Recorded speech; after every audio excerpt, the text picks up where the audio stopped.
Bisa jadi, bisa jadi. Ya, contoh, kalau ragu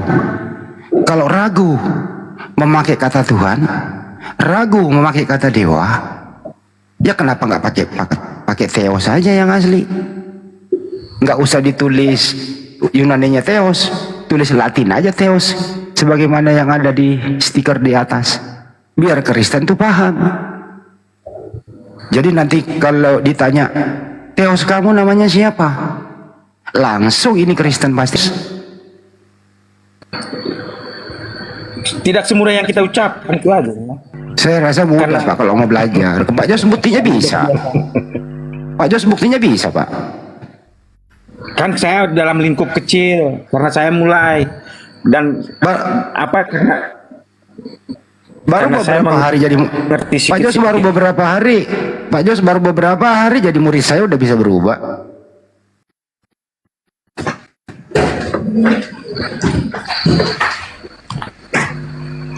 Gitu loh Pak Jos. Kenapa sih nggak mau jujur? Gitu loh. Biar Islam dan Kristen itu jelas perbedaannya. Kenapa mesti harus bersentuhan di terjemahan? Kan aneh gitu loh. Pakai Theos saja kalau misalnya gengsi pakai dewa atau Tuhan. Ada Theos kok, balik back to original. Gitu loh. Kenapa mesti harus malu gitu? Itulah Pak Jos.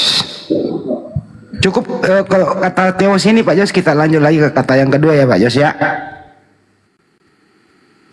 Tadi apostol.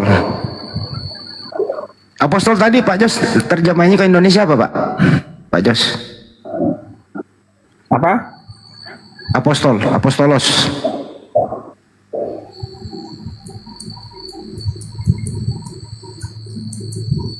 Apostolos Pak Jos. Pak Jos atau orang-orang ya. Oke. Kenapa kalau di Indonesia menjadi rasul Pak? Pak Jos, ini benar atau salah nih? Apostolos diterjemahin ke Indonesia kok jadi rasul gitu? Ini benar apa salah menurut Pak Jos? Kalau saya ajar, saya selalu bilang arti rasul, rasul di orang Kristen adalah ini, arti nabi dalam kekristenan adalah ini. Saya selalu bedakan. Pak Jos izin, di Kristen itu nggak ada rasul Pak. Rasul itu bahasa Arab dari Al-Quran Pak. Gak ada itu kata rasul di original teks Pak. Rasul itu bahasa Indonesia, bahasa Arab Pak. Terjemahannya ya ke Indonesia utusan. Kenapa apostolos ini diterjemahin ke bahasa Indonesia kok berbahasa Arab jadi rasul? Salah lagi tuh Pak. Mestinya utusan. Coba lihat di King James Version Pak. Apostolos diterjemahkan ke bahasa Inggris itu bukan rasul Pak, tapi di situ messenger Pak. Betul apa betul Pak Jos? Pak Jos? Memang iya. Ya memang iya. Aduh sayang Pak Jos. Iya. Kenapa masuk Indonesia jadi rasul ya? Ini LAI apa sih kerjaannya ini? Makan duit haram melulu nih kan? Haram lalu makan itu LAI nerjemah. Kok jadi rasul gitu? Enggak lah. Jadi kalau Paulus ini sebenarnya diberi gelar apa sih Pak? Kok diberi gelar rasul? Dari mana kata rasul ke Paulus Pak? Jadi ada apostolos. Ya apostolos Paulus saja, kenapa jadi rasul Pak? Kan keren tuh, apostolos Paulus, keren, kelihatan banget nih. Oh ini Kristen nih, agama Hindu Buddha juga paham. Oh ini Kristen nih. Tapi kalau Rasul Paulus, ini kan keislaman Pak, hilang Yunaninya Pak. Islaman kan Kristen lebih dulu menggunakan kata rasul. Kenapa Islam ikut-ikutan gitu loh? Di mana tertulis kata rasul di original teks? Tunjukkan.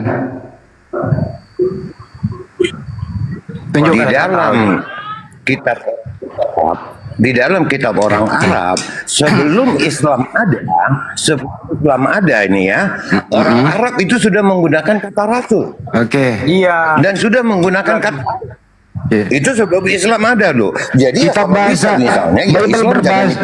Saya tanya dulu, Bible berbahasa Arab tahun berapa mulai ada? Bible berbahasa Arab tahun berapa? Bible berbahasa Arab sudah ada sejak tahun 300. Saya beli 2 miliar. Di abad kalau ketiga sudah. Saya beli 2 miliar kalau ada. Bawa bukunya di sini, saya bayarin 2 miliar. Kalau ada. Ya, jangan nangis. Bawa bukunya. Gak bisa diskusi nih orang ini. Oke.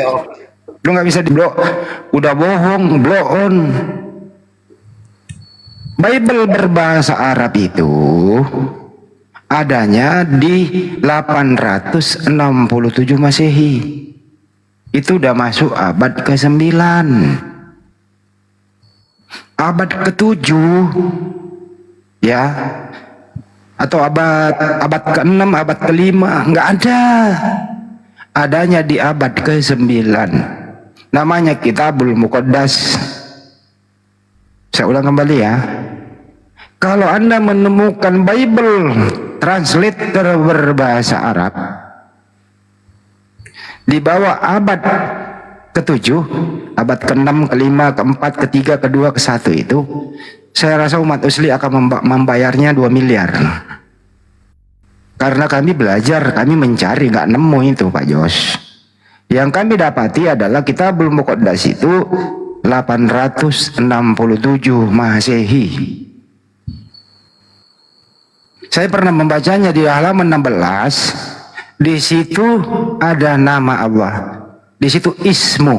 Allah itu adalah nama, bukan sebutan. Begitu ya Pak Jos. Jadi tidak ada itu. Kalau ada benar-benar. Kalau nemu nih, saya jual semua hartaku, tak bayarin itu bro. Kalau menemukan di bawah abad ke-7 Bible bertranslate ke berbahasa Arab, kagak nemu. Adanya di 867 Masehi. Jadi diskusi itu harus tahu dulu baru ngomong gitu loh. Jangan kayak tadi udah salah ketawa gitu loh. Apa mereka begini sekeluarga ya? Nggak nemu gitu loh Pak Jos. Lebih baik kita itu nggak tahu, bertanya gitu, daripada sok tahu ketawa-ketawa nggak enak loh. Udah salah blow on, ketawanya lagi. Duluan Kristen katanya yang menggunakan ketawa. Waduh, Kurnia. Khusus kita kembali ke tanah air gitu ya. Untuk misalnya kita mengambil hipotesa, membenarkan dulu pernyataan Anda bahwa Kristen Arab. Terus apa hubungannya dengan Kristen Indonesia? Kecuali nih misalnya nih, Yunani diterjemahkan ke bahasa Arab, baru Anda ke Arab-Araban. Ini kan Yunani diterjemahkan ke Indonesia. Ngapain lagi nyenggol Arab? Saya ulang kembali nih, Pak Jos. Yunani diterjemahin ke Indonesia, minta bantuan Arab nggak Pak Jos? Oh, saya nggak tahu itu. Nggak perlu minta bantuan Arab, karena udah disiapkan kamus Yunani ke Indonesia. Ngapain ke Arab dulu baru ke Indonesia kan gitu. Itu kan mempersulit diri. Ini artinya apa?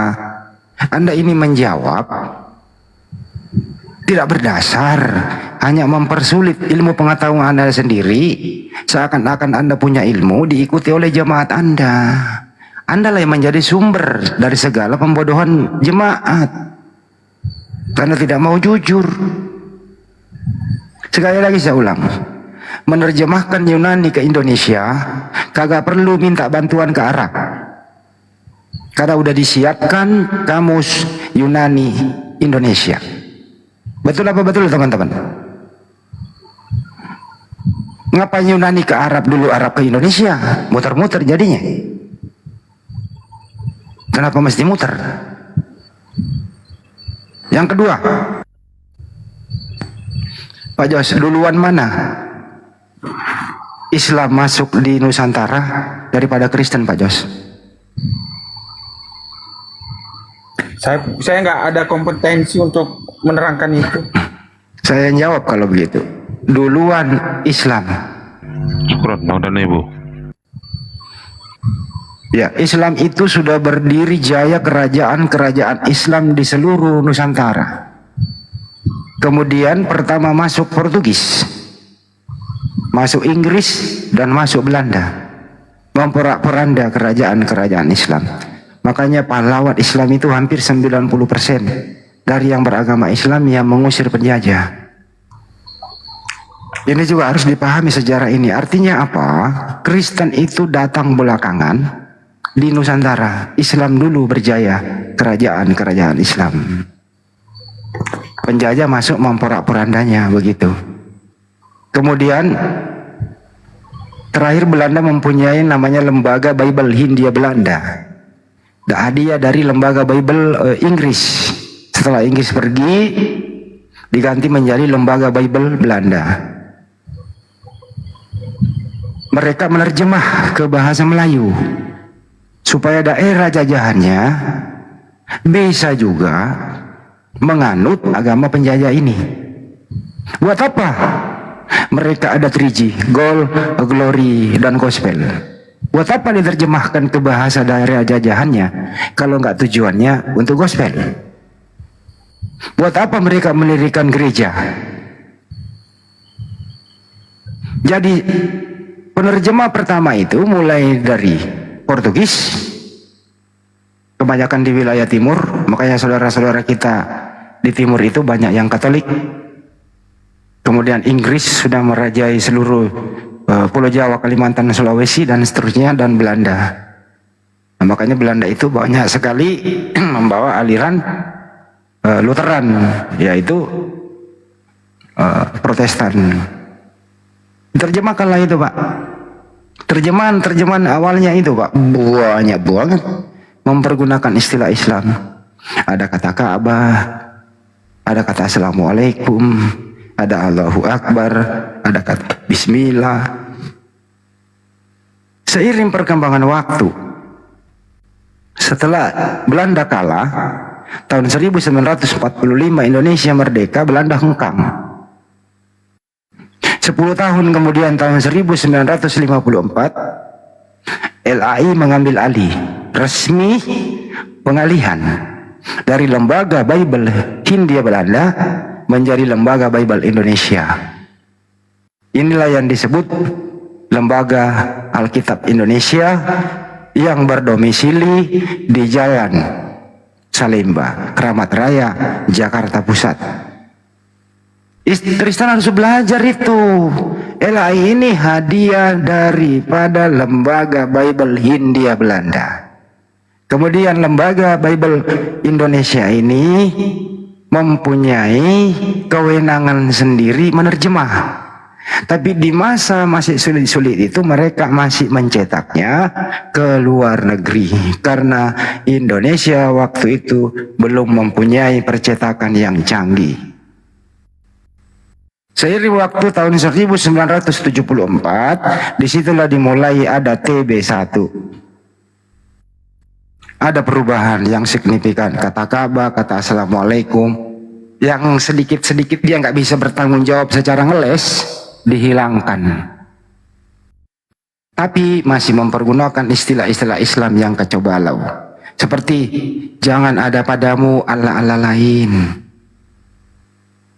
Karena masih sering kita kritik terus, mungkin dia juga introspeksi diri.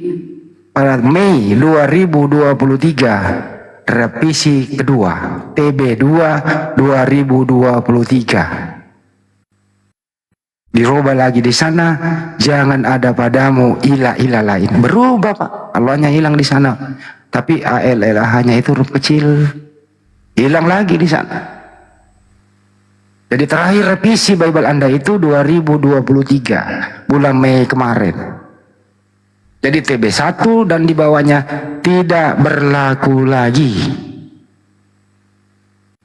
Jadi iman Kristen itu, Pak Jos, kalau tidak belajar original teks, harus terupdate sesuai dengan perkembangan zaman. Saya ulang ya. Iman Anda itu selalu terupdate seiring dengan perkembangan zaman, perkembangan bahasa.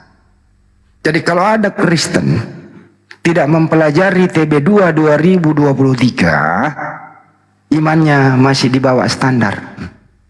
Karena TB2 2023 banyak sekali perubahan yang signifikan dari tahun 74. Datang pendeta Purnomo menemukan 6.000 lebih kesalahan dalam terjemahan LAI. Bayangkan Pak, kalau 6.000 kesalahan Pak, apa iman gak goyang tuh Pak? Kan menurut pendapat dia. Kalau saya sih agak kurang lebih setuju ya. Itu baru 2 kata loh Pak tadi itu, Theos dan Apostolos Pak. Salah total Pak. Baru 2 loh Pak. Silakan Pak Jos ditanggapi Pak. Dari awal sampai akhir omongan saya, kalau ada yang salah saya minta maaf. Berarti kalau Anda nggak koreksi, Anda setuju dengan saya. Silakan. Saya nggak bisa koreksi. Kenapa? Karena saya nggak ada kompetensi untuk dalam hal itu. Karena saya pun nggak tahu apa. Karena saya tidak tahu bahasa Yunani, bahasa Ibrani, dan bahasa Aram.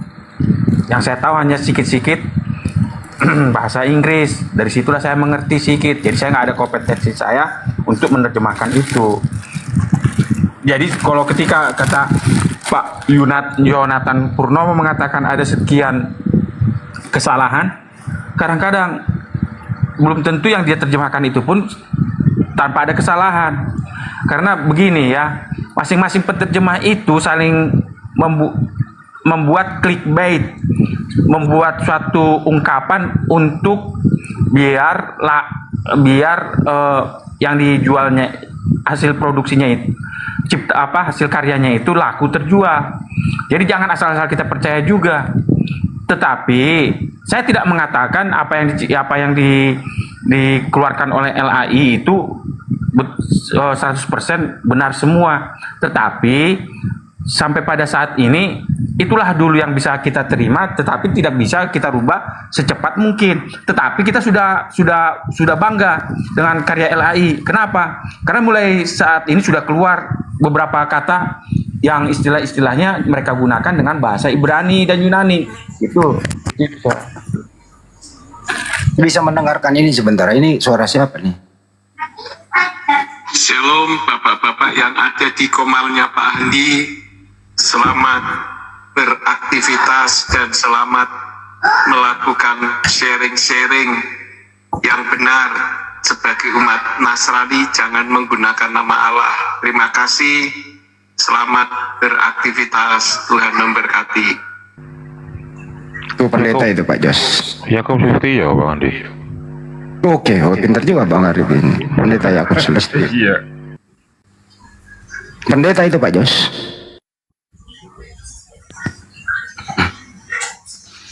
Ya, saya bisa tahu dia. Iya, Pak. Kalau dia pendeta Yakub Sulistyo saya tahu, karena saya suka tonton dia punya karya.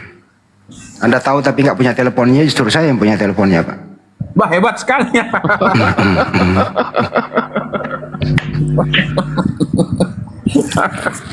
Ya saya banyak sharing-sharing sama mereka Pak. Nih sebentar ya. Selamat malam Pak Pendeta.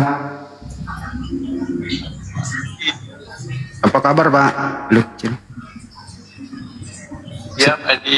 sehat Pak? Sehat. Pak edukasi lagi lah Pak, penggunaan kata Allah gimana nih Pak? Ada huruf kecil, ada huruf besar, gimana ini Pak Pendeta? Ya sebetulnya kan itu karena sudah dijadikan tradisi Pak Andi. Kalau bicara secara teologi ya tidak ada. Oke. Masalahnya karena orang Kristen itu bebal ya. Seperti yang Bang Zuma katakan itu nggak pede dengan sesembahnya sendiri. Oke Pak.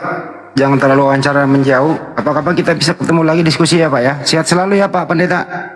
Selamat malam Pak. Ya, Pak Haji. Ya. Ya, selamat malam. Ya. Nanti kalau terlalu jauh nggak enak galinya loh. Kenapa nggak enak? Ya, nanti beliau dimusuhi lagi.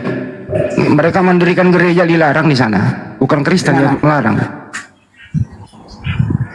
Mereka mau membangun gereja dilarang, dipersulit.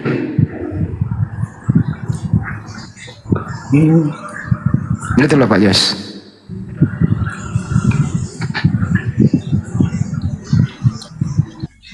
Gimana Pak Jos? Ya mari kita terbuka saja lah, jujur lah gitu loh. Tetap Anda menjadi Kristen yang baik kok kalau Anda menerjemah jujur. Itu lebih bagus loh. Serius. Kita lebih salut, menghormati, toleran kita. Ya silakan ganti semua istilah Islam yang ada di sana. Ya pakai Tuhan aja atau dewa gitu. Ganti kata Allah itu kan aman. Rasul juga untuk Paulus gantilah. Apostol Paulus saja. Ngapain Rasul Paulus? Kalau saya ambil contoh ya bahasa Batak ya. Ya. Bahasa Batak nggak ada kata Alkitab, yang ada Bibel. Terus nggak ada kata Rasul, yang ada apostel. Tidak ada kata surat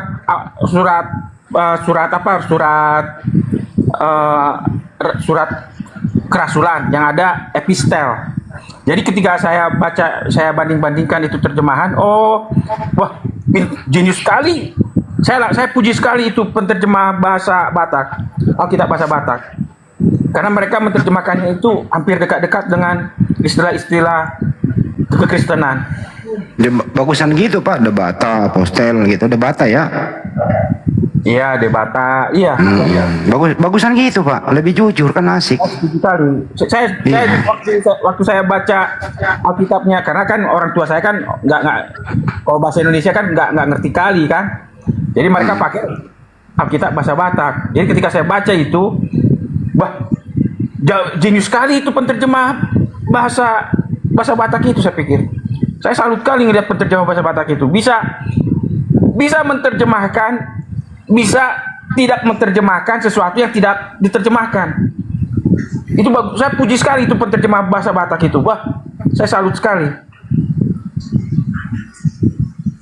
Dan mungkin karena itulah makanya kekristenan kuat di tanah Batak. Abang Pak Jos tahu bahasa Bataknya Yohanes 1?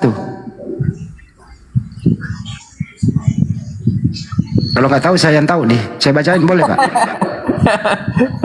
Di mula-mulana itu Pak, apa? Di mula-mulana saya nggak tahu itu.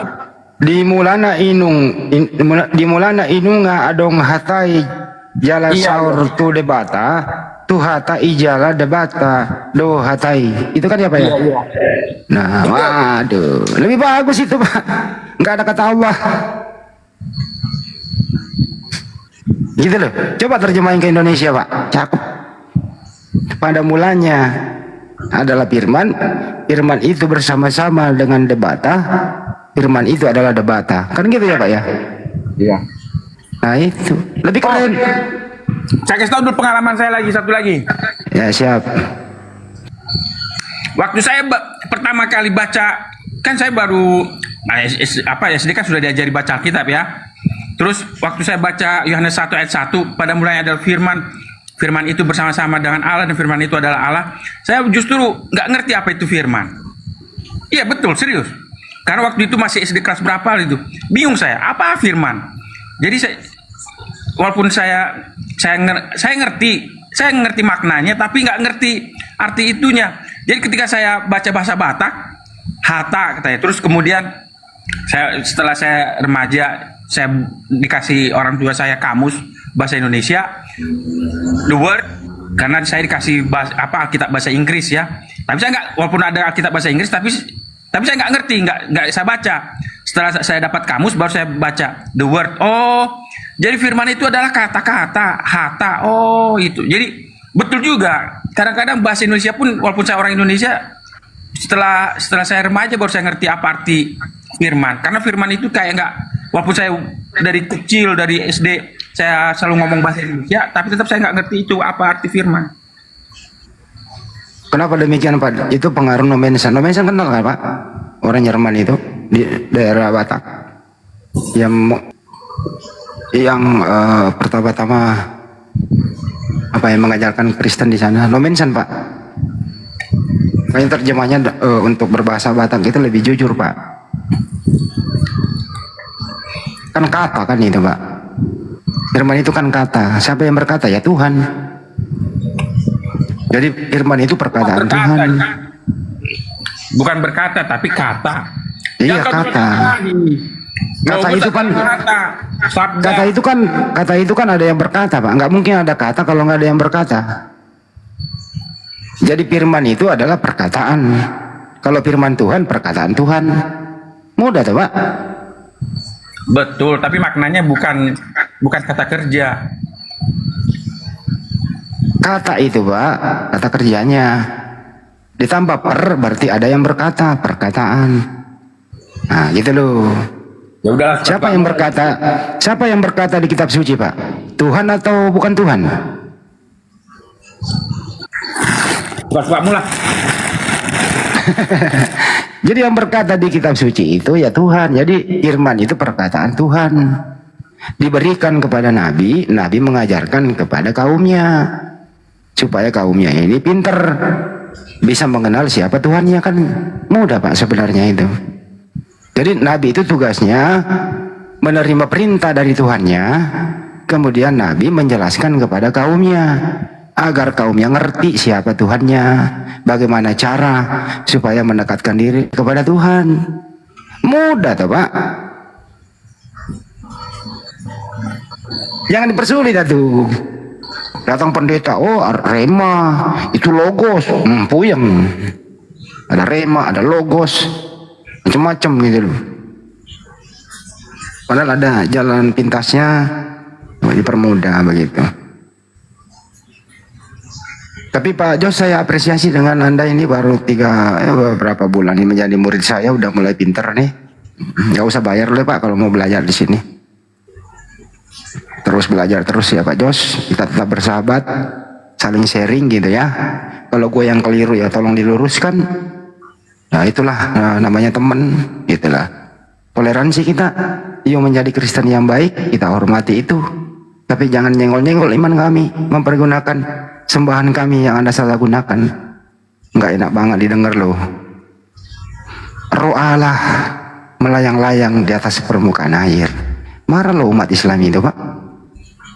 Udah sembahannya umat Islam dikatakan roh, dikatakan pula melayang-layang.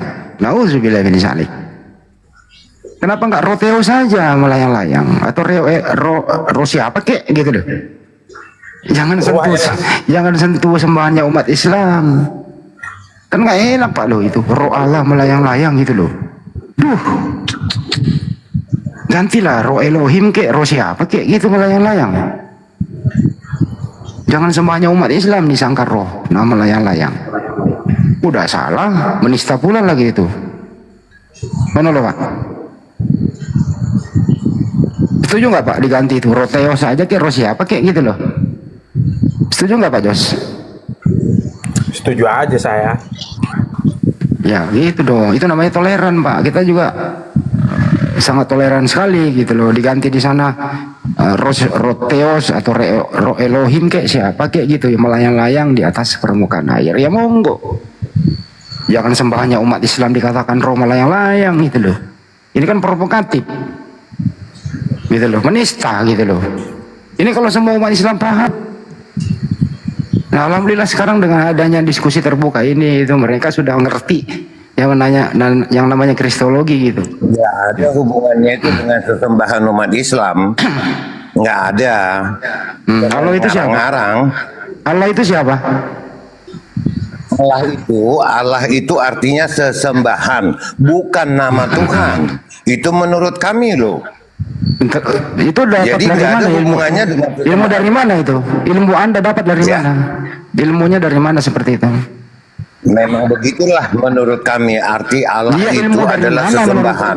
Menurut kamu itu dari mana ilmunya dapat begitu? Makanya ada Makanya ada kata di Alkitab juga ada Allah. Dari lain. mana ilmunya saya tanya? Berarti Ilmu dari mana seperti itu?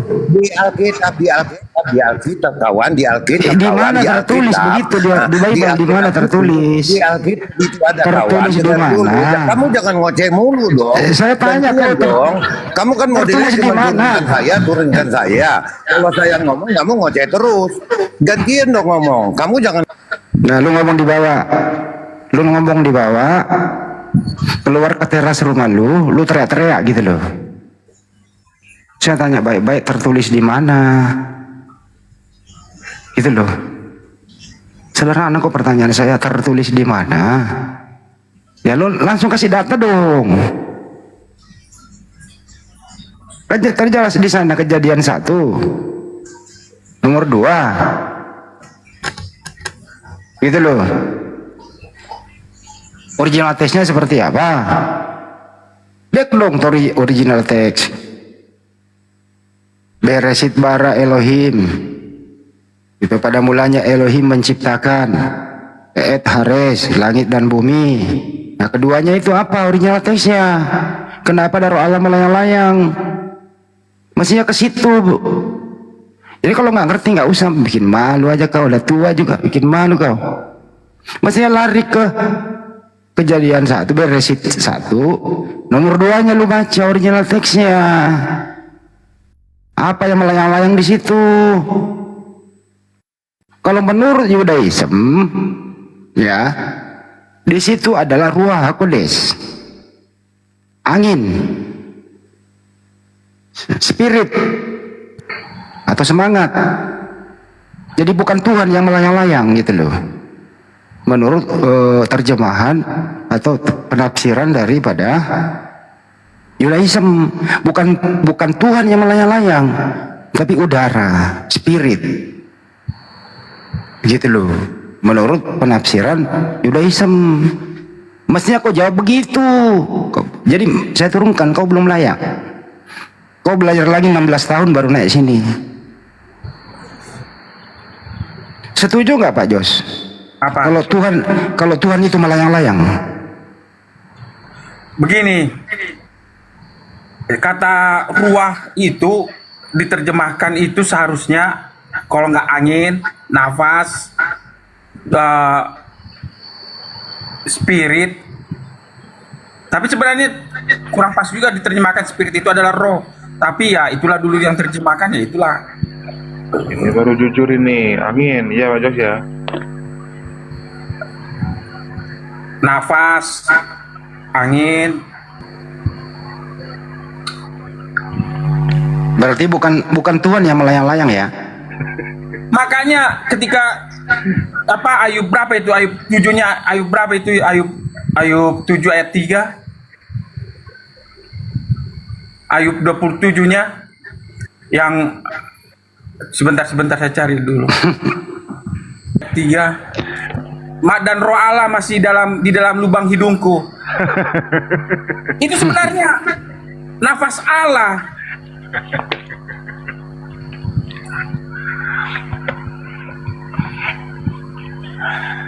Aduh, berarti Tuhannya Pak Jos ada di dalam hidungnya ya?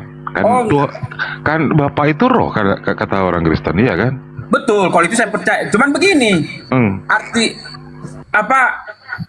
Allah adalah roh, Tuhan adalah roh. Tetapi bukan berarti, makanya dibikin Allah adalah roh. Ada pakai ada kata adalah kan? Kata adalah. Tetapi kalau roh Allah bukan Allah roh. Alkitab tidak pernah menulis Allah roh, tapi roh Allah. Kalau bahasa Inggrisnya the Spirit of God. Kalau bahasa Indonesia yang terjemahan yang benar adalah rohnya Allah. Bukan Pak, di situ kan original teksnya Pak, beresit 1 nomor 2-nya itu, di situ Elohim. Iya, Weru Elohim. Artinya, ya Elohim itu bukan roh. Iya, Yudaism itu Tuhannya bukan roh. Jadi terjemahan LAI ini menista dua agama, menista Yudaism, menista Islam. Tuhannya Elohim juga disebut roh, Tuhannya umat Islam juga disebut roh. Melayang-layang pula ke di atas permukaan air. Mana ada Tuhan melayang-layang? Yang melayang-layang itu layangan. Nauzubillah min zalik. Kenapa sih nggak mau belajar gitu loh? Nah inilah tadi ini siapa namanya tadi ini saya tanya, mestinya dia jawab ke situ. Kita kan punya tersendiri. Ya yang mana tersendirimu kuculuk? Makanya saya turunkan, kau kembali lagi 16 tahun kemudian. Kalau mau belajar di kelas kami ada meeting Zoom, kau belajar. Tapi bayar dong, warna piro, enak aja lu belajar gratis. Kalau muslim gratis, kalau lu bayar, enak aja lu.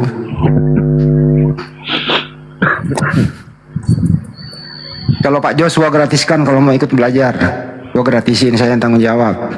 Maksud Pak Jos itu Bang Hendi yang di Ayub, Bang Hendi. Roh Allah Enggak, yang tadi dalam saya kan, hidung itu. iya. Kalau Ayub paham, ya, ini yang kejadian 1 nomor 2 ini masuk gue tadi. Jadi di situ bukan roh Allah yang melayang-layang, di situ perua. Artinya apa? Udara, angin, boleh spirit lah. Gitu.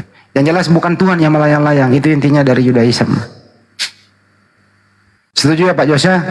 Jadi Tuhan itu nggak pernah melayang-layang di atas air. Betul apa betul? Begini, saya takutnya nanti banyak yang tersinggung kalau saya bilang. Katakan sejujurnya Pak, itu lagu itu. Katakan gak apa-apa Jos. Ini yang pengen Pak Supri ini juga jujur, Pak Supri ini, Pak Yusuf ini. Sebentar. Saya ambil contoh apa dari Bible Hub ya, dari Bible Hub. New American Bible. Itu menerjemahkannya itu angin yang Ya kuat. memang. Jujur. Ngomong dari tadi, gue ngomong apa? Tadi kamu udah jelasin Pak.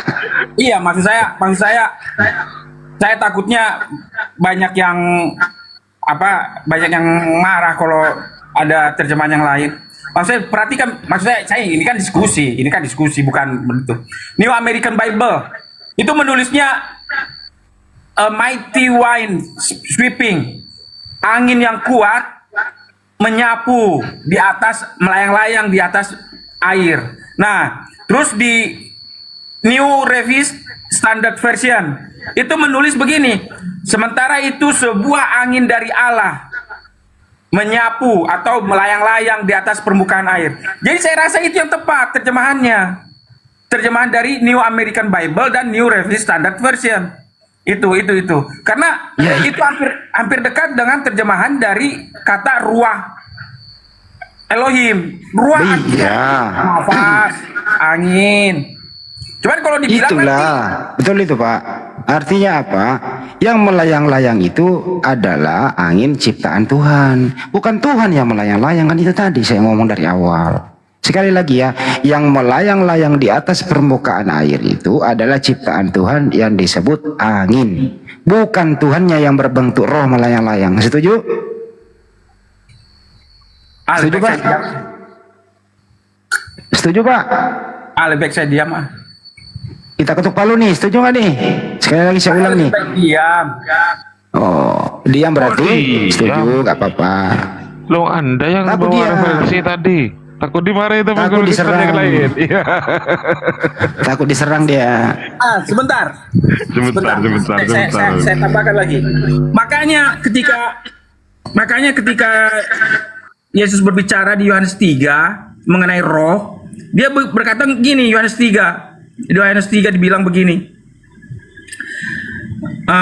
Ayat 6 dulu ya, saya baca. Apa yang dilahirkan dari daging adalah daging, dan apa yang dilahirkan dari roh adalah roh. Ayat 7. Janganlah engkau heran karena aku berkata kepadamu, kamu harus dilahirkan kembali. Ayat 8. Angin bertiup kemana ia mau, dan engkau mendengar bunyinya, tetapi engkau tidak tahu dari mana ia datang atau kemana ia pergi. Demikianlah halnya dengan tiap-tiap orang yang lahir dari roh. Makanya dalam Yohanes 3 ini, Yesus mengumpamakan roh itu angin. Itu jawaban saya.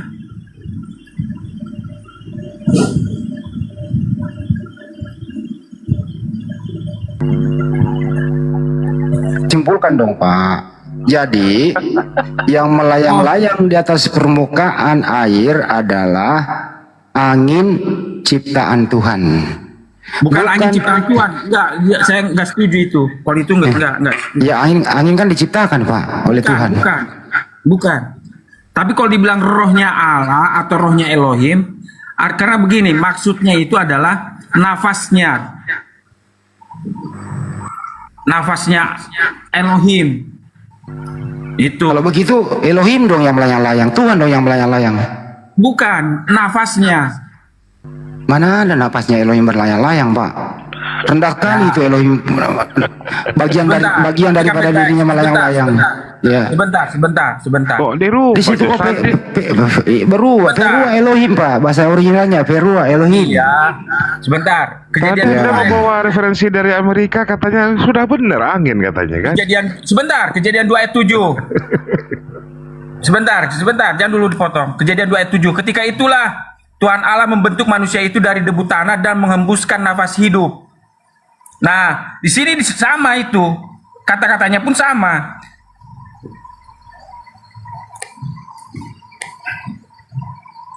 Saya baca ya, Kejadian 2 ayat 7 dalam bahasa aslinya ya. Kejadian 2 ayat 7. Karena saya dulu selalu menekankan ini juga ke anak-anak didik saya. Breath of life, atau bahasa aslinya bilang, sebentar.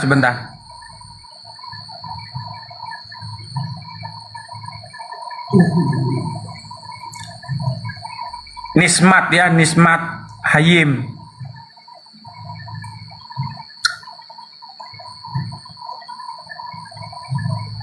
Waipah Nismat ya.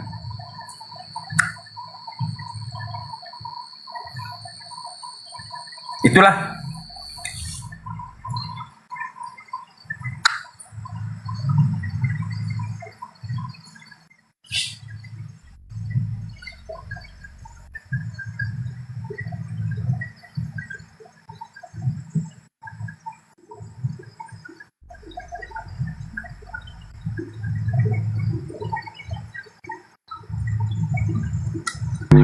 Gimana Jos? Ya itulah yang saya bisa terangkan. Di luar daripada itu nggak saya bisa terangkan. Loh, versi Amerika Jos, tapi dia diam tapi katanya nerangin. Orang nggak ada kedengeran. Intinya gini loh Pak Jos, kita sederhanakan aja kita. Punya artinya apa? Semua yang ada di muka bumi ini, itu ya Pak, ini bahasa sederhananya nih. Mau angin, mau roh, mau apapun itu yang ada di muka bumi ini Pak, itu ciptaan Tuhan. Setuju ya Pak ya? Berbeda dengan Ruah Elohim beda. Itu bukan ciptaan Tuhan. Itu adalah pribadi kodrat ilahi itu. Angin itu Pak, angin itu ciptaan Tuhan nggak Pak? Itu angin. Berbeda dengan angin biasa. Itu bukan. Tapi ini Memang ada angin.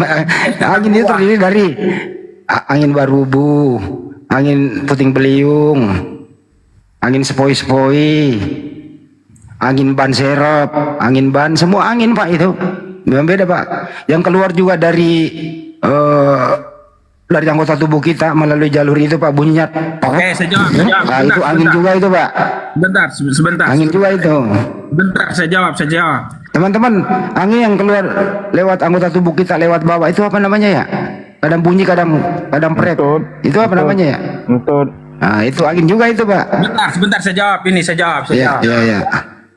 1 Raja 19 ayat 11 ya, ayat 1 Raja 19 ayat 11. Lalu firman-Nya, keluarlah dan berdiri di atas gunung itu di hadapan Tuhan. Maka Tuhan lalu angin besar dan kuat yang membelah gunung-gunung dan memecahkan bukit-bukit batu mendahului Tuhan, tetapi tidak ada Tuhan dalam angin itu. Ya. Dan sesudah angin itu datanglah gempa, tetapi tidak ada Tuhan dalam gempa itu. Dan sesudah gempa itu datanglah api, tetapi tidak ada Tuhan dalam api itu. Dan sesudah api itu datanglah bunyi angin sepoi-sepoi basah. Segera sesudah Elia mendengarnya, ia menyelubungi mukanya dengan jubahnya, lalu pergi keluar dan berdiri di pintu gua itu. Maka datanglah suara kepadanya yang berbunyi, apakah kerjamu di sini, hai Elia? Apa artinya? banyak angin, tetapi ada sesuatu yang ruah Elohim yang muncul. Itu. Jadi jangan, jadi beda. Jadi jangan kita bilang. Jadi Alkitab pun membedakan mana ruah Elohim, kodratnya ilahi itu dengan angin yang diciptakan. Jadi beda. Jadi jangan kamu sama. Terus yang Raja 19 melayang ayat 11 dan 12 itu udah membedakan itu semua. terus yang melayang-layang di atas permukaan air itu siapa dan apa? Nah, Tuhan itu yang Kejadian Tuhan yang 1 melayang. mengatakan ruah Elohim, ruah Elohim. Nah terus jadi Elohim yang melayang-layang. Ruah Elohim. Saya nggak bilang Apa artinya? Elohim. Ya itulah artinya. Jadi Elohim yang melayang-layang. Ruah Elohim. Ruah. Saya hanya tambahkan ruah. Artinya roh Allah. Jangan Allah lagi dong. Kok Elohim kok Allah? Roh Elohim. Ya roh Tuhan atau apalah. Ya udahlah terserah. Berarti roh Tuhan Anda yang melayang-layang ya. Yang jelas bukan Tuhan umat. Yang jelas bukan Tuhannya umat Islam yang melayang-layang. Tuhan Anda lah, oke? Mau nggak tuh Tuhan Anda melayang-layang seperti angin? Enggak dong. Jangan dipersulit. Aduh ya Allah, dia orang. Saya permudah kok dipersulit Pak Jos. Saya bilang gini loh Pak, semua yang ada di muka bumi ini, ya, ada lautan nih.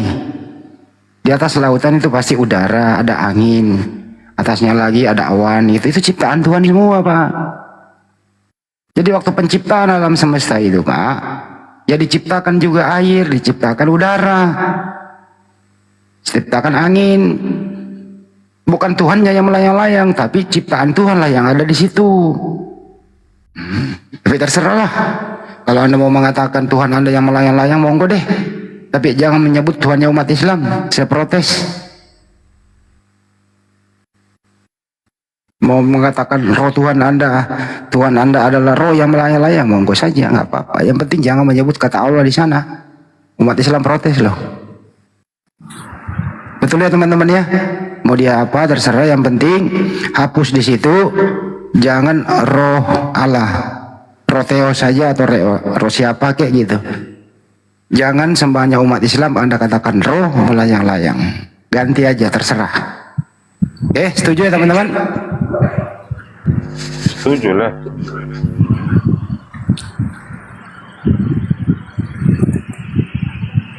Sambil ngopi saya nih Pak Jos. Iya. Sambil ini, setiap jam habis sholat isya itu saya ini Pak Jos olahraga, angkat dumbbell, makanya kadang-kadang napas gitu.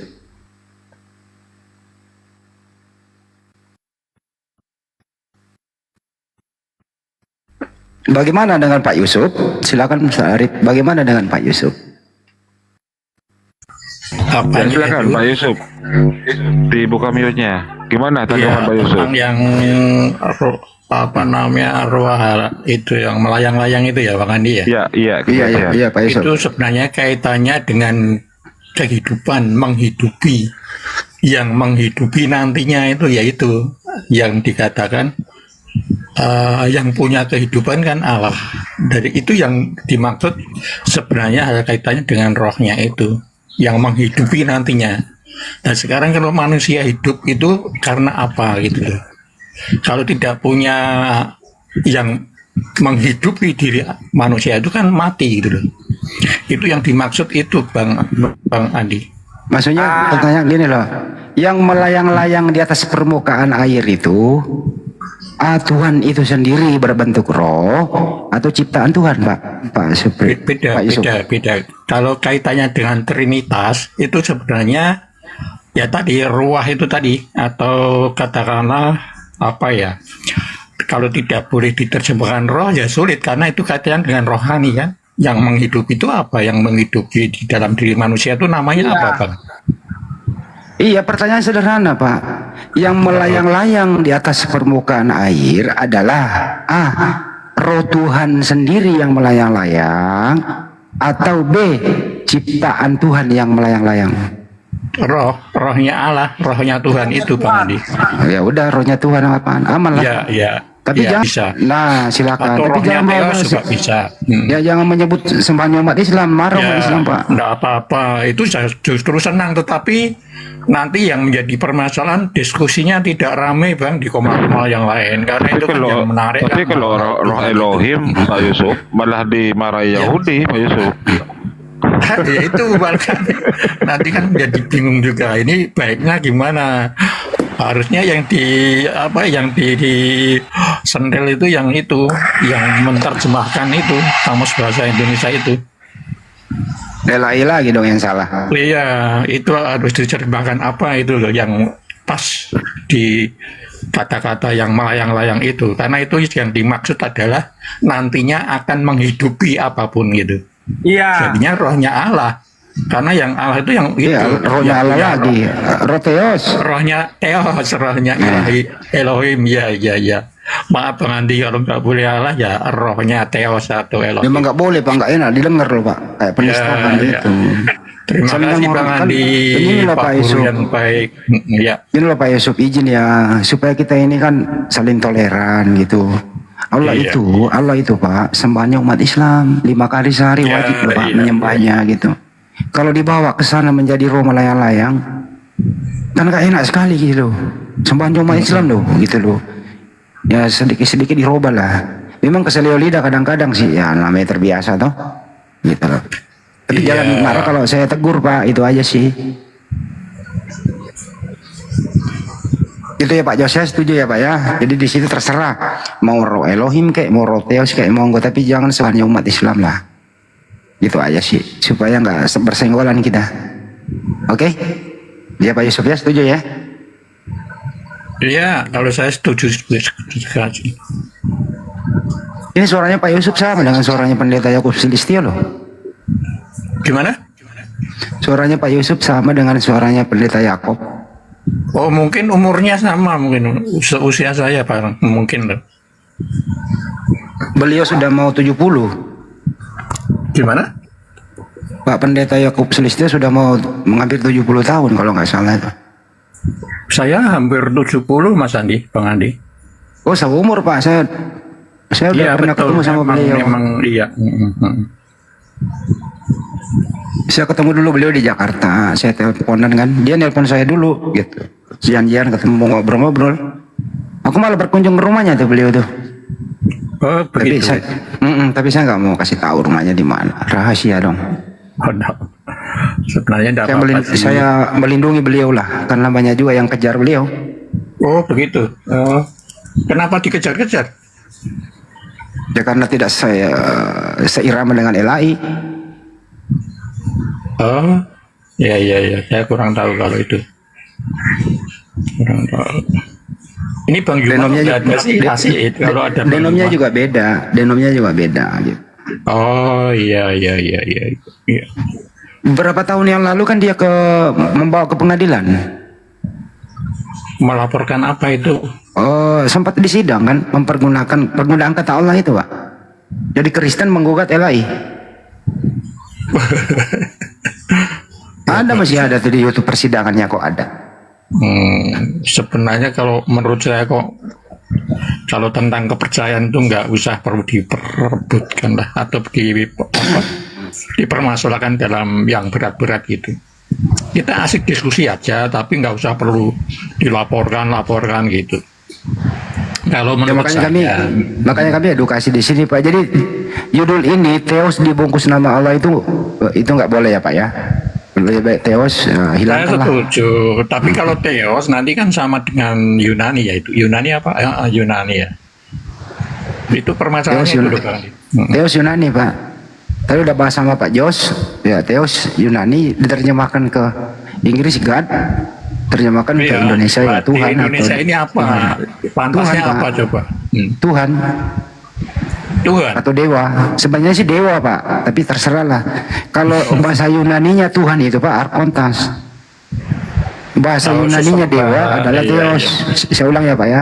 Bahasa Yunani dewa adalah Theos. Bahasa Yunaninya Tuhan adalah Arkontas. Hmm. Kalau Adonai itu beda ya, Adonai Elohim itu. Nah, itu Ibrani Pak. Oh, Ibrani itu bukan. Ya, Oh, iya. Adonai Eloheinu Adonai Ehad. Yunani Pak. Ya, Ibrani. Di Ulangan 64 itu kan Sema Israel Adonai Eloheinu Adonai Ehad. Dengarlah wahai orang Israel, Tuhan kita itu satu, Tuhan kita itu esa. Ya sebenarnya malah cakep loh itu Adonai sama Elohim itu. Kalau him kan jamak ya, Elohim gitu. Di kopas ke Markus 12:29. Nah, udah pernah baca nggak Markus 12:29 Pak? 22 dia hukum terutama. Oh iya iya iya. Nah itu copy paste Pak. Tapi kan Ulangan 64. di sana kan Ulangan- ehatan bukan ahad kan Bang. Ulangan 64 itu sama bunyinya dengan Markus 12:29 itu. Iya, terakhir kan ehad bukan ahad kan. Kalau ehad itu ya esa. Sebenarnya itu di situ bedanya. Ya jelas kalau osa itu tunggal Pak. Nggak teri dia. Nek Ya, tunggal sama betul. dengan- Kalau satu beda, kalau tunggal betul. Karena tritunggal itu. Kalau satu jelas kayak enggak ya. Ketuhanan yang maha esa itu kan artinya Tuhan itu satu Pak esa. Kalau satu kok ya enggak ya. Nek tunggal betul. Atau esa itu betul. Iya. Kalau satu kok menurut saya itu kurang pas ya. Ya satu itu tunggal Pak. Kalau ahad itu apa? Ya satu juga, tunggal juga. Nah, itu bedanya Ahad, di ehad. situ. Makanya Makanya di hari pertama itu ahad, kan gitu Pak. Iya betul. Tetapi kan bukan satu kan. Sebenarnya yang membuat terbebani Pak Yusuf ini kan dari tunggal itu Pak. Iya. Kalau anak tunggal itu bukan memang satu Pak ya. Kalau anak tunggal itu bukan satu Pak Yusuf ya. Kalau tunggal Anak tunggal. nggak ada yang lain. Kalau satu kan nanti 1, 2, 3 dan seterusnya. Iya anak Kalau tunggal. tunggal kemudian setelah tunggal apa coba? Ganjil Pak. Hah? Kalau pertama kan ada kedua, ketiga gitu ya. Kalau tunggal setelah tunggal apa? Tapi Nggak kalau ada, kan? kalau Tuhan dibilang satu Pak, ya nggak mungkin Tuhan itu beranak tambah lagi anak tambah cucu, nggak mungkin. Jadi kalau Tuhan itu dibilang satu, itu pasti orang connect. Oh Tuhan itu satu, nggak mungkin tambah satu lagi gitu Pak. Oh bukan. Gitu. Kalau masalah Tuhan ya. Jadi boleh bilang tunggal, boleh bilang satu, esa itu di situ. Ehad Iya, iya. itu. Sebenarnya hanya untuk supaya Allah itu tidak ada yang sama gitu maksudnya di situ.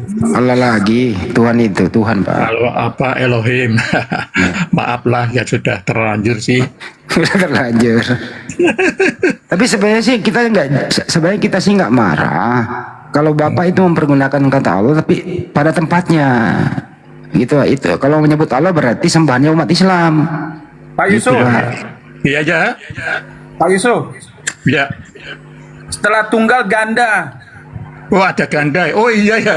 Ada ganda ya. Betul betul. Iya, iya, iya. Setelah ganda apa ya itu? Triple. Gandum, Oh iya ya. triangle. Ternyata Mas Ya makanya Ya, itu itulah. Pak. misteri. Kalau tentang Trinitas. Tuhan Pak, jadi Tuhan itu kalau Tuhan itu Pak. Makanya Tuhan itu bukan nama. Jadi banyak agama. Itu begini Pak, gini Pak. Banyak agama, semua agama itu mempunyai Tuhan. Gitu ya. Setuju di sini ya? Gini Bang Andi Semua- katanya dengan Semua agama itu pasti punya Tuhan. Tapi tidak semua agama itu Tuhannya sama. Setuju Pak? Saya ulang nih, ini bahasan nih. Semua agama itu pasti bertuhan, pasti punya Tuhan. Masing-masing agama itu. Tapi tidak semua agama Tuhannya sama. Contoh, pengertian Tuhan apa Bang Andi? Tuhan itu yang disembah Pak. Yang maha kuasa. Nah, Iya, iya, iya, iya. kalau Tuhannya umat Islam, atau yang maha kuasa yang disembah oleh umat Islam, nama Tuhannya adalah Allah. Clear and clear. Nah, kalau Tuhannya Kristen yang disembah yang maha kuasa itu siapa ya? Sudah dipercayakan pada anaknya, Bang Andi. Yesus. Iya, karena dipercayakan Oke. pada dia. Buddha, Hindu juga begitu, Pak. Tuhannya itu pasti mengatakan Tuhan kami yang kami sembah adalah maha kuasa. Punya nama juga Tuhannya Hindu, Buddha itu gitu loh. Iya, iya. Jadi Kristen berbeda Tuhan. Tuhannya Kristen beda dengan Tuhannya umat Islam. Tuhannya Kristen beda dengan Tuhannya Hindu dan Buddha. Iya, iya, iya. Nah, gini. Jadi Iya. kita semua ini bertuhan, cuman Tuhan kita beda. Iya. Betul apa betul? Nampaknya iya, karena kan ceritanya juga beda kan. Apa Nah. namanya yang Itulah indahnya Indonesia, Pak.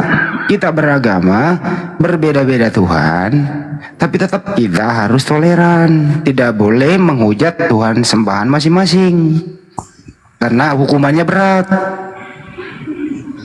Ada undang-undangnya gitu loh. iya, iya, iya. Gitu. Harus kita toleran. Makanya itu orang-orang luar selain Indonesia ya banyak. So dibanding ke Indonesia, Indonesia ini luas kepulauan ya. Penduduknya banyak, terdiri dari pulau-pulau, suku, bangsa dan ras begitu. Itu ya. Tapi mereka rukun damai, saling menghormati satu sama lain, toleran begitu. Indonesia itu indah, Pak. Jadi jangan dirusuhkan lagi. Jangan lagi ada edis tepu-tepu lagi begitu yang diekspor ke luar negeri, merusak toleransi ini. Kalian Kristen itu jangan setuju kalau ada penghujat diekspor ke luar negeri. Jangan didukung, jangan didonasi. Biarkan dia mati kelaparan di sana. Supaya kita hidup di Indonesia ini berdampingan, nyaman gitu. Jangan merusak. Setuju nggak nih, Pak? Setuju, kalau diskusi saya sehat, diskusi yang sehat itu bagus. Makanya Nah, kalau saya setujunya itu perbedaan pemahaman itu pas. Kalau pembenaran yaitu yang susah menjadikan nanti menjadi perdebatan, menjadi adu kekuatan gitu. Siapa sih ini berisik ya? Nggak bisa di mute ya? Nggak bisa di mute. Tapi gini, Pak Iya. Iya. Handicap. Iya, Pak Jos, silakan. Contoh, orang Indonesia bilang jeruk, tapi orang Inggris bilang orange, orang Spanyol bilang naranja, orang Prancis bilang orange, entah apa itu, Italia arancia. Nah, maksud saya bisa jadi terjemahannya itu theos itu adalah seperti yang dipakai, tapi kan istilahnya itu maknanya itu tetap kepada sang pencipta, itu maknanya. Oke. Kalau saya mengikuti analogi Anda itu kalau makhluk boleh.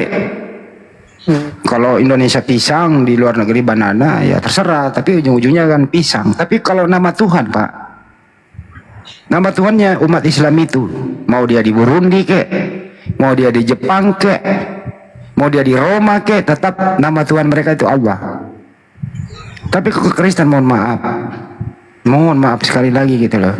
Di Italia namanya beda, di Burundi namanya beda, di China beda, di Indonesia juga beda. Nama Tuhan loh, Pak. Nama Tuhan itu nggak bisa dirubah-rubah, Pak, sesuai dengan karakter budaya bahasa. Nah itu kan nggak boleh, Pak. Kalau nama buah boleh lah. Intinya juga buah kok. Kayak tadi pisang, banana dan seterusnya kan gitu ya. Is oke. Coba Tuhannya umat Islam. Ada orang Jepang tanya. Bahasa Jepangnya begini nih.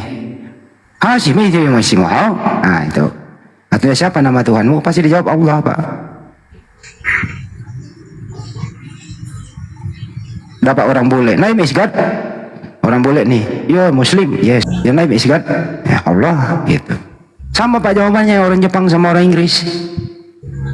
Kalau ditanya lagi nih Pak Yusuf, siapa nama Tuhanmu Pak Yusuf? Yesus. Datang orang China Pak. Xinjiang ya? Enggak, bukan Yesus Pak, bahasa Cinanya beda Pak. Harus saya buka ya. Nah, pertanyaannya kenapa nama Tuhan Anda beda-beda dari setiap negara Pak? Ini Bang Andi, nggak usah hal-hal yang seperti itu kan nggak usah perlu diperdebatkan ya, karena saya akui bahwa Islam itu memang namanya ya Allah, itu Allah apa-apa itu. Kalau kepercayaan kami ya seperti itu, nggak usah perlu diperdebatkan Bang Andi. Kita yang Enggak, lain tadi saya, saja. Yang tadi lain saya ngomong saja. gitu, saya balikan analoginya ke Pak Jos mengenai buah. Buah boleh, nggak masalah. Iya, Nah, kalau silakan. motor misalnya nih, motor nih. Kalau di sini Pulau Jawa dan sekitarnya itu motor.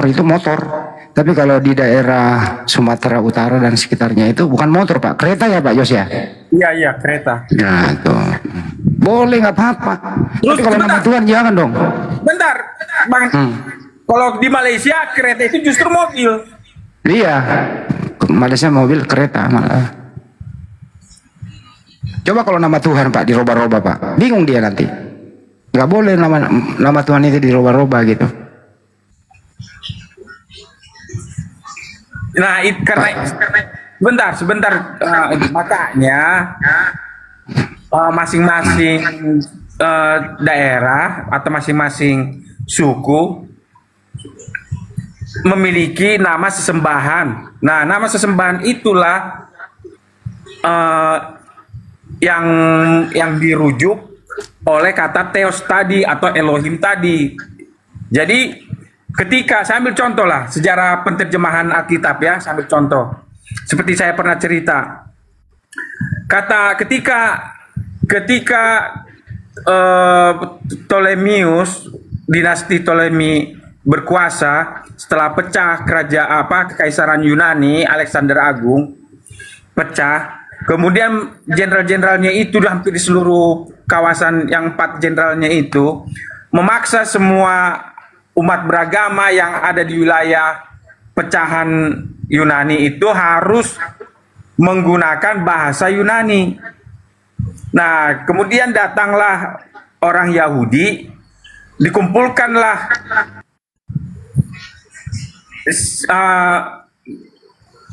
para rabinya itu untuk menerjemahkan Alkitabnya bahasa Ibrani itu dengan Aram ke dalam bahasa Yunani. Nah, mereka menggunakan kata Theos dengan kata Kyrios. Nah, Ini ngobrol sama siapa ini Jospan ini? Apa? Ngobrol sama siapa itu Bang Andi? Sama Andi, gua. Iya. baru bangun Oke. ini. Pada mute semua. Yuk. Ada gua.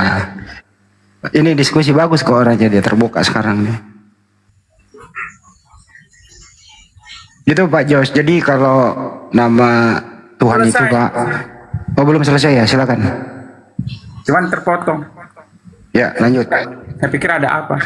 Nah, kemudian para rabi itu menerjemahkan kata Theos, kata Elohim dengan kata Yahweh itu menjadi Theos dan Kyrios. Nah, atas dasar penterjemah itulah asal mula terjadi penterjemahan kata Elohim dengan Yahweh. Nah, kemudian itulah yang digunakan oleh para penyalin kitab suci mungkin dari bahasa Aram itu perjanjian baru ke dalam bahasa Yunani. Akhirnya itulah yang menjadi tradisi, itulah yang diikuti oleh para penterjemah Alkitab di seluruh dunia setelah abad ke-16. Itu jawaban saya. Makanya orang-orang dari seluruh suku bangsa menerjemahkan kata Elohim, kata Yahweh meniru tradisi para rabi penulis Septuaginta. Menjadi itulah dasarnya, itulah dasar pijakan mereka menerjemahkan kata Elohim dengan Theos sesuai dengan bahasa daerah masing-masing. Karena mereka berpikir itulah yang bisa dimengerti oleh setiap suku bangsa pada saat itu. Tapi intinya Pak Jos, tadi kan topiknya geser dikit, ini nama Tuhan kok kalau Tuhannya umat Islam itu kan Allah namanya gitu ya. Setiap negara nggak berubah itu. Mau dia bahasanya apapun tetap Allah gitu nama Tuhan yang mereka sembah. Umat Islam seluruh dunia gitu. Karena syahadatnya sama. Oke. Nah ini mohon maaf Kristen ini kok nama Tuhannya penyebutannya beda-beda di setiap negara. Nah, itu satu. Sebentar, saya tambahkan lagi di ayatnya ya. Kisah Para Rasul 2. Saya belum selesai Pak. Saya sebutkan dulu salah contoh ya. Misalnya di Afrika, Yesus. Albania, Yesusi. Di mana itu ya? Di Bosnia, Yesus. Di Inggris, Yesus. Kroasia, Yesus. Di Haitan, Jesi. Hawaiian, Yesus. Beda-beda Pak. Kenapa bisa begitu? Aduh banyak Pak. Ini perbedaan sekali gitu ya. Nah pertanyaannya Pak, kenapa ya nama Tuhan Anda itu beda-beda di setiap negara? Kenapa nama Tuhan itu dirubah-rubah Pak? Pak Jos silakan. Ya sesuai dengan pelafalannya, cara dia melafalkan kata-kata itu.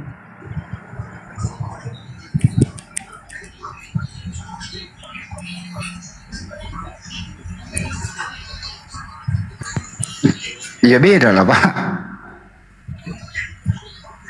Ya, betul kata Pak Yusuf tadi, salut sama umat Islam yang gak pernah berubah nama Tuhannya. Itu Pak Yusuf ya. Kenapa bisa begini Pak Yusuf? Ya, kalau gini loh Bang Andi, kalau di Jawa itu katakanlah yang bahasa Ngapak dengan bahasa Jawa kan beda. Itu kan artinya apa ya, intonasi atau koresponden apa itu dengan itu kan beda-beda. Yesus ada yang apa, kemudian apa itu kan hanya tergantung daerah itu yang bersangkutan. Tapi intinya sebenarnya adalah Yesus kalau di Indonesia gitu ya. Memang itu keunikan nama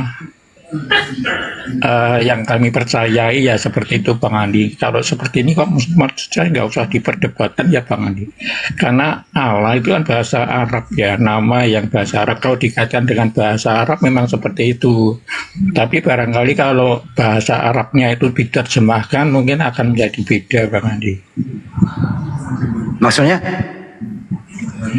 Ya kalau di bahasa Inggris itu Oh dan God ya, itu diterjemahkan di bahasa Inggris apa yang nama Allah itu, apa God apa tetap Allah ya? Kalau itu nama, Allah itu tetap nama Pak. Tetap nama sembahan. Allah, tetap nama. Ya. Oh nama. ya sudah. Ya sudah. Orang Arab aja, Kristen Arab aja menyebut Tuhannya Allah kok. Ya itu memang kelebihan ya Bang Andi, kelebihan kepercayaan panjenengan seperti itu. Kalau yang kami percaya ya seperti ini Bang Andi, ini ya uniknya seperti itu Bang Andi. Nggak usah diperdebatkan kalau masalah nama itu hal-hal yang tidak begitu prinsip bagi kami. Nggak maksud saya gini loh Pak, apa nggak ada semacam introspeksi begitu yo? Kok kita ini Kristen di setiap negara kok beda? Tidak mungkin, karena John itu ada yang nama Yohanes, ada yang memberi nama John dan sebagainya. Itu kan memang beda-beda Bang Andi. Tetap tidak bisa itu, karena beda. Ada yang nama Jack, itu Joko dan sebagainya begitu kan. Itu nama orang, ini nama Tuhan loh Ya, Pak. nama Bisa orang ya. juga loh Pak. Yesus kan nama orang, Yesus itu kan di samping nama anak manusia kan anak Allah juga, itu kan Yesus itu. Sehingga taunya juga nama bukan nama apa ya. Seperti Tapi nama kita tuh, saja gitu. Pak Yusuf yakin Bunda Maria memberi nama anaknya Yesus. Kok ke Yunanian, bukannya dia orang Yudais? Oh, kalau itu saya kurang tahu ya Bang Andi. Kurang tahu saya seperti itu. Kalau nggak salah nama aslinya Yesus apa sih ya kalau nggak salah Pak? Ya memang koresponden apa ya namanya. Kalau Bang Jos tahu barangkali korespondensi atau apa yang membedakan itu. Di tiap-tiap daerah kan beda-beda nama-nama itu. Penyebutan nama itu memang beda-beda. Maksud saya jangan-jangan nih, karena memang kenyataannya nih yang Anda tuhankan itu yang mati di tiang salib bukan anaknya Maria, Pak. Tapi memang Yesus buatan romawi, Pak. Ya nanti bisa didiskusikan kalau itu. Mendiskusikan itu atau gimana? Ini kan nama tadi. Itu bisa didiskusikan Bang Andi. Boleh nanti Ustaz Alip juga masuk. Ustaz Alip, Assalamualaikum Ustaz. Udah nongol dari aku udah 2 jam belum makan nih. Assalamualaikum. Boleh nimbrung nggak? Boleh Bu. Iya. Muslim ya Bu ya? Saya tertarik tadi yang analogi itu. Ibu Muslim ya Bu? Ya alhamdulillah saya muslim. Alhamdulillah, silakan Bu. Ya saya tertarik dengan analogi tadi itu apa namanya? Yang menganalogikan apa tadi jeruk apa segala macam. Kalau itu kan nama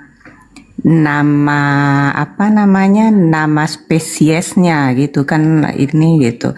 Jadi bukan si nama jeruknya. Nah itu tadi salahnya. Sama kayak kita atau kucing misalnya, itu kan kucing itu kan nama spesiesnya tapi bukan nama si kucing itu gitu. Nah tiap negara sih memang beda-beda gitu. Kalau di Indonesia kucing, kalau di Inggris mungkin namanya cat gitu, nyebutnya cat. Tapi bukan nama si kucing itu. Nama si kucing itu bisa orang ngasih namanya, misalkan namanya siapa, si Kitty gitu, siapa gitu. Nah itu analogi yang tepat gitu. Jadi Tuhan itu ya sama seperti itu. Tuhan itu kan gelar. Nah Tuhannya Islam itu namanya siapa? Ya Allah gitu. Jadi dimanapun namanya tetap Allah. Di Indonesia, di luar, di Italia, dimanapun ya Allah gitu. Nah analoginya ke situ.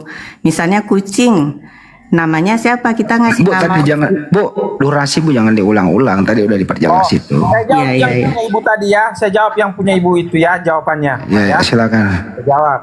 Nah, jadi ada begini Bu, di Keluaran 3 ya. Keluaran 3, saya jawab. Keluaran 3 ayat 13. Lalu Musa berkata kepada Allah, tetapi apabila aku mendapatkan orang Israel dan berkata kepada mereka, Allah nenek moyangmu telah mengutus aku kepadamu.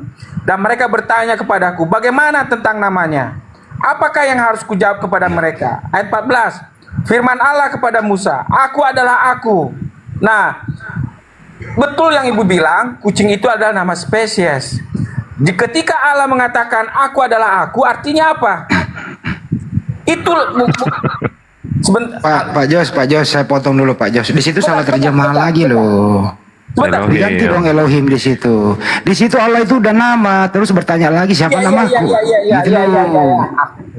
Banget salah Firman banget itu Elohim loh. kepada Musa katanya, iyalah. Dengarlah. Firman Elohim kepada Musa, aku adalah aku. Jadi ketika Elohim mengatakan bahwa aku adalah aku, memang itu bukan merujuk pada spesies. Dan itu juga bukan merujuk pada nama. Tetapi itu merujuk kepada keberadaannya Elohim. Nah, jadi ketika keberadaannya Elohim diterjemahkan kepada masing-masing suku bangsa, ke masing-masing suku dengan ke masing-masing suku bangsa, keberadaan yang berada itulah diterjemahkan sesuai dengan sesembahan masing-masing. Makanya kami dalam orang Kristen mengikuti tradisi itu, seperti orang rabi-rabi Yahudi menerjemahkan kitab suci Ibraninya itu ke Septuaginta. Atas dasarnya itu, jadi aku adalah aku itu tidak diterjemahkan sebagai nama atau apa, tetapi menunjukkan ke kodratnya Elohim itu sendiri. Itu saya Pak Jos, panjang bukan kali. spesies itu, bukan betul itu Ibu. Pak Jos, kenapa sih Anda selalu ngemis ke Yudaism ya? Tuhan Anda beda loh sama Yudaism. Itu menurut pandangan Mas, pandangan penjenengan. Tetapi kalau begini, sebentar penjenengan ya, sebentar. Begini. Sambil ada jalur tol, ada jalur kereta api. Misalnya kalau kami adalah jalur kereta api, Mas jenengan punya agama misalnya jalan tol, nggak boleh kita gabungkan. Saya tetap ada di jalur kereta api karena itulah jalur saya, jalur iman saya. Jadi nggak bisa disatukan itu, karena itulah cara berpikir. Nah, kenapa kami berpatokan kepada Yahudi? Karena menurut kepercayaan kami, Yesus itu dan 12 muridnya ditambah 70 muridnya itu berasal dari Yahudi. Nah, karena berasal dari Yahudi, akar Yahudi, itulah kami ambil akarnya. Itu. Pertama, Jadi, Pak, bisa ini Pak lepas Jos. dari ke Yahudi-Yahudian. Nah, ini Bang Billy nih, saya udah ntar dulu, Bu. nama Kita sambut, Tuhan. ntar dulu, Bu. Kita sambut dulu Bang Billy-nya. Selamat malam, Bang Billy.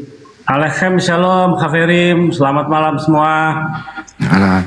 Nah, ini udah isemnya nih ya. Nah, nanti ya Pak Bang Billy Nama jelasin. Tuhan Yahudi sama Kristen sama enggak? Beda lah, Bu. Nah itu dia, tadi kan dia mengambil akar Yahudi. Nah kenapa tiba-tiba bisa beda Tuhannya gitu, yang Pak Jos tadi? Begini Bu. Karena Yesus artinya Yehowa menyelamatkan, Yehosua, Yahweh menyelamatkan. Atas dasar itulah kami mengambilnya itu. Jadi kalau menurut Hendy Selebes itu berbeda, itu pandangan dia. Tetapi bagi kami adalah sama. Berarti Itu. menurut Anda Tuhan Anda dengan Mbak Billy sama. Silakan Mbak Billy, Tuhan Anda katanya sama dengan Tuhannya Kristen. Ya, kalau dalam Judaism jelas ya, lo Israel Vikazev, Tuhan itu bukan manusia. Itu sudah jelas bahwa Tuhan itu bukan manusia. Jadi kalau ada Tuhan menjadi manusia. Belum aku dan sudah aku tidak ada Tuhan yang pernah dibentuk dalam kitab Yesaya jelas. Jadi Tuhan Israel dengan Tuhannya orang Kristen itu berbeda dalam segala hal. Kalau ada orang yang bernama Yeshua pertama kali yang disembah pasti Yehoshua ben Nun, muridnya Musa. Yehoshua itu artinya Yehoshua artinya Tuhan menyelamatkan itu. Karena pertama namanya Joshua itu arti pertamanya namanya Hosea. Baru ditambahin hurufnya Hashem IHWH ditambahin huruf Yod jadi Yehoshua. Doa dengan mendoakan Yosua supaya tidak sama dengan 10 pengintai itu. Makanya Yehoshua Tuhan menyelamatkan. Ya. Nah, jadi kalau ada orang yang bernama Yoshua atau Yeshua yang pertama kali disembah oleh orang Yahudi pasti Yeshua ben Nun.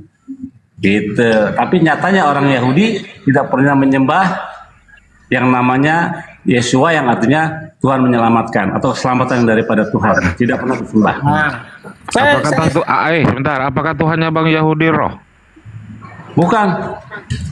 Bahwa roh Tuhanlah yang menciptakan roh dari semua roh itu diciptakan oleh Tuhan. Betul. Kejadian 2 di situ roh Allah melayang-layang menurut versi Kristen Kejadian gimana 1. itu? Oh iya, kejadian 1 ayat 2 ya. Bereshit bara Elohim et hashamayim v'et haaretz ve'haaretz hayat tohu bohu ve'chos el pnei tehom ve'ruach Elohim merachevet al pnei hamayim. Situ ada kata ruah Elohim adalah artinya ialah wind from God, angin yang daripada Tuhan. Kenapa demikian? Karena bumi ini dipenuhi oleh air. Bagaimana supaya timbul daratan? Tuhan mengambil medianya itu angin untuk meniup air itu sehingga kering, timbullah daratan. Sampai yang seperti dilakukannya di Yamsuf atau Laut Merah ketika Moshe Rabenu membelah laut itu dengan sarana angin, begitu. Oke, berarti benar saya tadi angin dari Tuhan, Pak Jos. Ayo Pak Jos. Kalau mau teksnya dilihat boleh. Kebetulan saya ada dengan kitabnya ini. Ya. Boleh. Digedein dong sendiri tuh. Boleh.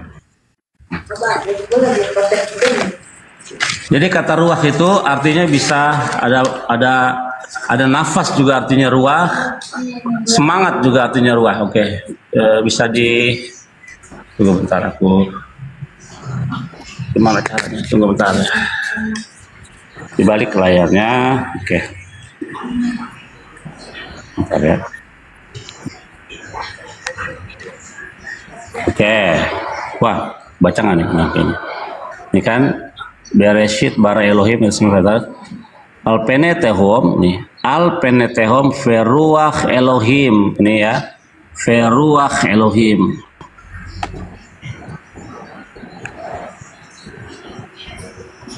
V artinya dan, mana nih? And a wind from God moved over the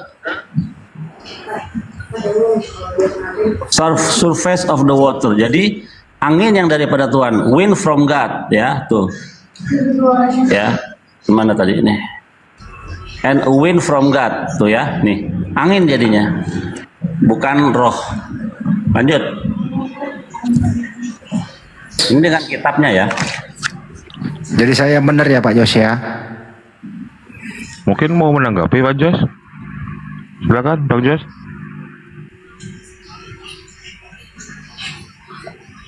Jadi Tuhannya Yahudi bukan roh ya. Jadi salah ya kalau roh Elohim melayang-layang ya di atas permukaan air mengambil. Salah terjemahan ya.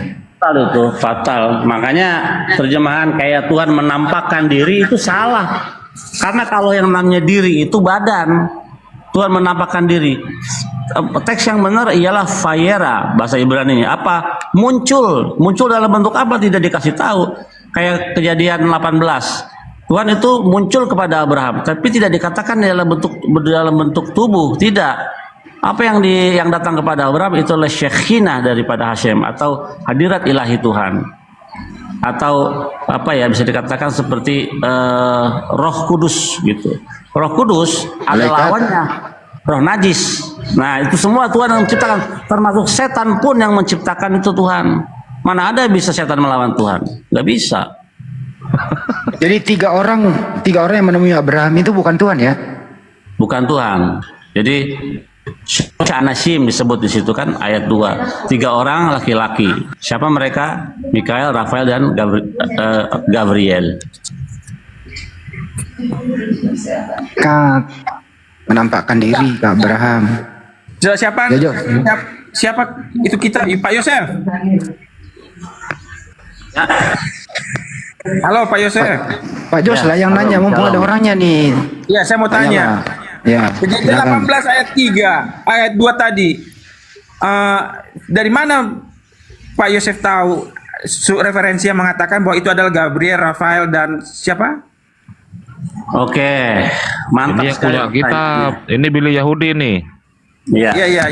Judaism nih. Bagus, pertanyaan sangat bagus. Kita lihat di situ kan tertulis 3 orang, lalu Abraham mengangkat wajahnya dan melihat 3 orang, ya kan? Orang, bukan Tuhan, ya. Nah, baru di pasal 19 itu dikatakan malaikat. Kalau kita lihat di dalam catatan-catatan penafsiran Kristen, misalnya siapa yang terkenal tuh, Henry, Matthew Henry, kita cek di situ. Dia juga mengatakan itu adalah 3 malaikat. Nah, kalau di dalam sumber-sumber Judaism saya akan kasih. Kebetulan pelajaran kita sahabat ini tentang Fayera. Fayera itu dan Hashem appear, muncul kepada Abraham. Ini aku kasih itunya. Kebetulan ini pas banget tadi Parasah Fayera. Jadi yang bahkan ketika ketika malaikat itu pada makan, the visitation of the angel. Nah, meanwhile Abraham beheld these 3 men. They were angels Mikael, Gabriel, and Raphael. They had assumed the form of human. Mereka mengambil rupa manusia, being to fulfill his wish for guests to exercise hospitality. Jadi karena Abraham ini biasa menjamu musafir yang ada di padang gurun untuk dikasih makan, Abraham ini terkenal dengan keramah tamahannya terhadap tamu. Nah, jadi mereka ini menyamar seperti manusia sehingga memenuhi hasrat Abraham yang ingin menjamu tamu, begitu. Siapa mereka? Gabriel, Rafael, dan Mikael. Apakah mereka benar-benar makan? Nah, ini. Oke, kita lihat nih. Apakah mereka benar-benar makan?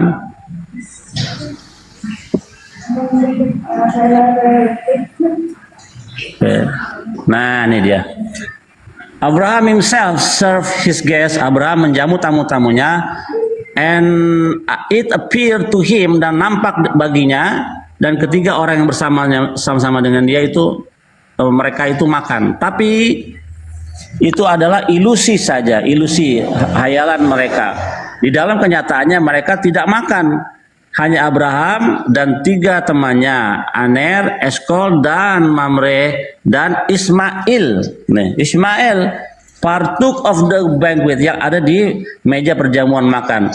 And the portions set before the angels, dan makanan yang diberikan kepada jamuan yang diberikan kepada tamu-tamunya ada malaikat, were devoured, dilahap oleh api dari langit. Oh, ya.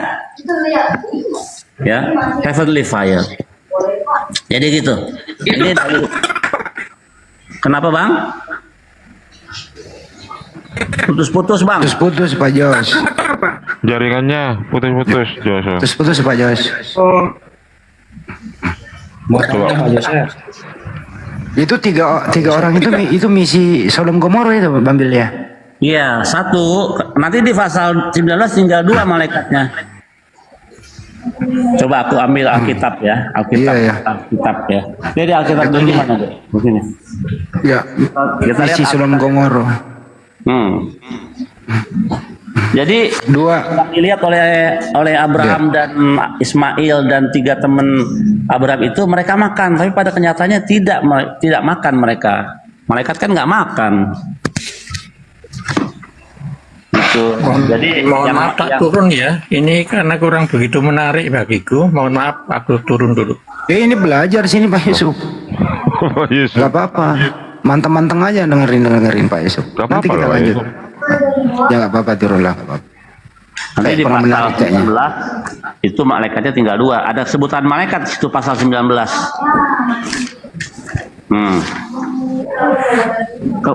Kedua malaikat itu tiba di Sodom. Nah, nih.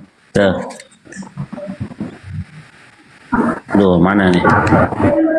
Kedua malaikat itu tiba di Sodom. Jadi benar yang 3 orang itu adalah malaikat. Karena kenapa sisa 2? Karena yang 1 yang namanya Rafael telah melaksanakan tugasnya menyembuhkan luka Abraham setelah 3 hari. Begitu. Pak Yosef mau tanya. Lanjut. Tanya apa mau ditanya? Silakan ditanya. Oke, Pak Yosef ini apa asli keturunan Yahudi? Nggak boleh nanya pribadi Pak, nanya materi aja. Ya, emang kalau dia kapasitasnya kan? Nanya materi aja, saya nggak mempersilahkan nanya pribadi orang di sini. Iya, ada turunan campuran, nggak murni, campur aja. Sama dari kayak orang keturunan Cina, ada keturunan Cinanya. Dari suku apa? Yehuda. Semua suku sekarang disebut dengan Yehuda karena 10 suku kan hilang, belum ketemu. Jadi semua suku Israel sekarang dipanggil dengan nama Yehuda. Oke. Bang, menurut gedein suaranya Pak Jopri, kecil ya suaranya, kencengin. Bentar. Menurut Pak Yosef, Tuhannya Pak Yosef dengan Tuhannya orang Muslim itu sama nggak? Silakan Bang Yahudi, Bang Billy. Pertanyaan yang sudah 10.005 kali ya. Nah, oke. Pertanyaan itu, coba ulangi pertanyaannya.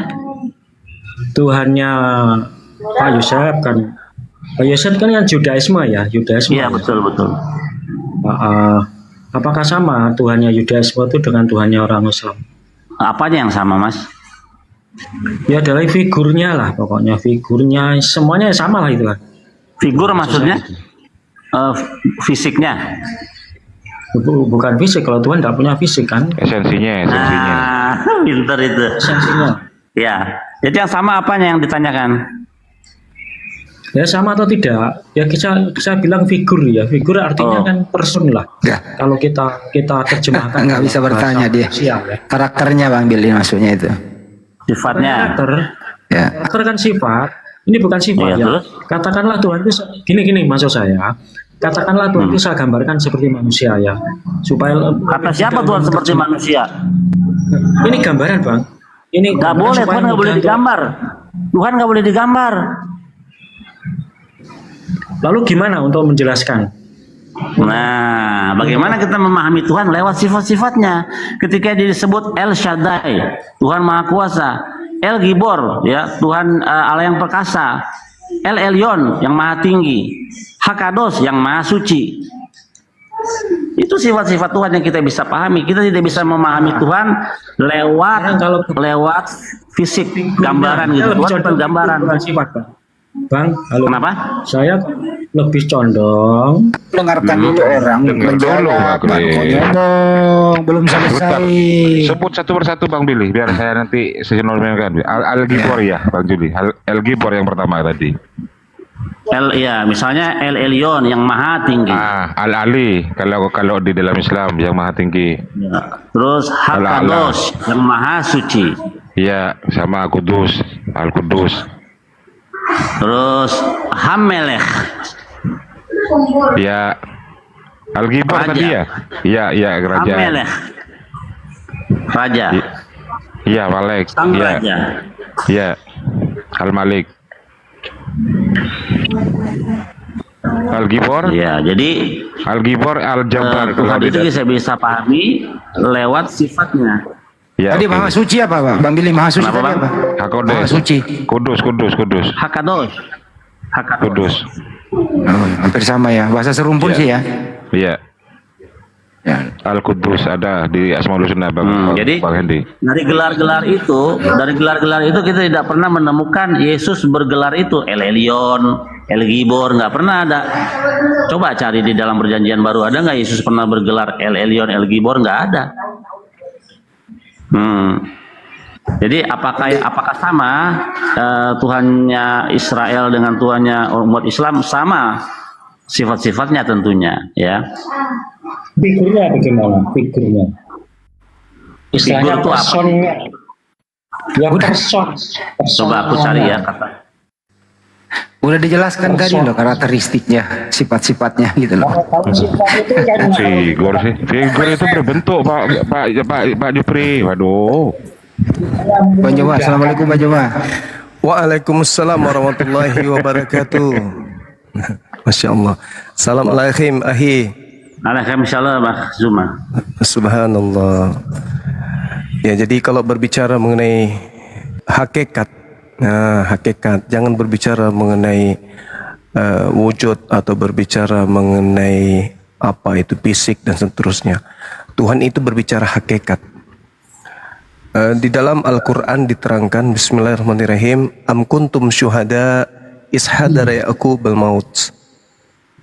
Apakah kamu menjadi saksi saat maut akan menjemput Nabi Yakub? Iz qala li banihi ma ta'buduna min ba'di. Ketika beliau berkata kepada anak-anaknya, apa yang kalian akan sembah sepeninggalku? Keturunannya pun menjawab, anak-anaknya pun menjawab, qalu na'budu ilahaka wa ilaha abaika Ibrahim wa Ismail wa Ishaq ilaha wahida wa nahnu lahu muslimun.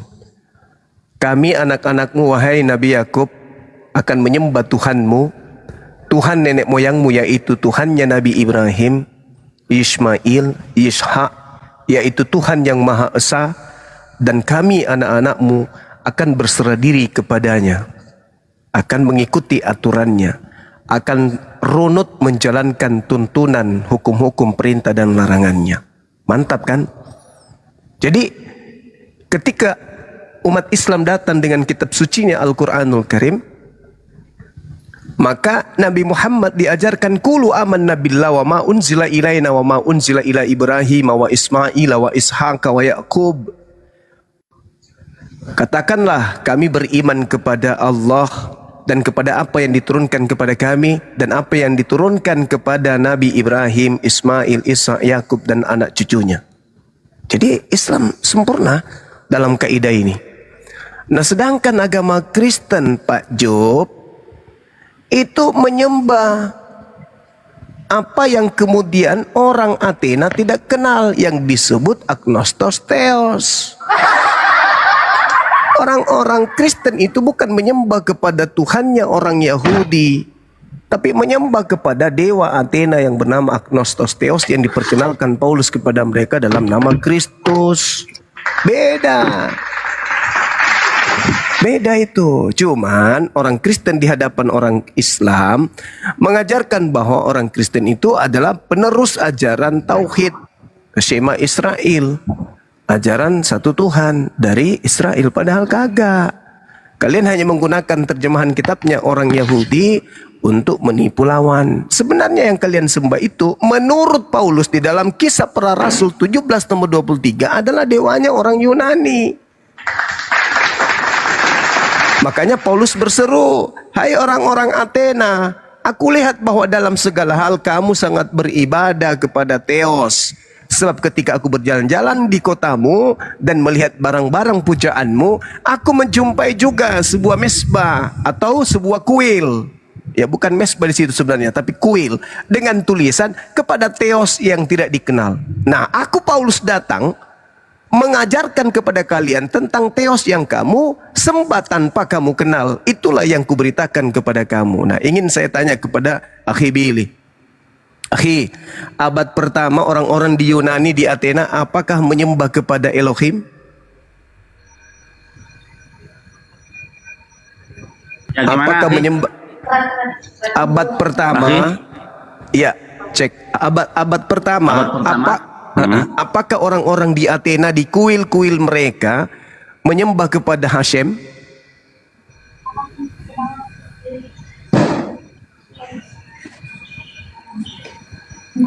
Ya jelas tidak.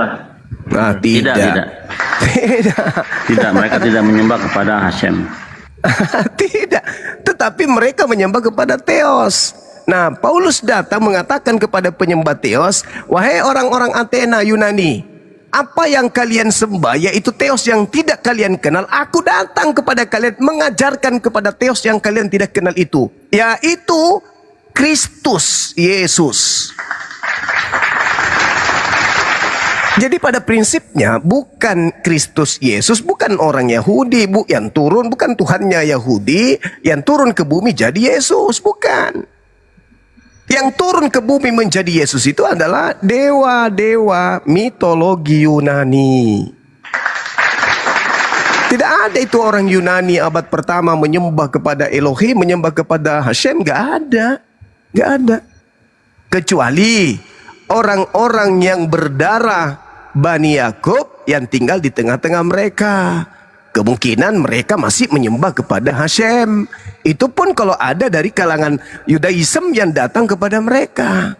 Masalahnya orang-orang Yahudi dari sejak Mesir kuno sampai kepada daerah Roma Yunani, orang-orang Yahudi yang hidup di tengah bangsa asing, mereka nggak bisa lagi bahasa Ibrani. Maka mereka diberikan kemudian terjemahan dalam bentuk Septuaginta. Nah, apakah masih murni Septuaginta itu, kitab Septuaginta dengan Torahnya Nabi Musa? Itu yang jadi masalah.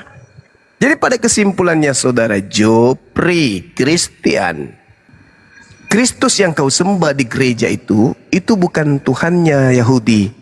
Itu bukan Hashem. Itu bukan ilah Abraham yang kami kenal dengan sebutan Allah.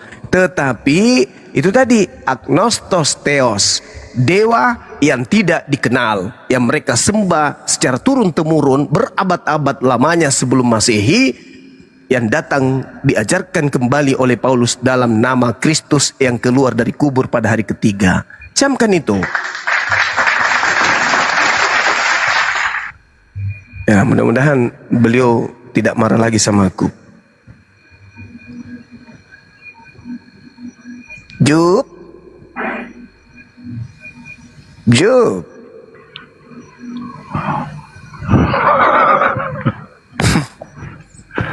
nanya. Makanya kemarin aku tanya, Mesias adalah manusia yang datang dalam rupa Tuhan katanya.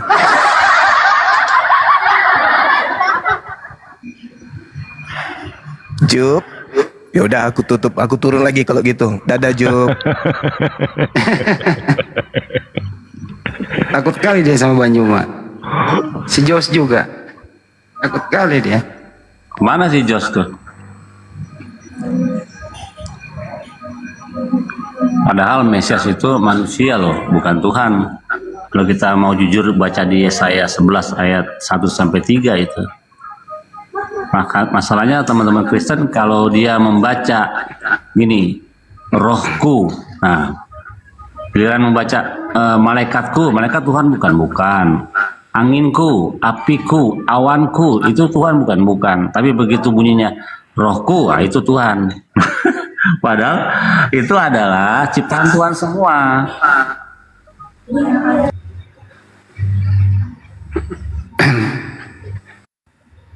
Bang Billy, kalau gitu aku yang nanya deh. Apa perbedaan Yudaism dengan Kristen? Yang paling sentral ialah pemahaman soal Tuhan. Kalau kita sudah final bahwa Tuhan itu bukanlah manusia, artinya Tuhan itu bukan makhluk 3 dimensi, ya, bukan yang ada panjang lebar bisa diukur. Sekelas kucing saja ada ukurannya. Masa Tuhan sama dengan kucing? Begitu. Kucing ada matanya, manusia ada matanya. Kucing ada alat reproduksinya, manusia ada alat reproduksinya. Masa Tuhan begitu? Nah, itu perbedaan di situ. Kedua, apa hubungannya Kristen dengan Torah? Nggak ada hubungannya. Mereka yang memakai kitab Torah, mereka cinta Israel, mereka cinta Yahudi karena keselamatan mereka datang dari bangsa Yahudi, tapi mereka tidak cinta Tauratnya Hashem gitu. Bahkan ada Kristen yang menganggap bahwa Taurat itu sudah tidak berlaku lagi, artinya sudah bisa berzina gitu. Lanjut. Kabur juga si Jupri. Kabur juga si Jupri. Jup. Takut ya.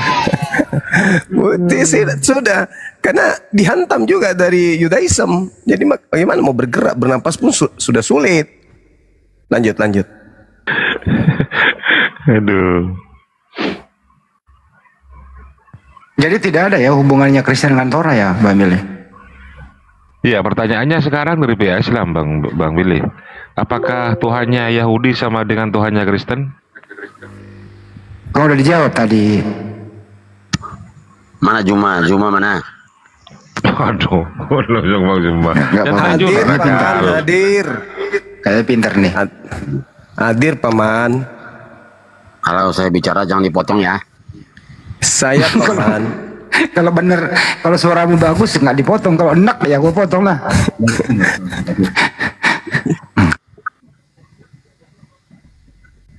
Turun. Udah turun. Nggak ada yang nurunin. Ada yang nurunin nggak? Nggak ada moderator nurunin, nggak ada. Tapi mudah-mudahan hanya sinyal aja, nanti naik lagi. Mau nanya dong, kalau pemahaman Roh Kudus itu di Islam gimana? Apa tuh bahasa Arabnya Roh Kudus? Ruhul Kudus itu gimana? Apakah itu bagian daripada Tuhan atau ciptaan Tuhan? Atau bagaimana fungsinya? Iya, baik. Kalau di Al-Quranul Karim surah An-Nahl ayat 102 diterangkan begini. Bismillahirrahmanirrahim. Qul nazzalahu ruhul qudus min rabbika bil haqq yuthabbital ladina amanu wa hudaw wa busyra lil muslimin. Katakanlah wahai Nabi Muhammad, Roh Kudus menurunkan Al-Quran itu dari Tuhanmu dengan kebenaran untuk meneguhkan hati orang yang telah beriman dan menjadi petunjuk serta kabar gembira bagi orang yang berserah diri kepada Allah. Jadi posisi dari Roh Kudus kalau di Islam itu adalah pengantar wahyu yang datang kepada Nabi Musa, yang datang kepada Nabi Ibrahim, Abraham, Nabi Ishak, Yakub. Itu semua di kami disebut Roh Kudus atau malaikat Jibril, pengantar wahyu. Dia makhluk ciptaan, beliau malaikat. Oh, berarti bukan bagian dari Tuhan ya? Maksudnya? Bukan. Oh iya. Berarti itu asli ciptaan juga ya, makhluk ciptaan. Gitu ya? Iya, makhluk ciptaan. Oke, mantap. Ciptaan. Beliau malaikat. Berbeda dengan teman-teman Kristen kan, Roh Kudus adalah bagian ketiga dari pencipta langit dan bumi ini. Ada Yesus bagian kedua, yang paling itu bagian ketiga. Jadi bingung kita. Tuhan Junior ceritanya, Tuhan Junior.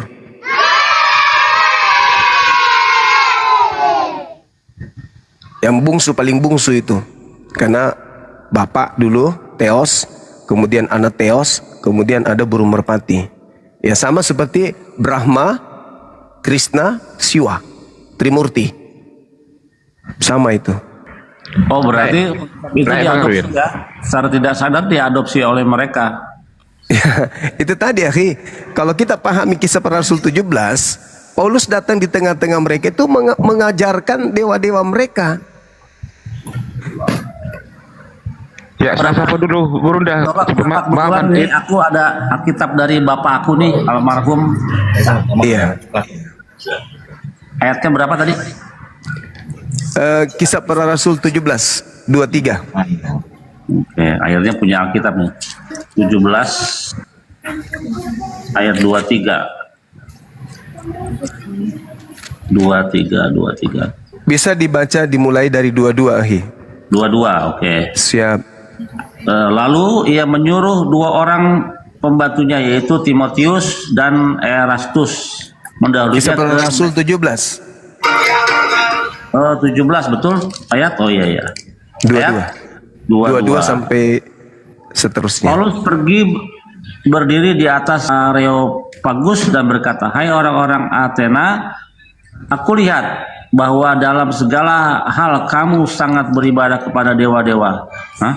Sebab ketika aku berjalan-jalan di kotamu dan melihat-lihat barang-barang pujaanmu, aku menjumpai juga sebuah mesbah dengan tulisan kepada Allah yang tidak dikenal. Apa yang kamu sembah tanpa mengenalnya, itulah yang ku beritakan kepada kamu." Buset. Waduh, serem banget ini. Berarti Paulus datang memperkenalkan dewa yang mereka tidak kenal, yang mereka sembah selama ini di dalam kuil. Nah sekarang permasalahannya, apakah orang-orang Athena Yunani ini menyembah kepada Hashem? Bukanlah, mereka tidak menyembah kepada Nah ini masalahnya di situ. Masalahnya di situ. Karena Paulus pergi berdiri di atas arena pengadilan. Kalau Areopagus itu artinya pengadilan yang memiliki kemudian kayak podium, tempat sidang atau tempat rapat. Lalu berkata kepada orang-orang Athena, "Hai orang-orang Athena, aku lihat bahwa dalam segala hal kamu sangat beribadah kepada siapa? Bukan kepada Hashem, kepada dewa-dewa, Theos." Itu kalau dalam teks Ibraninya, dalam teks Ibraninya apa itu dewa-dewa? Theos ahi. Astaga. Iya. Theos. Harusnya mereka menerjemahkan aja Theos, tapi kok malu ya? Harusnya Theos aja Tuhannya. Jadi ya itu dia masalahnya. Ini kan ada terjemahan pakai kata Allah nih, lebih kacau lagi. Ya itu makanya kami protes. Makanya kami protes karena mereka menutupi Theos yang mereka sembah itu dengan kata Allah setelah dia masuk ke Indonesia. Makanya orang MUI majelis ini, ya orang-orang MUI tidak paham sampai situ pengetahuan tentang Bible. Mereka berpikir ya Allah itu kan ya Tuhan pencipta langit bumi, tapi bukan hanya sesederhana itu. Mereka menutupi kemudian ajaran Paulus ini dengan apa yang ada di dalam kitab mereka. Kan jelas itu. Makanya akhi, ketika Paulus itu datang kemudian di tengah-tengah mereka orang-orang non-Yahudi ini, dijelaskan di Kisah Para Rasul 14, nomor 11, nomor 12, Paulus karena mampu melakukan mujizat-mujizat, orang-orang di situ menganggap Paulus ini dewa. Dewa Hermes, dewa Zeus. Mana ayatnya itu? Ada, coba dibaca di dalam Kisah Para Rasul 14, nomor 11, 12. 12. Dianggap dewa dia. Ayat berapa tadi? 11, 12. Pasal 14, nomor 11, 12. Oke. Oke, ketika orang banyak melihat apa yang telah diperbuat Paulus, mereka itu berseru dalam bahasa Likaonia. Dewa-dewa telah turun ke tengah-tengah kita dalam rupa manusia. Astaga. Karena mereka sebut Zeus dan Paulus mereka sebut Hermes. Oh my God, inkarnasi Tuhan ini. Waduh, kacau. Makanya ketika Paulus datang mengajar di tengah-tengah mereka, dengan pola yang sama, dewa turun ke bumi menjadi manusia, bukan merujuk kepada Hashem, tapi merujuk kepada dewa-dewa mereka, orang-orang Athena, orang-orang Romawi. Tapi orang Kristen ini, karena mereka sudah terlanjur Kristen, mereka menganggap bahwa mereka sembah turun ke bumi menjadi Yesus itu adalah Hashem. Itu makanya ditegur oleh Al-Quran. Laqad kafaral ladzina qalu, kafirlah orang yang berkata bahwa pencipta langit dan bumi itu adalah salah satu dari tiga. Itu tidak bisa kemudian kafir. Saya tanggapi. Sebentar, datang langsung tanggapi. Saya sapa dulu tamu yang satunya ini. Bang Erwin, selamat malam Bang Erwin. Sibuk dibuka mute-nya Bang Erwin. Langsung utarakan ke Gurunda. Iya, langsung utarakan. Waalaikumsalam. Langsung utarakan ke Bang Juma. Ini ada teman saya cewek mau login ini kan. Alhamdulillah. Dari mana Bang? Saya dari Kediri, Jawa Timur. Kediri, Jawa Timur. Iya. Ada yang bisa kami bantu mungkin? Iya. Ya ini teman saya cewek dari mana aslinya? Cikampek Bang. Dari Cikampek. Cuma dia kerja di Kediri. Ini kan orang Kristen. Cuma dia mau login ke saya. Alasannya? Nggak tahu ini. Coba. Nggak ngobrol. Alasannya Bang? Alasannya sudah lama pengen masuk Islam Pak. Alasannya gimana saudari? Kenapa harus Islam? Apa on cam ada? Alasannya apa? Soalnya papaku Islam. Oh gitu. Ya. Cuma mama kan Katolik. Oh, iya. Apakah menemukan kebenaran di Islam atau gimana? Iya, saya lihat banyak viti-viti kayak gitu, jadi pengen masuk ke Islam. Usia berapa sekarang kalau boleh tahu? 25. Oh, iya. Nggak menyesal meninggalkan agama Kristen? Katolik ya? Protestan? Iya. Katolik? Iya. Nggak menyesal meninggalkan penyembahan terhadap Theos? Enggak? Enggak, Bapak. Alhamdulillah. Terus kapan mau syahadat? Secepatnya bisa. Kalau mau syahadat online di sini, di tempat kita di sini boleh. Syaratnya kirim tanda pengenal kepada Bang Handi atau kepada host Bang Arif. Nanti di DM gitu ya Kak? Iya, KTP-nya. Atau catat nomornya Bang Handi. Bang Handi, monitor Bang Handi. Monitor dong. Oke, langsung aja nomornya. Kalau memang betul-betul Kristen KTP-nya ya. Iya. Oke. Coba dicatat nomorku ya. Ada pulpen nggak? Ada sudah. Ya, 0813 0813 9233 9233 7800. 7800. Oke, nanti saya Di WA aja. Oke, nanti saya kirim ke nomor WA ini ya, Pak. Iya, ditunggu. Ya, terima kasih ya, Pak. Makasih, Masya Allah, Subhanallah. Ini kalau Tuhan pencipta langit dan bumi sudah melembutkan hati seseorang, Insya Allah akan menuju kepada keselamatan Islam. Si Jupri masih ada di bawah Gurunda, mudah-mudahan ikut jejaknya nanti. Jupri, catat nomor tadi, kirim KTP. Ya Bapak, ini saya suruh nyatat. Enggak, bukan Bang Erwin. Bang Erwin ini untung saya melihat TPK-nya. minta naik, ada yang mau login, teman mau login gitu, makanya langsung saya jambak barusan Gurunda. Masya Allah. Iya. Jadi malam ini mau syahadat sekarang juga? KTP-nya belum dikirimkan, KTP-nya masih di desa, di orang tuanya. Mungkin besok bisa saya naikkan di sini ya Bang. Oke, baik, Masya Allah. Yang penting niatnya sudah sampai. Allah Maha melihat hati seseorang. Masya Allah.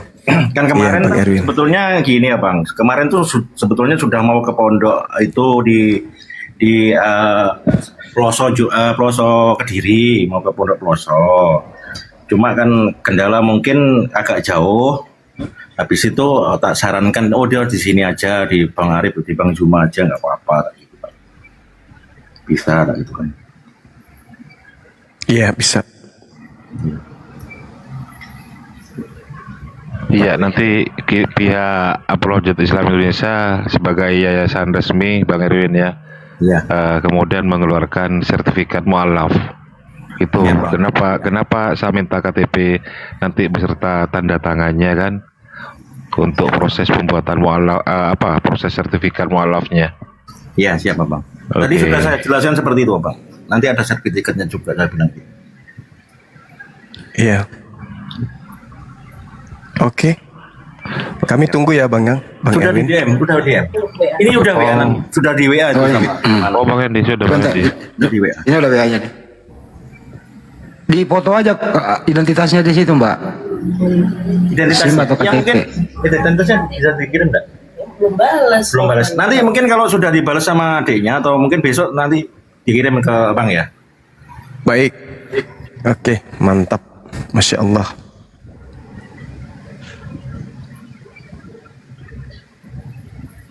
Saya kasih nama apa nih?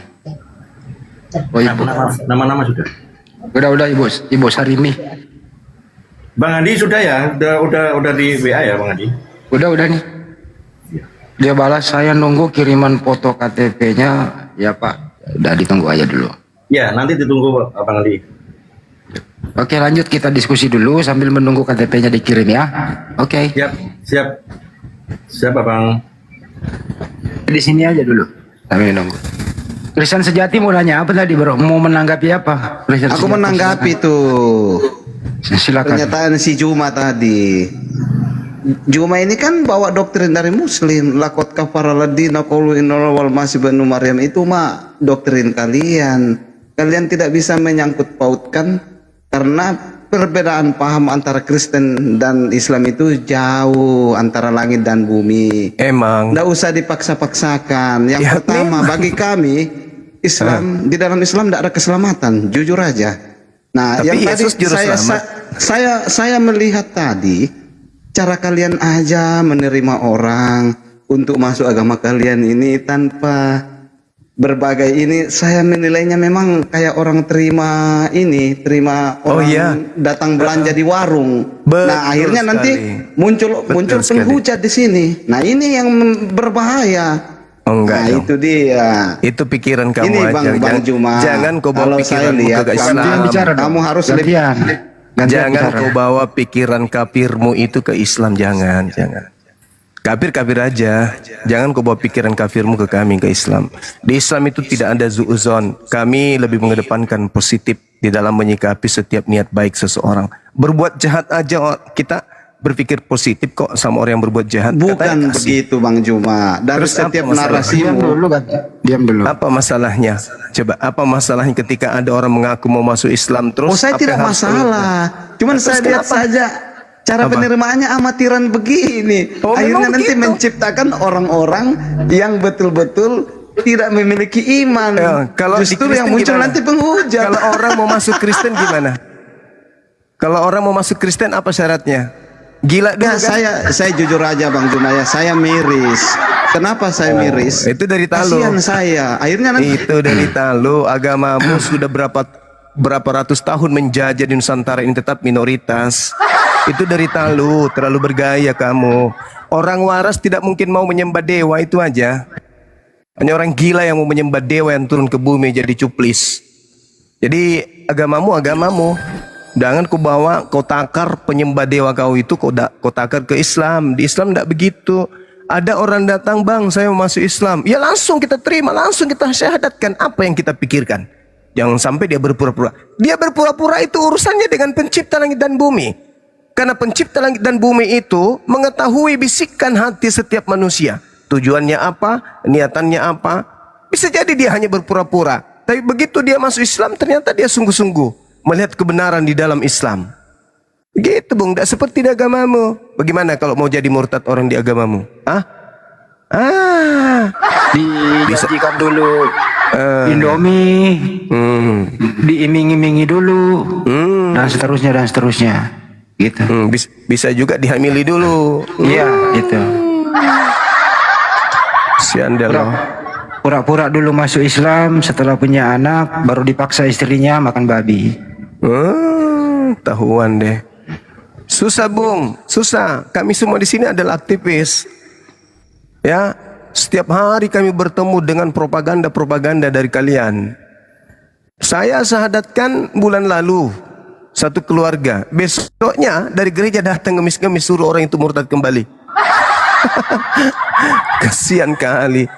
Oleh karena tidak laku, ya seperti sales tidak laku jualannya, sembarang dilakukan ya. Sembarang dipaksakan orang, termasuk Bibelnya dibuat menjadi bahasa Arab supaya bisa nipu orang. Gak malu gitu. Agama kok kayak murah kali agamanya. Justru agamamu yang murah, dijual dengan Indomie, ya kan? Kenapa orang bisa keluar dari Islam karena Indomie? Karena di Islam berat. Begitu keluar dapat Indomie dan bebas dari aturan. Apa aturan di dalam agamamu? Ada nggak yang wajib di agamamu itu? Ada nggak apa yang wajib dalam agama? Nggak ada. Nggak ada. Bebas. Makanya Paulus mengatakan di dalam Galatia 5, Kristus telah memerdekakan kita. Merdeka dari mana? Kuk penghambaan, beban penghambaan. Kolose 2:16, jangan lagi kau mau diatur tentang makanan, tentang minuman, tentang hari raya atau sabat. Jangan. Itu bukan lagi hamba. Kau itu adalah anak-anak Theos. Yang lucu adalah Kristus telah memerdekakan kita dari kutuk hukum Taurat. Sejak kapan kalian terikat Taurat? Sejak kapan kalian itu terikat Taurat? Kalian mau makan babi kek, mau makan kudanil kek, bahkan kalian mau makan setan sekalipun, tidak ada aturan Tuhan kepada kalian. Gak ada. Mana aturan Tuhannya kepada kalian? Ada. 12-13 surat Paulus, menurut Paulus itu bukan firman Tuhan. Lukas, Markus, Matius, Yohanes hanya kesaksian-kesaksian orang yang tidak jelas dari mana kesaksian itu. Lalu apa firman Tuhan ke kalian itu apa? Enggak ada.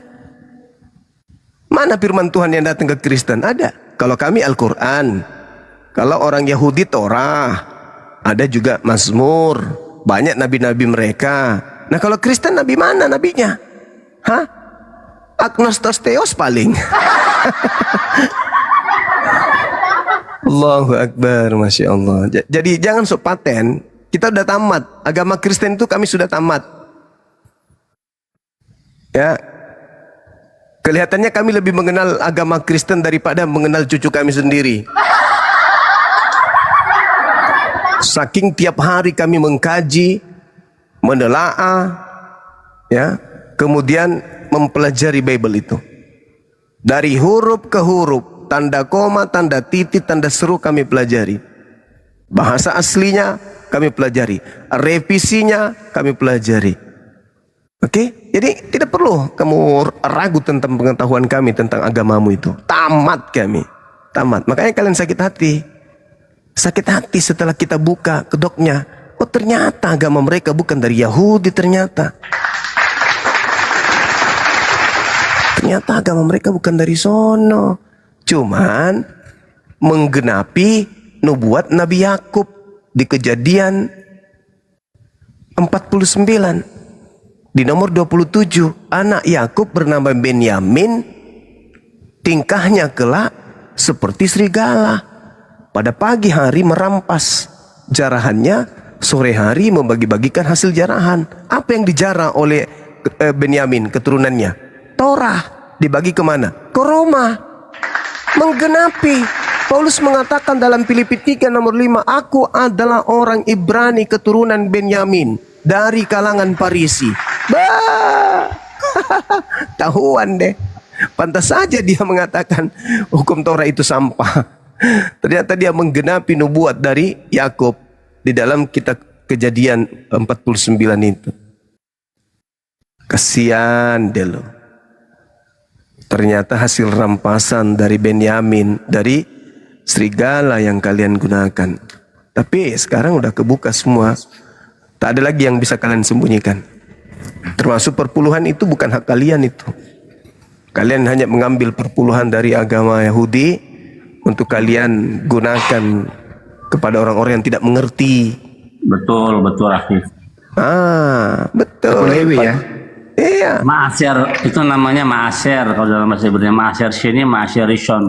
Yang berhak menerima perpuluhan itu hanya Imam Lewi, orang asing, anak yatim dan para janda. Ketika orang Lewi sekarang tidak ada, tapi para janda dan para anak yatim selalu akan berada sampai dengan kita sampai kita mati, selalu ada. Jadi lebih baik memberi kepada orang miskin, kepada anak yatim dan para janda ketimbang harus memberi kepada para pendeta. Karena tidak ada hukumnya dalam Torah memberi kepada pendeta. Orang tidak bersunat kok dikasih, pemakan babi kok dikasih perpuluhan. Masalah generasi, salah konsep. Kasihan ya kalau orang yang gajinya yang orang gajinya misalnya cuman UMR ya, terus dia harus kasih perpuluhan gitu, yang tidak diperintahkan oleh Tuhan. Tapi dilakukan. Dilakukan, aduh. Itulah faktanya yang terjadi. Kasihan. Disapa tamunya. Ya, Koko. Kabur. Dam. Ibu itu besok malam katanya, malam ini KTP-nya masih di kelurahan. Belum diambil.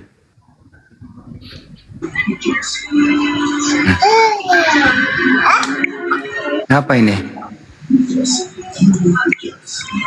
Dam.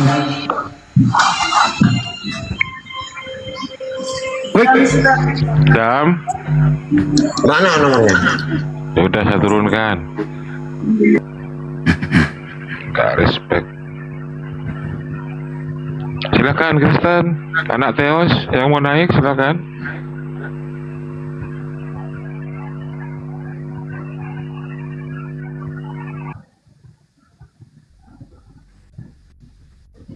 Panglima selamat. Kalau di Islam ada nggak hukum soal memberi gitu, perpuluhan atau sedekah atau gimana gitu? Iya, sedekah itu, infak itu bagian daripada amal soleh. Berapa Sedangkan kalau di kita, kalau yang diwajibkan itu 2,5%. Oke, berarti masih ada sisanya lah ya buat orang itu sendiri ya? Ya, betul. Oke. Betul. Itu dia. Nah, kalau kami di Islam sama seperti kaidah yang ada di dalam kaidah yang ada di dalam Yudaism, dalam hal ini bahwa amal soleh itu mengampuni dosa, amal soleh mengampuni dosa, sedekah. Ada kan di dalam kitab Amsal, sedekah itu menghapus dosa. Sama di kita. Tapi teksnya nggak sedekah, diganti sama mereka. Iya, diganti sama mereka. Teksnya dalam bahasa Ibrani sedekah. Orang dari maut. Sama. Tapi kita yang belajar tentang kitab mereka paham bahwa ternyata di situ sedekah, tapi mereka ganti. Sementara di Islam sedekah itu menghapuskan dosa. Itulah. Sama seperti ketika mereka menuduh umat Islam menyembah Hajar Aswad, kemudian Hajar Aswad menghapus dosa. Mereka nggak paham bahwa yang dimaksud di sana adalah ketundukan terhadap perintah, berserah diri kepada perintah tersebut. Nah, ketika umat Islam datang dari jauh, mengorbankan harta demi untuk berziarah ke sana, itulah yang menghapuskan dosa. Tapi mereka menganggap batunya yang menghapus dosa. Inilah kelemahan mereka, selalu mengarahkan Islam itu kepada agama yang tidak sesuai dengan kaidah Islam itu sendiri. Sedangkan agama mereka sudah nyata-nyata pagan, tapi selalu mengatakan kami ini bukan pagan, kami ini agama dari langit, kami ini samawi, kami ini pelanjut tongkat estafet dari agama orang-orang Israel, kata mereka. Padahal itu tidak sesuai dengan fakta kalau kita ikuti apa yang ada pada mereka. Seperti itu, akhi. Terus yang 2,5% itu hanya berlaku bagi yang mampu aja. Kalau yang tidak mampu justru mereka yang menerima zakatnya. Sama. Itu waktu lugat tamunan tuh bentuknya apa? Zakat atau sedekah? Sedekah. Oh, sedekah. Oke. Iya. Jadi sedekah itu tidak melihat agama apapun, itu boleh. Seperti itu, ahi. Oh gitu. Kalau sedekah nggak harus melihat agamanya atau keyakinannya ya? Iya. Siapapun, fakir miskin, anak yatim, apapun agamanya, di Islam itu boleh. Oh, oke.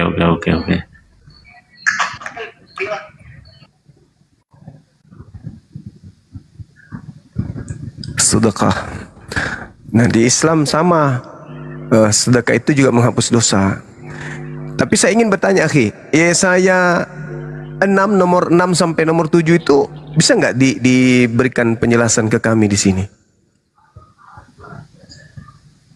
Yesaya berapa? 6. Ayat 6 sampai ayat ke-7. Saya 6 ayat 6 sampai 7 ya. Siap. One of the seraphim flew to me, and his hand was a coal. He had taken it with tongs from atop of the altar. He touched it with my mouth and said, "Behold, this has touched your lips. Your iniquity has gone away, and your skin shall be atoned for." Jadi ini berbicara soal malaikat serafim yang mengambil bara api dan menaruhnya di bibir, di mulutnya Nabi Yesaya, dan dia berkata, "Lihatlah, ini telah menyentuh bibirmu, maka kejahatanmu telah dihapus, dosamu telah dihapuskan." Itu ayat 6 dan 7, akhi. Pertanyaannya gimana? Sama seperti kaidah di Islam, akhi. Jadi batu Hajar Aswad ketika menyentuh bibirmu, maka dosamu telah dihapuskan. Oh, I see, betul. Itu. Ini orang Kristen tidak paham sampai sana. Coba kita lihat terjemahan itunya, terjemahan LAI-nya coba. Iya.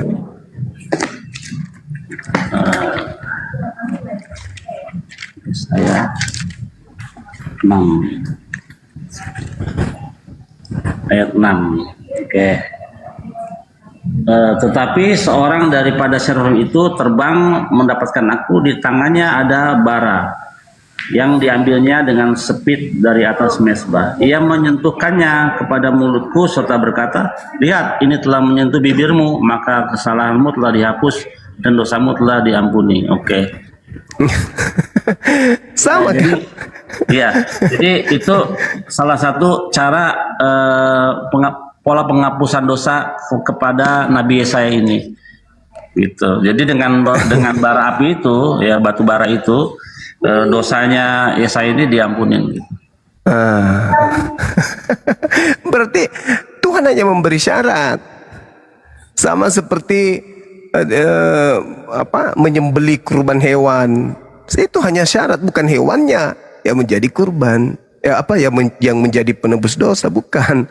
Tapi ketaatan manusia mengikuti perintah. Apa yang diperintahkan oleh Tuhan, itu yang dilakukan, menyebabkan dosa-dosanya dihapuskan. Sama seperti ketika ada perintah, angkatlah batu ini. Setelah kamu mengangkatnya, maka kamu akan mendapatkan duit. Nah, apakah batu yang diangkat ini yang memberikan duit? Tidak. Bukan. Tapi pekerjaan mengangkat batu ini menghasilkan duit. Sama seperti itu. Lagi juga korban sembelihan itu bukan dimakan oleh Tuhan, karena Tuhan tidak makan.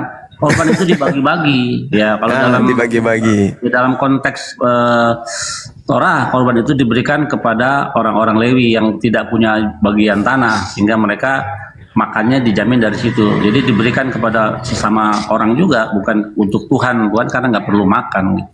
Ya, itu diterangkan juga di Al-Quran itu, tentang umat terdahulu, kurban hewan itu bukan kurban manusia, tapi kurban hewan, dan itu sudah disyariatkan. Tapi sebenarnya sudah jelas ya dalam kitab imamat bahwa yang kriteria untuk menjadi penghapus dosa itu korban darah hewan. Hewan. Ya. Kalau dia mampu, orang kaya dia bisa sapi. Kalau nggak mampu dia bisa kambing atau domba. Kalau nggak mampu lagi dia bisa burung. Kalau nggak mampu lagi dia bisa tepung. Nah, dan itu semua bukan darah manusia. Itu yang bukan darah manusia atau korban manusia, betul lagi. Itu jelas loh. Apa mereka nggak sadar membaca kitab mereka yang di dalam perjanjian lama itu bahwa korban itu dari darah hewan? Ini intinya itu hanya dijadikan sebagai pelengkap saja. Pada dasarnya itu hanya untuk menutupi ajaran mereka yang asli. Jadi bukan mereka menggunakan data kitab terjemahan lama, kitab perjanjian lama itu sebagai penopang keyakinan mereka, bukan. Itu hanya dijadikan sebagai aksesoris supaya apa yang mereka lakukan itu memiliki legalitas. Makanya dikatakan bahwa hukum Taurat itu tidak ada kebenaran di dalamnya, sudah dibatalkan semua, sudah digenapi semuanya. Jadi dibawa-bawa hanya untuk sekedar melengkapi saja ajaran mereka. Karena kapan mereka tidak menggunakan perjanjian lama, maka murni perjanjian baru saja, maka ketahuan apa yang saya sampaikan dari tadi siang, dari tadi malam, bahwa mereka ini Paulus di dalam Kisah Para Rasul 17 itu agnotos theos yang diperkenalkannya, dewa-dewa. Begitu. Nah, itulah juga alasannya mungkin kenapa mereka tidak menggunakan perjanjian lama dalam bahasa Ibrani. Karena kalau mereka menggunakan bahasa Ibrani, ketahuan bahwa itu adalah kitabnya Yahudi. Begitu juga perjanjian baru, kalau mereka mempertahankan bahasa Yunani, maka akan ketahuan bahwa di situ syarat mitologi Yunani. Makanya mereka terjemahkan ke dalam bahasa Indonesia. Celakanya mereka menggunakan istilah-istilah Al-Quran di dalamnya untuk menutupi istilah-istilah Yunani yang ada di dalamnya, seperti theos. Satu lagi yang saya sampaikan tadi, boleh nggak yang kejadian 49 itu, ketika Nabi Yakub memanggil anak-anaknya dan Nabi Yakub meramalkan suku-suku dari anak-anaknya ini. Sampai kepada ayat 27, ada hal menarik di situ. Ayat 49. Iya, nomor 27, ayat 27 Ayat 27. 9 ayat 27.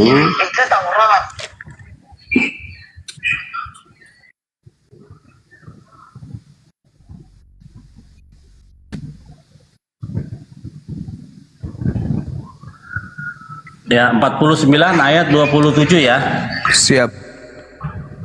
Benyamin, yang ini ya, Benyamin ya, 49 ayat 7. Iya. Benyamin adalah seperti serigala yang menerkam. Pada waktu pagi ia memakan mangsanya, dan pada waktu siang ia membagi-bagi rampasannya. Ini. Iya. Ada apa dengan Benyamin ini? Saya bingung ini. Nah, jadi itu. Benyamin ini suku yang dianggap seperti serigala. Tapi iya. Ini tidak berbulu domba di sini. lanjut. Allahu Akbar, Masya Allah. Jadi Benyamin itu lakumu kelak seperti serigala. Nah, Yesus mengatakan kepada kaumnya, muridnya kala itu, waspadalah kepada serigala. Ada ayatnya itu? Ada. Coba di mana? Matius 7 nomor 15. Oke. Ini jadi Aki Zuma yang ngajarin aku perjanjian baru nih. Matius berapa? 7:15. 7:15. Oke. Boleh dibaca terus sampai data nomor 23.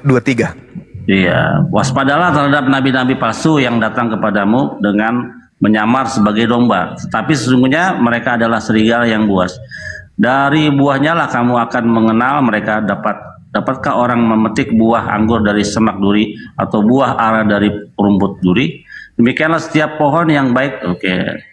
Terus ayat mana lagi? Oke. Yang mana yang tidak setiap orang yang memanggil aku Tuhan akan ayat masuk. 18. Iya. Tidak mungkin. Ayat berapa tadi? Yang mana itu, ayat berapa itu? Matius 7-nya di data nomor 18 dan seterusnya. 18. Tidak mungkin pohon yang baik itu menghasilkan buah. Dan setiap pohon yang tidak menghasilkan buah yang baik pasti ditebang. Jadi dari buahnya lah kamu akan mengenalnya. Bukankah setiap orang yang berseru kepadaku Tuhan, Tuhan akan masuk dalam kerajaan surga, melainkan dia yang melakukan kehendak Bapa yang di surga. Benar. Pada hari terakhir banyak orang akan berseru kepadaku, Tuhan, Tuhan, bukankah kami mau bernubuat dengan namamu? Waduh, dan mengusir setan demi namamu, dan ini nih luga nih, dan mengadakan banyak mujizat demi namamu juga. Pada waktu itu aku akan berterus terang kepada mereka dan berkata, aku tidak pernah mengenal kamu. Menyalah engkau daripadaku, kamu sekalian yang berbuat kejahatan. Waduh. Jadi sekarang permasalahannya adalah siapa di kalangan kita, Yahudi, Islam dan Kristen yang memanggil Yesus Tuhan, bernubuat, bermujizat? Ada lah. Kalau kita nggak ada. Tapi mereka. Iya, paham. Waduh, ini saya baru tahu nih maksudnya ke situ ya. Berarti yang diusir siapa ini? Yahudi, Islam atau mereka? Mereka lah yang menyebut Yesus Tuhan. Coba aku ulangi lagi ya, aku ulangi lagi. Iya. Biar lebih paham. Mana tadi? Pada hari terakhir banyak orang akan berseru kepadaku. Wah. Jadi pada akhir zaman nanti banyak orang akan berseru kepada Yesus, Tuhan, Tuhan, bukan kami bernubuat demi namamu. Dan mengusir. Oh, jadi yang memanggil Yesus Tuhan itu masuk neraka ini.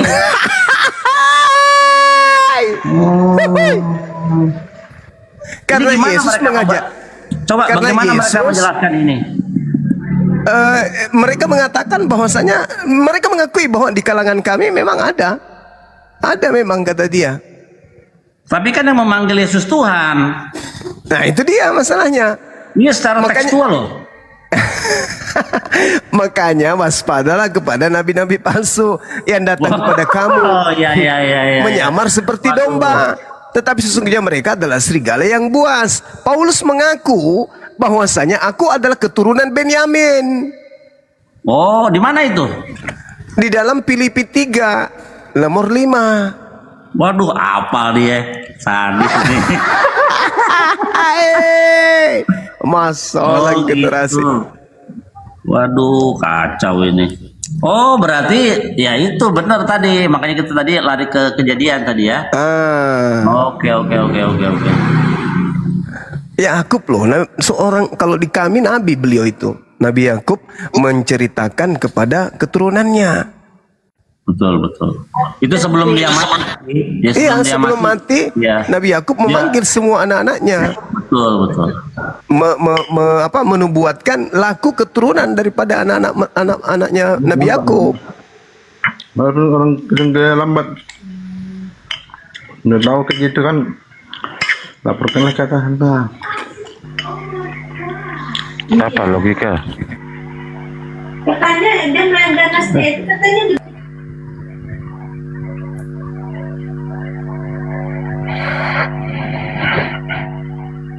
Filipi 3 kan diakui di situ. Aku dari keturunan Benyamin. Tapi ini tadi yang aku buat aku harus bertanya sama mereka ini, yang memanggil-manggil aku, menyebut aku Tuhan, itu masalah yang beratnya di situ. Iya. Padahal Yesus mengatakan, melainkan mereka yang melakukan kehendak Bapa. Bukan kehendak Bapa itu yang mana? Kehendak Bapa yang mana? Ya Taurat. Betul. Waduh. Makanya Yesus mengatakan, Ada Kristen nggak sini? Bagaimana tanggapan mereka soal ayat itu dalam tekstualnya begitu? Yang memanggil-manggil aku Tuhan, Tuhan. Kata Yesus di akhir zaman, aku tidak mengenal engkau, nyala kalian yang berbuat kejahatan tadi kan. Serem itu.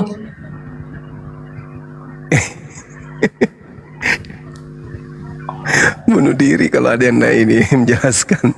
Ini logika sehat ini. Isa, selamat malam Isa, saya sapa dulu Gurunda. Isa Sagai, selamat malam. Assalamualaikum warahmatullahi wabarakatuh. Wal maghfiratu rizwanu. Oh iya. Islam Bang ya. Ya, asli Aceh Bang. Iya, ada yang mau disampaikan Bang? Enggak Bang, saya mau dengerin aja nasihat dari Gurunda saya, Bang Sumur. Iya, iya. Masya Allah, nyimak di bawah ya, karena satu slot khusus untuk teman-teman Kristen. Oh iya benar. Iya, oke. Makasih Bang ya. Iya, sama-sama. Iya, assalamualaikum. Waalaikumsalam. Ini ada yang menarik nih. Buset, Yosef baru ngerti siapa yang disembah Kristen. Ya iya, karena saya nggak pernah baca perjanjian baru, makanya Akhi Zuma ini benar-benar mantap ya. Paham perjanjian baru nih. Waduh. Jadi saya belajar Injil nih sama beliau nih. Allahu Akbar, Masya Allah. Ya, jadi tadi ada Bang Ahya mengaku Benyamin di sana ya, Paulus. Iya, ada betul. Di Filipi 3 itu. Dan Roma 11 nomor 1 Gurunda. Iya. Betul.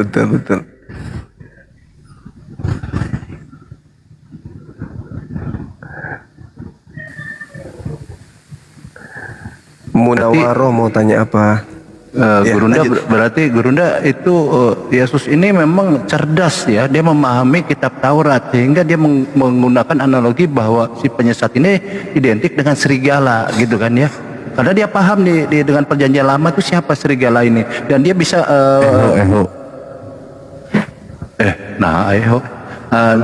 Yesus ini selain paham dengan kitab Taurat, dia juga mengetahui apa yang akan terjadi nanti itu. Oh ternyata ada nih yang mengaku orang dari suku Benyamin, yaitu serigala itu, mungkin begitu Gurunda ya. Iya, makanya dikatakan bahwasanya di Matius 5 itu loh, di Matius 5 nomor 19, barang siapa yang meniadakan hukum Taurat meskipun yang paling terkecil lalu mengajarkan kepada orang lain, maka dia akan menempati tempat terhina di dalam kerajaan langit. Itu kata Yesus kan? Akan tetapi sebaliknya, barang siapa yang tidak meniadakan hukum Taurat dan mengajarkan kepada orang lain untuk melakukan segala perintah-perintah yang ada di dalamnya, maka dia akan menempati tempat tertinggi di dalam kerajaan surga. Oh, keren kan?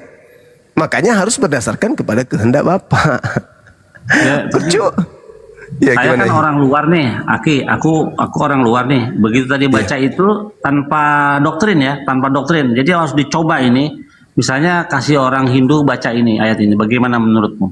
Pasti akan sama dengan orang yang baru pertama baca Injil. Tadi kitab apa tuh yang dibilang yang menyebut aku Tuhan. Artinya apa? Orang yang menyebut Yesus itu Tuhan itu diancam. Ini menurut saya yang baca barusan. Gitu. Iya, jadi harusnya kebalik.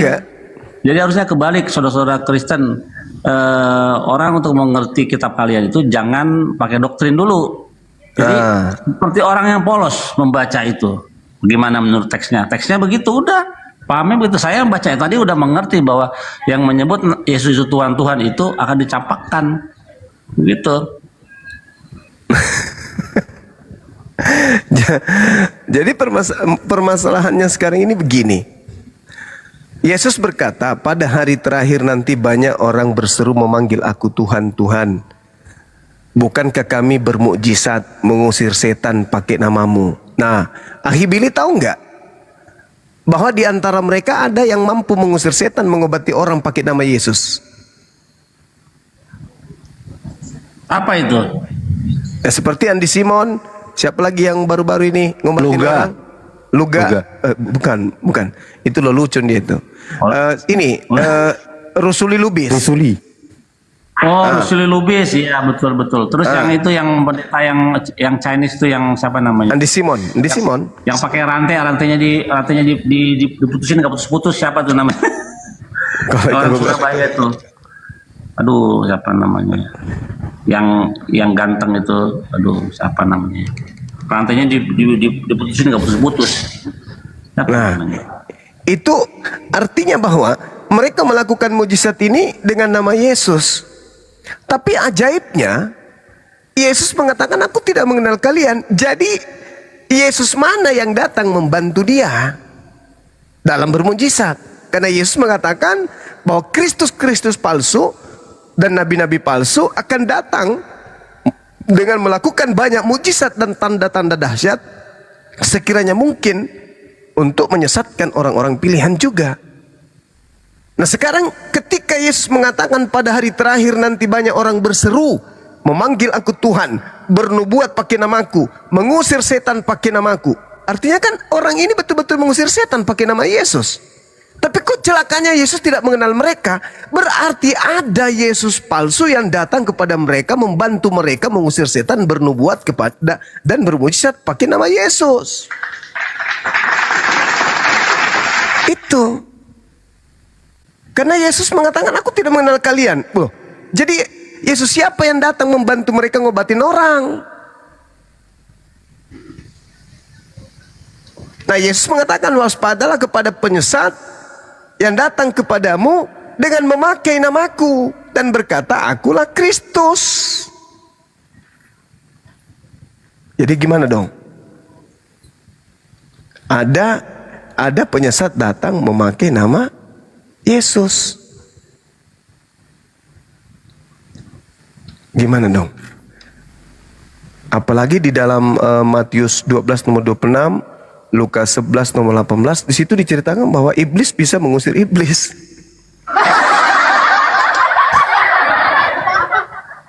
Gimana dong? Bang Juma, favoritku, Bang Yosef. Iya. Gimana Bang? Ya, shalom. Bang Suma, andaikan boleh belajar dari Anda, kita lari topik sedikit tentang 2 ayat Quran, boleh? Ini dari sekte mana? Kristen Protestan, Bang. Ini kita sudah membahas ayat yang tadi itu. Cuma coba ditanyain bagaimana itu yang memanggil Tuhan itu tidak akan selamat itu. Iya. Sepertinya saya tidak punya kemampuan di ayat tadi, tapi saya bertanya tentang Quran dikit. Nanti ini kan sudah ada tema ini. Ayat kalian itu ayat kalian loh. Itu ayat kalian. Kalau yang memanggil Yesus Tuhan itu masuk neraka. Itu ayatnya. Ya, itu versimu Yahudi ya. Bentar. Coba baca ulang. Saya yang nggak pernah baca itu aja paham maksudnya secara tekstual. Oke, iya tekstualnya benar. Ada orang yang terima kasih. Oke ya, atas nama Yesus yang memanggil Tuhan, ternyata Yesus bilang nyala, ya kan? Itu benar. Makanya Anda benar. Bagaimana literasi saya tentang 1-2 ayat Quran? Bisakah Bang Juma mempunyai kemampuan untuk menjelaskan? Gitu. Berarti Yesus bukan Tuhan ya? Oke, dalam makna perhatikan At-Taubah ayat 91 ya, Bang Juma ya. Itu kodu mereka menjadikan dia nggak mau jelasin, dia nggak mau menginjil kepada kita dia. Bukan, artinya Tuhan itu dijadikan dalam At-Taubah ayat 31. Jadi Tuhan itu adalah gelar ilah atau Rab. Ya, ilahi ya Rabbi. Jadi ilah atau Rab itu merujuk kepada Tuhan. Kalau Allah adalah nama yang eksklusif untuk sang Tuhan dalam paham tauhid. Perhatikan itu. Jadi dalam tauhid kita mencari Tuhan, dapat Allah. Kita mencari Allah, dialah Tuhan. Muncullah la ilaha illallah. Perhatikan itu. Dalam Kristen, makna Tuhan sesuai dengan At-Taubah 31, jangankan manusia. Sebentar, jangankan manusia. Hawa nafsu pun bisa jadi Tuhan. Rob tidak bisa diartikan ilah, itu nggak nyambung. Hanya perlu dibaca dalam teks aslinya Yunani. Itu apa? Theos apa Kurios? Nggak bisa itu. Makanya kamu harus mengerti dulu makna dari original teks Quran. Jangan asal-asal kau tafsir sementara Bibelmu sendiri kau nggak paham. Bibel yang bahasa Indonesia aja kau nggak paham, gimana mau paham dengan bahasa Arab? Jangan dikancing lah Bang Juma, kita belajar sama-sama. Makanya saya belajar. Jangan di-mute host ya. Perhatikan, sebelum tahun 65, Depak itu diresmikan tahun 65. Mari kita lihat Quran terjemahan sebelum tahun 65, di mana kata Tuhan belum dipakai ya. Di situ Alhamdulillahirabbil alamin, segala puji bagi Allah sesembahan semesta alam. Belum ada kata Tuhan loh. Nanti tahun 65 maka kata Tuhan diindonesiakan. Baru terjemahan itu Quran bukan sih, Aki? Nah, bukan. Itu terjemahan. Terjemahan itu bukan Al-Quran. Nah, salah besar Bang Cuma. Perhatikan, terjemahan ialah, nah, perhatikan itu. Arti terjemahan ialah, coba Bang Cuma terjemahkan saya. Arti terjemahan ialah, ayo. Arti terjemahan ialah, terjemahan Al-Quran itu bukan Al-Quran. Astagfirullah. Oke, Bang Cuma perhatikan. Terjemahan adalah menarik ini, menarik. Kenapa bisa begitu, Aki? Karena terjemahan itu bahasa manusia. Sementara Al-Quran itu bahasa Tuhan. Antara bahasa Tuhan dan bahasa manusia itu enggak sama. Kalamullah dengan perkataan manusia itu beda. Jadi Al-Quran original teks itu adalah kalimat dari langit, ya. Sedangkan yang di bumi itu terjemah upaya manusia untuk mengerti kalimat-kalimat Tuhan. Maka mereka menerjemahkan. Berarti ada beberapa kalimat yang tidak memiliki arti yang mencakup ya. Ya, betul Akhi, betul. Jadi terjemahan itu boleh direvisi, boleh dikoreksi terjemahan, tapi kalimat Tuhan tidak boleh direvisi, tidak boleh dikoreksi. Bang Cuma, terjemahan itu bisa direvisi. Makanya kitabnya orang Kristen ini bukan firman Tuhan, bisa dikoreksi, bisa direvisi kapan saja. Bang Yosef sama Bang Cuma, terjemahan ialah, coba Anda jelaskan ke saya. Terjemahan itu bahasa manusia. Itu yang perlu Anda pahami. Kurang tepat Bang Cuma, dengarkan saya. Terjemahan ialah makna ayat Quran yang dialihkan ke bahasa lain agar pembaca mengerti artinya. Iya, betul. Yang mengalihkan siapa? Yang mengalihkan siapa? Yang mengalihkan siapa? Bahasa lain, bukan bahasa asli. Yang mengalihkan siapa? Sebentar Bang Juma, tanpa terjemahan. Yang mengalihkan siapa? Kutanya dulu. Yang mengalihkan siapa? Sebentar, belum selesai. Tanpa terjemahan bagaimana Bang Juma bisa memahami ayat Quran? Saya tanya. Al-Quranul Karim dipahami dengan beberapa disiplin ilmu yang saling mencakupi satu sama yang lain. Oke? Terjemahan itu adalah salah satu disiplin ilmu dari beberapa disiplin ilmu yang harus dikuasai seseorang untuk mengerti makna Al-Quran. Bukan cuma terjemahan tok. Saya tanya, bukan hanya terjemahan tok. Karena kalau hanya terjemahan tok, manusia akan memiliki makna terhadap ayat suci Al-Quran berdasarkan rasa bahasanya sendiri. Orang Bugis ketika berbicara, orang Sulawesi ketika berbicara mengenai kereta adalah kendaraan yang panjang menggunakan rel. Orang Medan kalau kereta adalah motor roda 2. Beda. Makanya terjemahan itu tidak bisa dipakai satu-satunya alat untuk mengetahui firman Tuhan. Butuh disiplin ilmu yang lain. Nahwu sharaf, balaga, i'rab, asbabul nuzul dan seterusnya. Itu Bung. Udah Bung, sebentar Bang Cuma. Dalam hal ini seolah-olah Anda mengatakan, jangan saya tuduh ya, saya tanya, Bang Cuma dengan 17 nama yang ada di Kemenak ya, yang menerjemahkan Al-Quran dalam bahasa Indonesia dengan legalisasi mereka profesor doktor, ahli bahasa Arab, ahli tafsir, mana yang lebih pantas? Kenapa diturunkan? Kok turun? Lagi seru tuh. Iya, ilmu itu supaya yang lain dapat ilmu juga. Yang menarik ini tadi Al-Quran bukan terjemahan, itu coba gimana sih? Iya, terjemahan itu bukan Al-Quran. Terjemahan itu adalah upaya manusia untuk memahami Al-Quran. Upaya untuk memahami Al-Quran. Maka terjemahan bisa mengalami pergeseran makna tergantung daripada rasa bahasa setempat. Ini host ya, host. kalian itu selalu parah ke lawan saya. Ini kesempatan Bang Juma nih. Jangan nyerocos, bukan saya yang nurunin tapi moderator. Waduh, karena Anda tidak tertib. Coba dengarkan kalau sama saya sulit. Ini Bang Juma nih kesempatan. Saya dengarkan dulu, saya hostnya. Siap, silakan. Dengarkan dulu. Iya, Anda harus tertib kalau mau berdiskusi. Makanya bukan hostnya yang menurunin tapi moderator tadi. Silakan. Oke, iya saya tahu. Iya, saya naikin lagi. Iya. Siap. Ini saatnya kalian mendengar Bang Juma. Saya juga Bang Juma tidak membantah ya. Tetapi terjemahan itu adalah usaha ya. Usaha dari orang-orang di Kemenak untuk bagaimana kita memang. Ngapain didengar si Juma goblok itu? Oke. Juma goblok itu. Saturin dulu satu. Kudusnya ditahan, kudusnya. Yang pribadi. Sebentar, Bang Yosef sama Bang Juma. Boleh kita lari ke ayat Quran yang saya maksud? Saya lihat kapasitas Anda menjelaskan ayat Quran. Silakan. Oke, Abang Juma membuka surat Maryam ayat 17.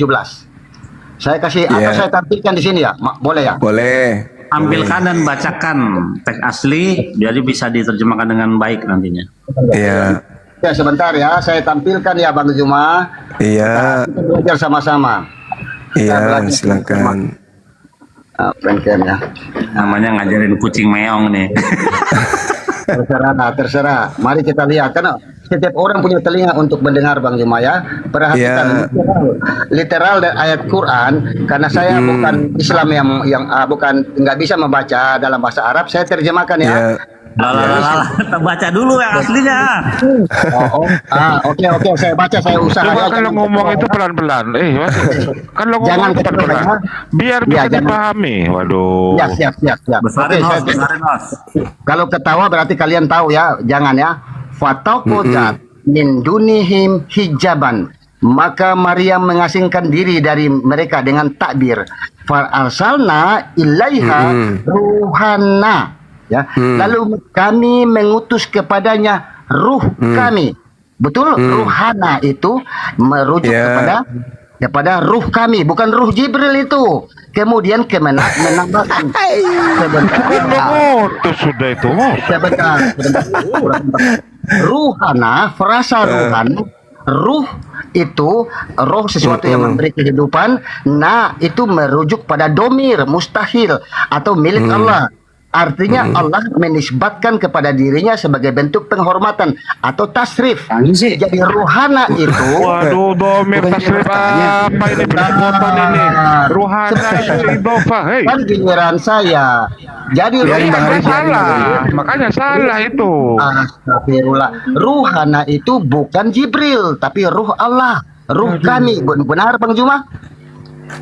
Iya, ruh kami betul. Oke. Terus masalahnya kemudian ruh itu menjelma sebagai manusia ya. Perhatikan sebagai manusia. Jadi kemudian ruh itu berkata dalam ayat 19-nya, aku datang untuk kata menjelma. Sebentar, baca dulu tinggal dikit. Aku datang untuk memberi engkau anak yang suci. Perhatikan ruh kami, ruh Allah yang memberitahu bahwa kami jadi yang diberi itu Isa. Jadi Isa itu anak Allah, ruh kami, bukan Jibril. Silakan Bang Juma. Mengutus itu kan ada mengutus tadi itu, waduh. Iya, ruhana, ruh kami. Giliran Bang Juma, diam, yang lain. Oke. Jadi ketika kemudian dikatakan fattakhazat min dunihim hijaban fa arsalna ilaiha ruhana. Jadi ketika berbicara mengenai ruh, dan ruh di sini merujuk kepada apa yang kemudian diperintahkan kepada Maria atau Maryam, maka Allah memerintahkan ruhnya. Siapa ruhnya di situ? Siapa ruhnya Allah di situ? Malaikat Jibril. Makanya dikatakan bahwasanya yang menyampaikan wahyu kepada Maryam itu malaikat Jibril. Jadi yang datang kepada Maryam adalah malaikat Jibril, ruh kami. Kami merujuk kepada Allah. Bang Zuma, ruhana itu melekat pada Allah, bukan pada Jibril. Kalau kepada Jibril maka Bahlulnya minta ampun. Saya mengutus apologet kami ke Kalimantan untuk memberikan kemudian edukasi tentang kristologi dasar. Kami mengutus apologet kami. Apakah apologet kata kami di situ saya yang pergi? Oke, sebentar ya. Atau bagian daripada kuasa saya? Sebagai pemimpin saya mengutus apologet saya mengatakan kami mengutus apologet kami. Apakah berarti kami di sana adalah saya sendiri yang ke sana?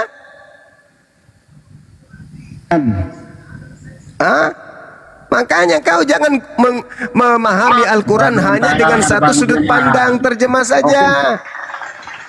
Sekarang kita lihat nih. Ini contoh nih di dalam kitab Kejadian. Akhi Billy, kitab Kejadian.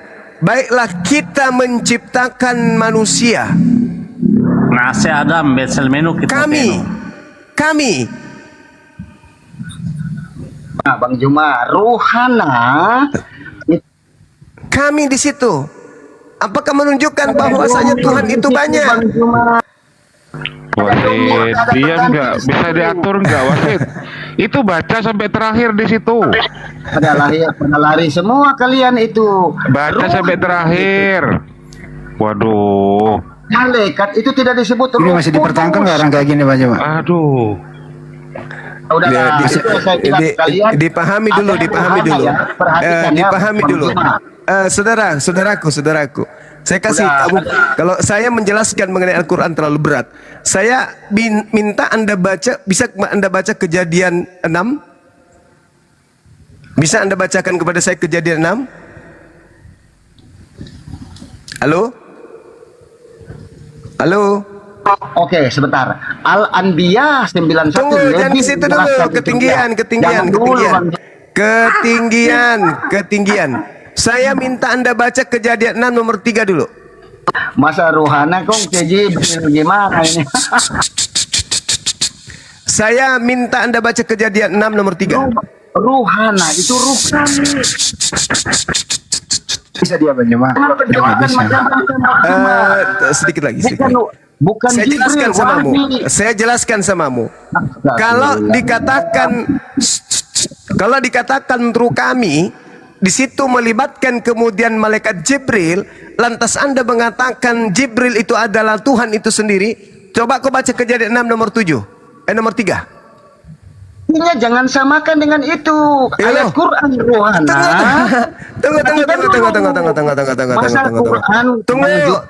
Tunggu. Kejadian 6 nomor 3 berbicara. Berfirmanlah Tuhan, Rohku tidak selama-lamanya tinggal di dalam manusia. Apakah manusia itu adalah Tuhan karena dia adalah rohnya Tuhan? Jangan bandingkan. Itu sudah jelas-jelas dikatakan rohku loh. Dikatakan rohku di situ. Rohku bukan lagi roh kami tapi rohku. Bandingkan Quran. Udah nggak bisa. Dia turunkan. Dia nggak bisa. Kamu nggak bisa, saudara, nggak bisa. Kamu nggak bisa memahami Al-Quran. Sedangkan bahasa Indonesia saja, kitab Kejadian 6:3 dalam Bible yang kau gunakan itu, berfirmanlah Tuhan, rohku tidak selama-lamanya tinggal di dalam manusia. Siapa yang tinggal di dalam diri manusia? Kan Kristen itu, dalam agama Kristen, Tuhan mereka adalah roh. Siapa yang tinggal di dalam diri manusia berdasarkan Kejadian 6? Nomor 3 dalam perspektif Kristen? Ya Tuhan. Bukan roh Tuhan lagi. Tuhan. Iya kan mereka menyembah roh. Berarti ketika Tuhan yang adalah roh berdiam dalam diri manusia, maka manusia itu Tuhan atau bukan? Bukan lah. Ya Tuhan. Enggak, perspektif mereka. Oh iya. Tuhan. Yohanes 4 nomor 21. Itu. Dia katakan bahwa Tuhan itu adalah roh. Maka sembahlah dia dalam roh. Maka ketika dikatakan Kejadian 6 nomor 3, rohku tidak akan selama-lamanya tinggal dalam manusia. Apa ini maksudnya? Tuhan yang adalah roh berada dalam diri manusia. Manusia yang mana? Ya semua manusia. Berarti semua manusia adalah Tuhan. Iya.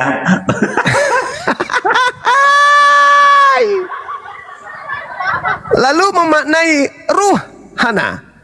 Roh kami itu adalah Tuhan itu sendiri. Oke, berarti rohku itu adalah Tuhan itu sendiri. Kalau begitu manusia semuanya adalah Tuhan. Padahal ruhana itu merujuk kepada oknum yang dilibatkan oleh pencipta langit dan bumi pada saat kemudian mengutus utusannya. Jadi Allah itu maha bijaksana. Ketika dia menyebut kata kami, itu proses dia sedang melibatkan makhluknya yang lain, utusannya, pesuruh-pesuruhnya. Maka dia mengatakan kami. Tapi ketika kemudian dia memproklamirkan untuk diibadahi, disembah, dia tidak pernah menggunakan kata kami. Dia selalu mengatakan kata aku. Tiada Tuhan selain kami, itu enggak ada di Al-Quran. Sembahlah kami, itu enggak ada di Al-Quran. Selamanya kata kami itu digunakan oleh Al-Quran ketika Allah melibatkan makhluknya. Tapi orang terjemah yang hanya mengetahui kata kami, dia memaknai kemudian bahasa Quran dengan bahasa Indonesia. Ya nggak bisa dong. Al-Quran diturunkan dalam bahasa Indonesia? Bukan. Al-Quran diturunkan dalam bahasa Arab. Maka untuk memahami isinya harus menggunakan rasa bahasa Arab, bukan rasa bahasa Indonesia. Makanya saya katakan terjemahan Al-Quran bukan Al-Quran. Terjemahan Al-Quran itu bukan Al-Quran. Terjemahan itu adalah upaya manusia untuk mengerti isi daripada firman Tuhan. Bagaimana manusia bisa mengerti kemudian firman Tuhan? Ya harus diartikan satu-satu. Siapa yang mengartikan? Orang yang paham bahasa Arab. Nah, apakah kemudian setelah diartikan satu-satu, maka firman Tuhan itu adalah yang datang dalam bahasa Indonesia? Bukan.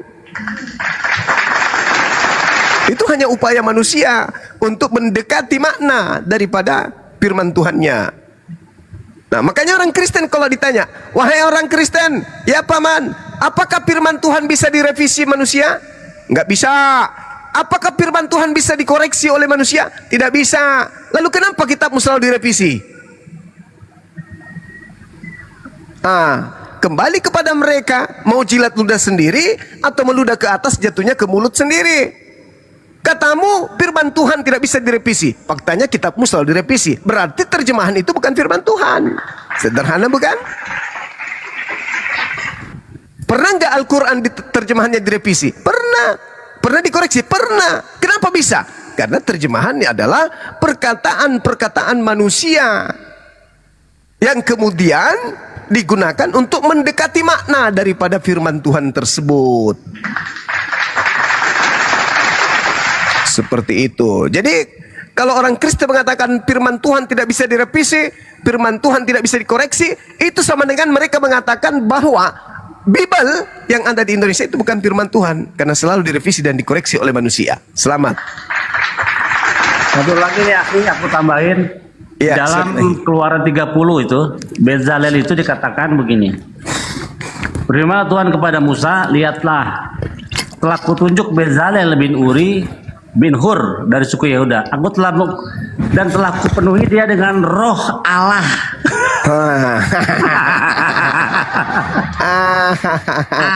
Apakah Bezalel itu Tuhan? Mampus. Ini juga ada juga di dalam ini di Yohanes 3 nomor 34 dikatakan begini.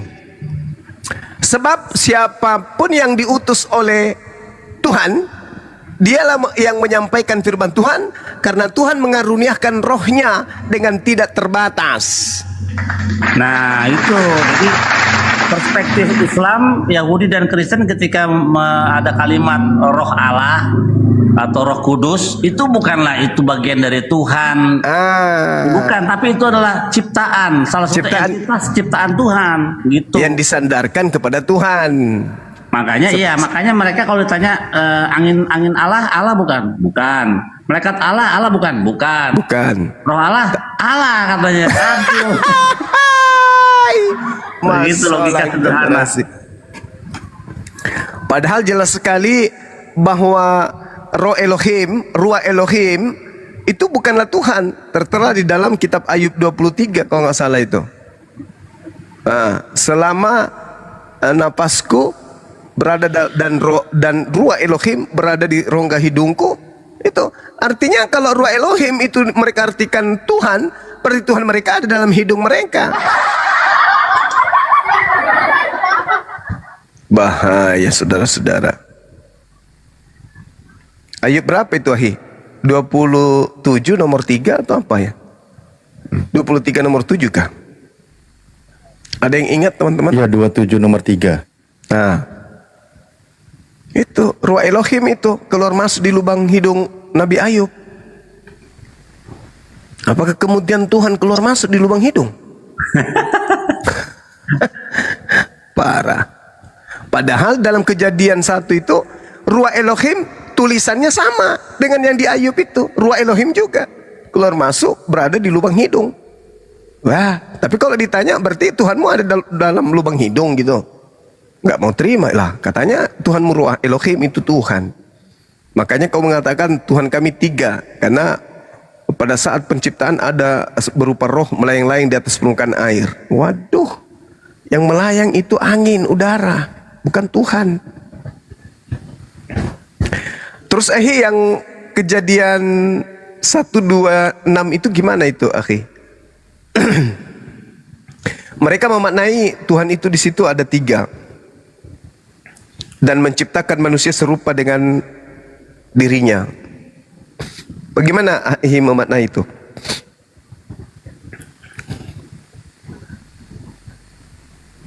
Kejadian 1 nomor 26. Ahi Billy masih monitor? Bang Willy, yang segambar itu yang udah serupa. Iya. Dia kan memaknai bahwa Yesus itu, manusia itu segambar dengan Tuhan. Artinya mereka harus terima bahwa ya Tuhannya mereka punya anus.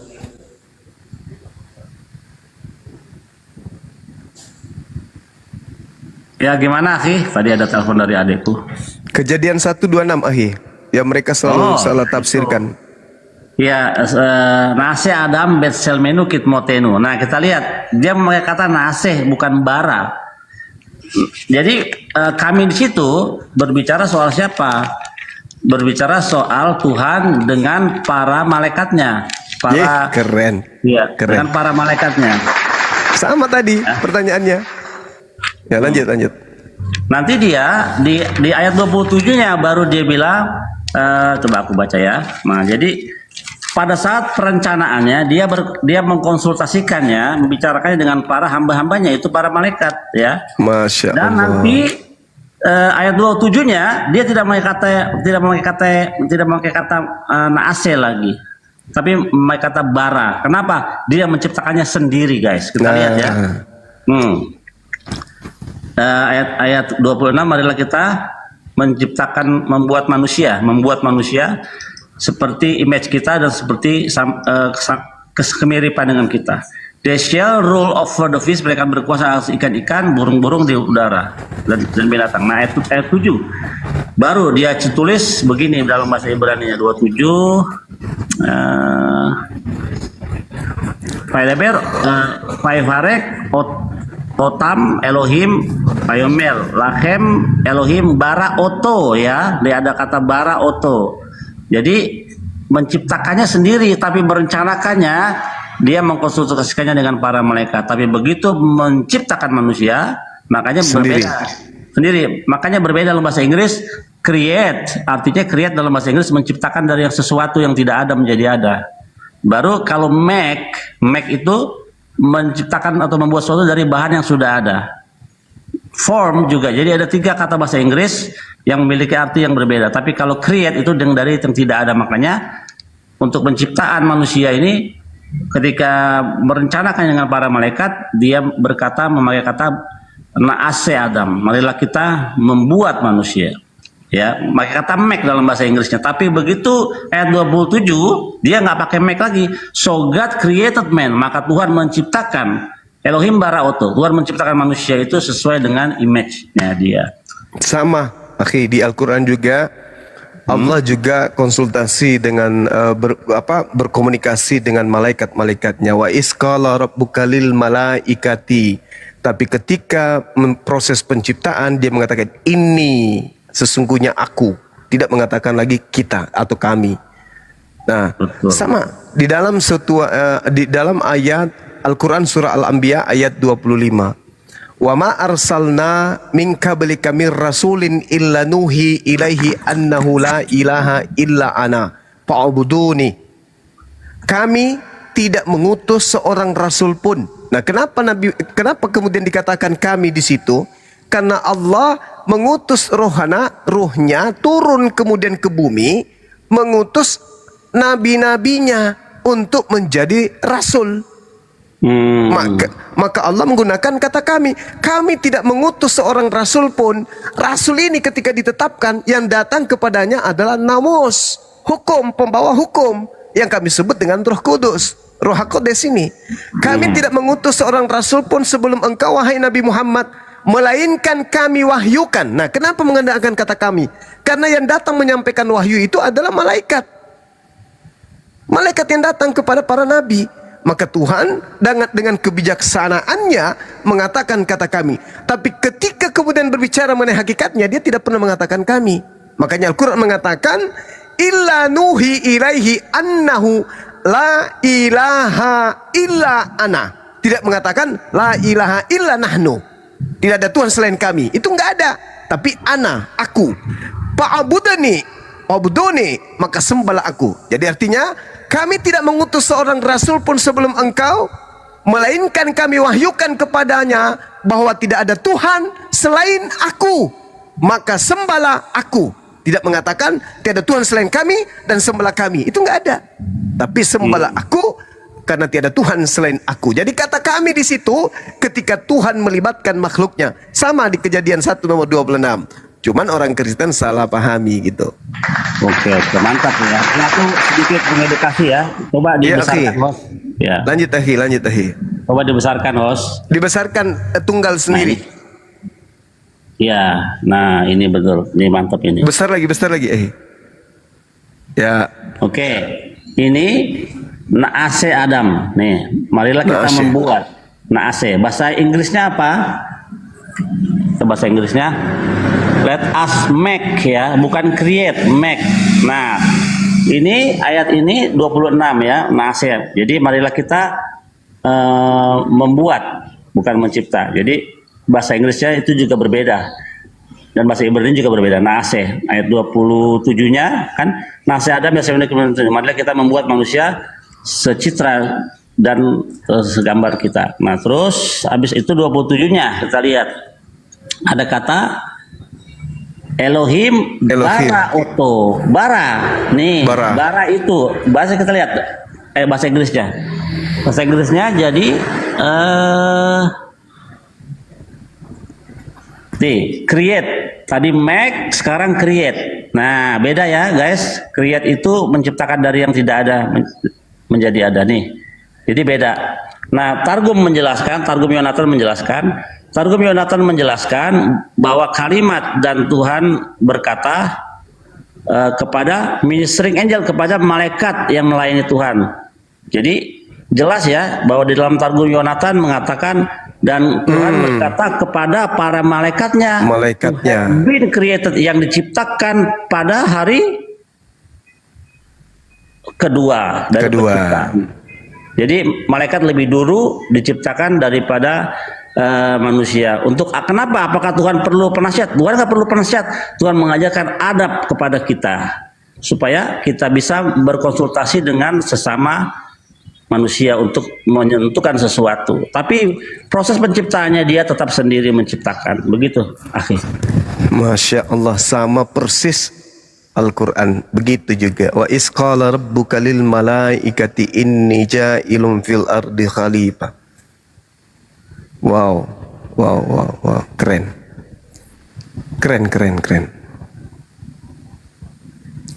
Tapi yang disalahartikan lagi dia menganggap bahwa di situ ada banyak Tuhan.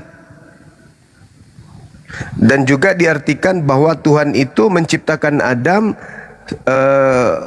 sama seperti wujudnya Tuhan. Iya, itu karena kata selem dan demut yang mereka salah artikan. Nah, si Adam selmenu ke surga. hitmotenu. Nabi Zuma. Ya, Kalau jadi untuk kata fisik itu memakai kata to'ar. Jadi harusnya nasi Adam to'ar. To'ar. To'ar. Itu fisik. Kita ketahui dalam Kejadian 29 bahwa dikatakan Joseph vivet to'ar, Yusuf ganteng perawakannya, begitu. Tapi kalau Tuhan tidak berlaku kata to'ar itu fisik, karena selem dan demut artinya ialah persepsi intelektual atau kecerdasan yang membedakan kita dengan makhluk yang lain. Gitu. Lanjut.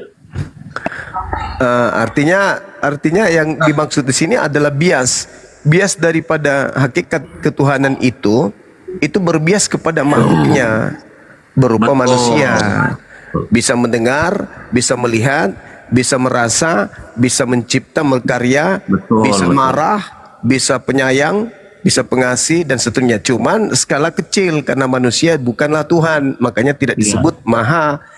Maha itu hanya ada pada diri Tuhan. Makanya manusia bisa berkarya, bisa mencipta. Ya, cuma kita bedanya kita menciptakan dari bahan yang sudah ada ya. Yang sudah ada gitu. Itu yang dimaksud. Bukan berarti Tuhan setara segambar dalam bentuk wujud. Kalau setara dengan bentuk wujud bahaya itu. Makanya kami sering menagih. Makanya mereka sudah rubah itu dalam Alkitab yang barunya menjadi juga yang bilang Muhammad itu Allah yang perkasa cuma. Ada video kau bilang itu. Sekarang kalau saya Muhammad kembali itu Allah yang sekarang kalau saya kembali kepada Akhi Billy terkait Yesaya 9 nomor 6, Akhi, orang-orang memanggilnya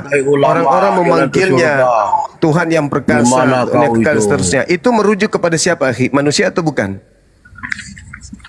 Yesaya 9 nomor 6. Ada video kau yang bilang Muhammad itu Allah yang perkasa. Dengarkan dulu. Gimana? Yesaya 9 nomor 6 itu merujuk kepada manusia atau merujuk kepada Elohim? Kepada Elohim, kepada Tuhan pencipta langit dan bumi ini. Itu semua El-Gibor, Afiat, ya. Shalom itu adalah Tuhan pencipta langit dan bumi. Bukan, Akhi, bukan. Maksud saya, Akhi, pada hari ini telah lahir bagimu. Sorry. Seorang putra. Bukan. Ya, seorang putra telah lahir bagimu. Itu putra yang dimaksud sini manusia atau bukan? Hizkia itu manusia. Manusia bukan? Manusia, benar. Nah, beliau disebut dengan sebutan apa oleh orang-orang sekelilingnya? Digelari apa dia di situ? Shalom. Sar Shalom. Nah, itu berarti mereka ingin mendudukkan gelar-gelar itu kepada Yesus. Maka saya katakan bantahan saya pada saat itu bukan Yesus, itu Hizkia. Dan kalau Anda memaksakan itu untuk Yesus, maka saya katakan itu lebih pantas ditujukan kepada Nabi Muhammad daripada ke Yesus. Tapi itu bukan Yesus, itu adalah Raja Hizkia. Nah, itu seperti itu, Akhi. Mereka salah artikan. Mereka salah artikan. Dianggapnya saya mengatakan bahwa Allah yang kami sembah itu adalah Nabi Muhammad. Framing. Iya, framing dan jadi sudah biasa nama-nama atau sifat-sifat Tuhan disematkan kepada Masya Allah. Kayak misalnya Hizkia kan dari kata Hazakia, artinya apa? Allah yang perkasa, gitu.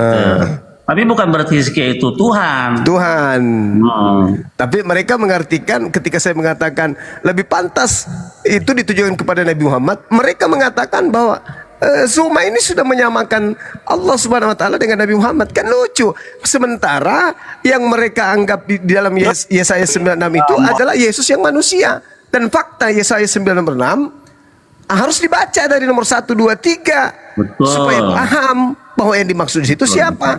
Karena di situ orang-orang di situ menginginkan adanya raja yang sama seperti Gedeon, yang bisa kemudian membangkitkan kejayaan Israel. Nah, itulah raja yang disebut Hizkia. Pada saat saya menuliskan atau menyampaikan data itu, Hizkia sudah ada, sudah lahir, bayi dia. Makanya disebut bukan raja damai, Prince, pangeran. Kenapa? Karena bapaknya masih jadi raja. Mereka salah artikan. Udahlah teman-teman Kristen, kalian tidak akan pernah bisa menang. Kenapa? Kami paham, kami ngerti, kami belajar. Bukan kami seperti kalian hanya manggut-manggut di gereja, enggak. Saya habiskan waktu, buku-buku saya banyak, saya beli, saya belanja buku, dan saya pelajari untuk menyelamatkan kalian. Agar dipahami itu. Cuma kamu Silakan, selalu Nilai. memutar balikan Apa yang dan kuputar? cocok lagi. Apa lagi tuh? Contoh. Nah, ya itu Yesus kenapa tiba-tiba jadi Hizkia dan ini Yosef make itu Utslim ya? Beliau yang punya kitab. Beliau orang Yahudi. Nah, kalau Yudaisme itu tidak mengakui Yesus sebagai penebus ya? Enggak. Memang penebus Israel itu dalam konteks Yesaya itu Hashem. Hashem. Iya. Memang. Makanya kita lihat, bisa dibukakan saudara, kita lihat siapa yang disebut pangeran kedamaian, bukan raja damai ya, karena kalau raja damai itu Melech Shalom. Coba Evita sebentar, aku kasih tahu sama kamu nih, bahwa tidak ada satupun Yesus di dalam seluruh kitab orang Yahudi. Tidak pernah ditulis nama Yesus dan tidak pernah ada nubuatan Yesus dalam kitab para nabi-nabi Memang Israel. dalam PL memang Yesus hanya dinubuatkan dan belum muncul. Yesus hanya Dalam tokoh PL. dari Roma Yunani. Jujur aja. Tapi waktu itu Aki bilang yang menubuatan di dalam perjanjian baru itu tentang apa tuh yang imam siapa? Kayafas apa itu? Iya. Aki bilang Iya. dia nubuatannya di kitab perjanjian baru. Pas itu sebenarnya kalau di situ. Harus mati demi untuk membebaskan bangsa Israel dari perampasan hak Memang dalam orang-orang PL. Roma. Memang dalam PL yang jadi juru selamat itu adalah Bapak di sorga yang bernama YHWH. Karena Bukan Yesus. Bapak di sorga itu sumber keselamatan dan melaksanakan keselamatan itu di dalam diri Yesus. Ayatnya di mana dalam sini? Yang Dalam menjadi kitab. korban tebusan untuk menebus manusia Mas Solang memang parah, parah. kematian kekal Parah. menjadi kebangkitan, dan yang membangkitkan itu Yesus nanti. Siapa yang memberikan contoh penebusan dosa itu pakai darah manusia? Dewa Molok. Itu ada di dulu, saya udah catat, tunggu ya. Ya. Sementara kita tahu bahwa korban itu dalam imamat itu, imamat 1 ayat berapa itu, Akhi? 2. Sayangnya tidak tertulis darah manusia itu. Hewan ternak lu di situ disebut. Iya, apalagi darah Tuhan. Yesus mereka identikkan dengan hewan ternak. Allahu Akbar. Kalau nggak salah Yohanes 1 nomor 29 deh. Inilah domba, inilah anak domba Theos yang akan menyelamatkan dosa dunia. Yang ditunjuk di situ Yesus. Waduh, benar-benar lah. Pernah nggak di dalam catatan atau filsuf Islam menyamakan Allah itu dengan kayak gembala atau apa gitu, kayak yang sesuai dengan antropomorfisme manusia? Di dalam Islam enggak, karena ditakutkan terjadi seperti yang ada di Yudaism dan di Kristen. Adanya sekelompok dari Yahudi itu yang menganggap bahwa Esra itu adalah anak Elohim. Sama Yesus itu adalah anak Elohim. Maka Tuhan tidak mau lagi menggunakan kalimat-kalimat seperti itu. Padahal Tuhan di dalam Al-Quran, Tuhan mengatakan ini ma'akum, aku bersama dengan Bani Israel. Di mana ayatnya? Ketemu ayatnya. Itu Imamat 17 ayat 11. Mati ya. Itu mengenai darah yang bisa menebus dosa. Iya, darahnya darah apa itu? Darah yang bisa menebus dosa karena nyawa makhluk ada Iya. di dalam darahnya. Betul. Darah apa Dan itu? aku telah memberikan darah itu kepadamu Akhi, di masuk, atas akhi. mezbah untuk mengadakan perdamaian bagi nyawamu. Sebab darah Kamu mengadakan perdamaian dengan perantaraan nyawa. Nah itu, jadi Iya. sudah jelas Darah apa? bahwa Darah apa ada. yang dimaksud? Karena kalau darah hewan tidak bisa menebus nyawa manusia yang Perintah yang dulunya Tuhannya, hidup kekal. perintah Dan Tuhannya hidup mengatakan kekal darah itu hewan. telah hilang karena pelanggaran dari Adam. Nah, itu fitnah semua tuh. Itu fitnah semua tuh. Fitnah Di mana Tuhan mengatakan Itu bahwa kan memang suka cocok lagi dan memutarbalikkan. nah, sekarang Aku tolong tidak tunjukkan fitnah, aku di mana mengikuti dalilnya, Imam, di mana aku jelas dalilnya, ayat di mana dalilnya Adam mewariskan dosa kepada keturunannya.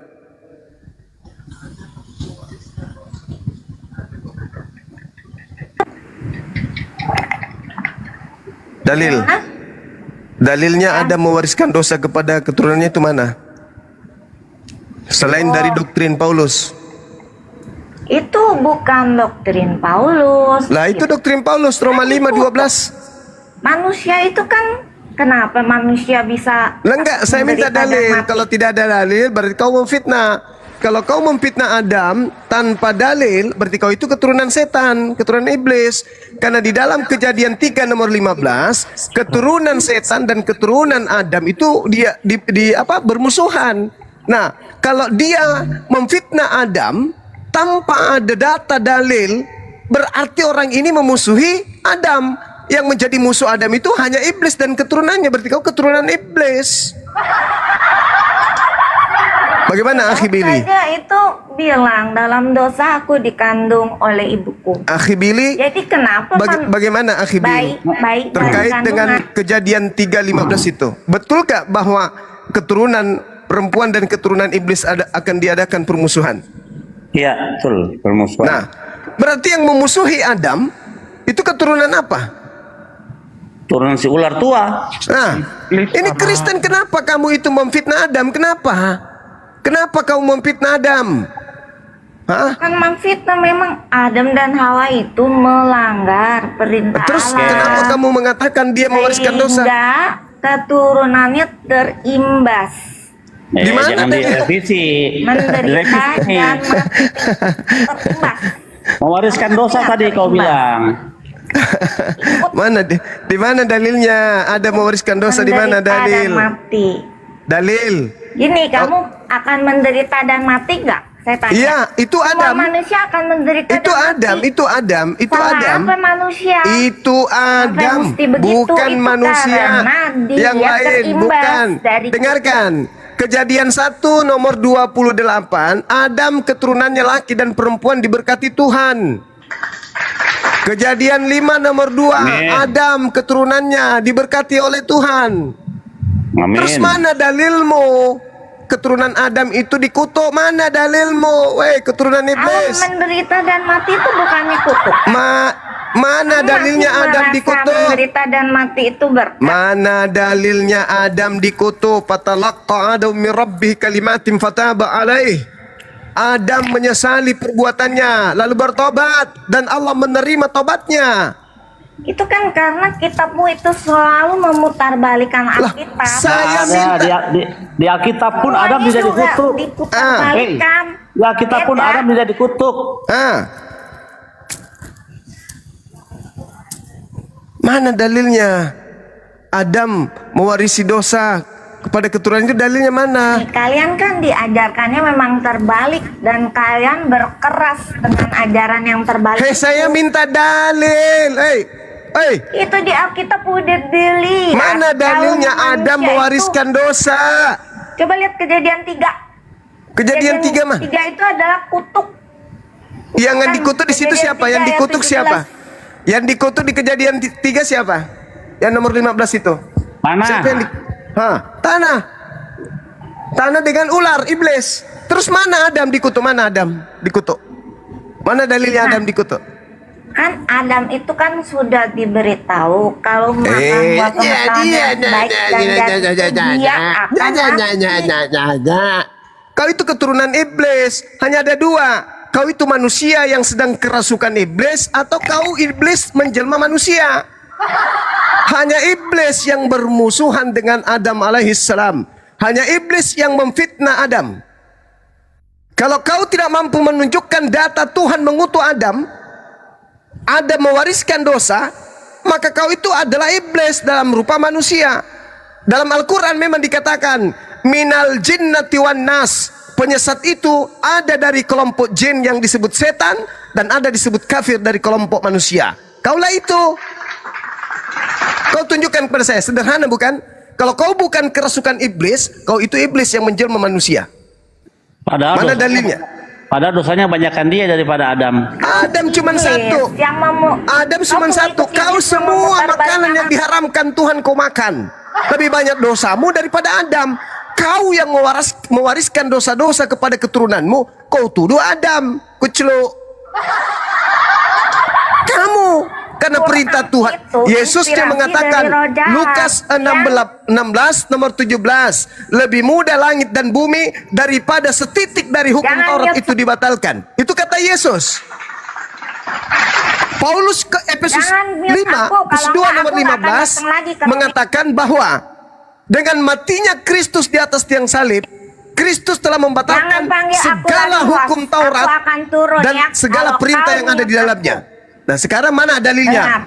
Mana dalilnya kemudian Adam mewariskan dosa? Mana dalilnya Adam dikutuk? Dalilnya itu ada di Kejadian, kisah-kisah antara Adam dan perintah Tuhan, di mana dia mana dalilnya? mengikuti perintah Tuhan. Pengikut penyembah Kristus, mana dalilnya?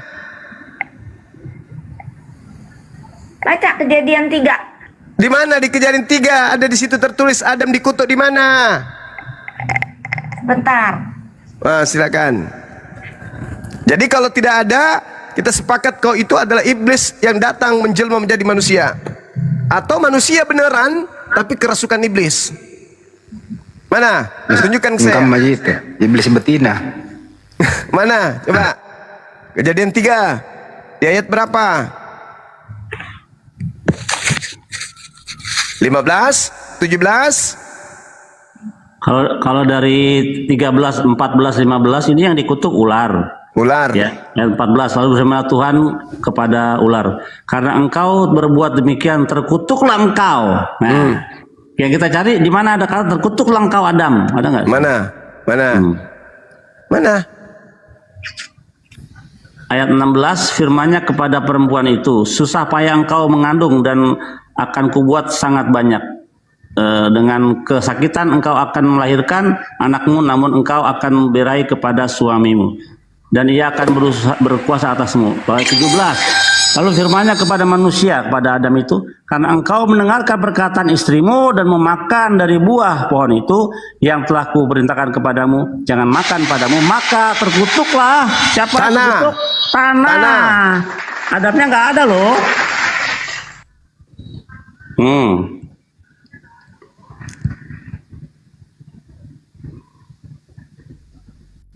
Mana? Terkutuklah tanah. Kalau kamu mendengarkan istrimu, maka terkutuklah tanah. Tadi kan, mana tadi?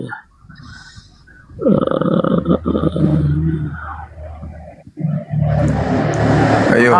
Susah payah, engkau akan mencari rezekimu dari tanah seumur hidupmu. Semak duri dan rumput duri yang akan dihasilkan bagimu, dan tumbuh-tumbuhan di padang. Jadi laki-laki sampai sekarang menafkahi anak istrinya dengan susah payah, gitu. Jadi yang dikutuk bukan Adam, nggak ada kalimat di sini. Terkutuklah ular, ada. Perempuan juga ada, tapi Adam tidak dikutuk. Yang perempuan juga tidak dikutuk, cuman tanah dan ular yang dikutuk. Adam dan istrinya nggak dikutuk. Nah sekarang dikatakan Yesus, istrinya akan mengandung ya, akan mengandung dengan sakit. bersalin. Kita lihat sampai sekarang perempuan kalau lahir sakit gitu. Nah, Yesus datang untuk menebus kutuk. Di situ tidak ada Adam dikutuk. Berarti ketika kemudian Yesus datang melepaskan kutuk, kutuk siapa yang kemudian dilepas? Iblis. Iblis.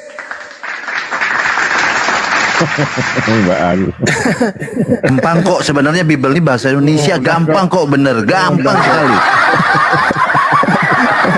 Izin sedikit Bang Juma ya. Ya silakan. Sebenarnya kasus tentang Adam ini udah selesai, udah ingkrah dalam pengadilan ini. Udah selesai ini. Karena apa? Kalau kita teman-teman Kristen pandai membaca, ini sudah diadili ya. Pengadilannya itu dimulai ayat 9. Tetapi Tuhan Elohim memanggil manusia itu dan berfirman kepadanya, "Di manakah engkau?" Ini kepada Adam, ayat 10. Ia menjawab, "Adam, ketika aku mendengar bahwa engkau ada di dalam taman ini, aku menjadi takut karena aku telanjang, sebab itu aku bersembunyi." Ayat 11. Firman-Nya, Elohim, "Siapakah yang memberitahu kamu bahwa engkau telanjang? Apakah engkau makan dari buah pohon yang kularang engkau makan itu?" Nah, ini di sidang nih, Adam ini. "Siapakah yang memberitahu kamu kepadamu bahwa engkau telanjang?" Di situ. Lalu apa kata Adam? Di ayat 12. Adam menjawab, "Perempuan yang kau tempatkan di sisiku, dialah yang memberi dari buah pohon itu kepadaku, maka ku makan." Nih pembelaan Adam. Ya kan, pembelaan Adam. Lalu Tuhan ini datang kepada perempuan itu. Disidang lagi di si perempuan. Lalu apa katanya? "Kemudian berfirmanlah Tuhan Allah kepada perempuan itu, apakah yang telah kau perbuat ini?" Jawab perempuan, "Ular itu yang memperdayakan aku, maka ku makan." Oke, lolos. Kemudian ayat 14, "Lalu berfirmanlah Tuhan kepada ular itu, karena engkau berbuat demikian, terkutuklah engkau di antara segala ternak." Berjalan dengan perut. Terus artinya begini Bang, bahwa Adam ini udah disidang, lolos. Oke. Si perempuan itu sabar dulu, sabar sedikit lagi. Oke, lolos Adam. Kemudian disidang lagi di si perempuan, lolos lagi, dia bilang itulah ular itu yang memperdayakan. Artinya apa? Adam ini korban dari penipuan. Makanya Tuhan adil di sini. Orang yang ditipu dengan yang menipu, tentu yang dihukum adalah si penipu. Nah, makanya ular yang dikutuk. Selesai urusan Adam. Makanya sampai sekarang ular yang dikutuk. Karena dalam persidangan di dunia pun, penipu dengan yang menipu, korban tipuan dengan orang yang menipu, tentu yang menipu itu yang dihukum. Korban penipu ya enggak lah.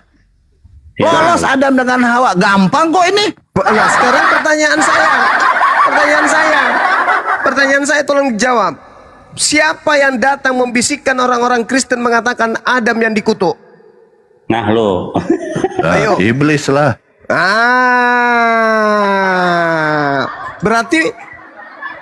Berarti tangan kanan iblis siapa? Kristen lah.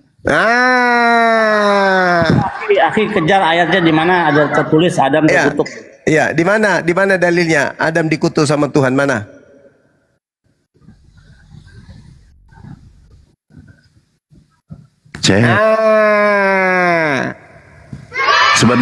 Sebenarnya ayat itu ya, ini menunjukkan keadilan Tuhan dalam menghakimi itu.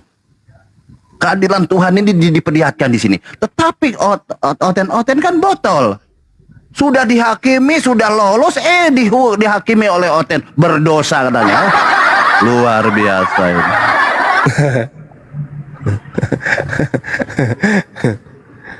Ya, Kejadian 3 ayat 17 sampai 19 jawabannya itu tetap itu. Sampai engkau kembali menjadi tanah, karena dari situlah engkau diambil. Ada nggak Adam di situ? Debu dan engkau akan kembali menjadi debu. Itu berarti kutukan. Di mana? Berarti itu bukan berarti itu kesimpulan kamu. Kembali menjadi tanah. Itulah kutukannya. Ya itu menurutmu. Mati. Itu menurutmu. Dengan kata lain itu mati. Manusia itu akan mati. Itu menurutmu. Kan menurutku lihat aja di ayat itu. Kau ini beragak pilon, nggak bisa. Ada nggak bahasa tulisan Indonesia kali ya? terkutuklah Adam gitu? Terkutuklah Adam oleh karena gitu, ada nggak tulisan gitu? Nah, kalau manusia kembali menjadi tanah kan berarti dia mati. Loh, lah Sebab iyalah. engkau debu, engkau kembali menjadi debu kan berarti dia mati. Semua kalimat itu menandakan Adam dan keturunannya akan mati. Jadi Yesus datang ke atas muka bumi ini untuk melepaskan kutuk itu. Iya. Yesus datang untuk menebus. Menebus berarti menghapus kutuk itu kan? Oke. Kalau kamu itu udah dikutuk mati, tahu-tahu bisa hidup lagi kan aneh. Ya, sekarang ketika Yesus Itu datang, nggak ada nalarnya. Kalau misalnya udah berarti mati, Yesus datang, udah dikutuk mati terus tahu-tahu bisa hidup lagi. berarti Itu Yesus harus ada datang penalarannya. untuk menghapuskan kutuk itu. Iya. Iya, karena Yesus yang akan membangkitkan orang Dengarkan mati. saya. Dengarkan saya. Dengarkan saya. Lagi selamanya. Anda Mati mengatakan kau. Yesus datang. Kau maunya mati kekal. Oh, bicara sendiri dia. Ini bukan gereja, Mbak. Enggak, saya mau tanya. Kau ini mau Saya mati yang kekal? bertanya samamu. Tidak ada penebus kau. Anda mengatakan Yesus datang untuk menebus dosa kutuk tersebut, betul? Yang menebus. Oke. Bukan mati Artinya kekal itu. bahwa ketika Yesus datang menebus dosa tersebut, kutuk tersebut, berarti manusia lepas dari kutuk tadi, betul? Manusia tetap mati karena Iya. vonis Allah itu mati harus mati. Emangnya main-main. Lalu apa Emangnya fungsinya main-main? Yesus Allah datang? itu Allah Elohim dalam Apa Alkitab itu fungsinya kok pikir Yesus main-main? datang? Kalau Nih, sudah dikutuk Evita, mati, Evita, mati. Evita, dengarkan saya Evita. Kau baca Roma 8 nomor 10 bisa? Bisa kau baca Roma 8 nomor 10? Kau bacalah, soalnya Oke. tidak punya kitab Oke. bahasa Indonesianya. Jika Kristus ada di dalam kamu, maka tubuhmu memang mati karena dosa. Jadi, kok bisa? Tetapi jika Kristus ada di dalam kamu, maka tubuhmu memang mati karena dosa. Katanya dia datang untuk nebus dosa. Tapi kenapa ketika ada Kristus di dalam kita, kita mati karena dosa? Menurut dalil Roma 8 nomor 10 ini, orang Kristen mati karena apa? Ya karena itu Kenapa? mewarisi kutukan. Iya. Terus Yesus ngapain datang mati di atas salib? Apa yang ditebus? Kehidupan kekal yang telah hilang itu. Banyak cerita. Tadi Adam dipitnah. Gara-gara dia maka keturunannya mati. Berarti Yesus datang menebus. Kejadian 3 ayat 17 sampai 19. Berarti Yesus datang menebus kemudian kutuk itu. terus. Tapi ternyata Kalau Kristen mati karena menjadi apa? debu dan menjadi tanah itu artinya Kristen mati karena apa? Jawab. karena terimbas. Kalian juga mati juga kan? Ya, Kan cuma kami mereka. tidak menganut ajaran tebus menebus, Tuyul. Berarti kau tidak ada penebus. Roma 8 nomor 10, Kristen mati karena apa?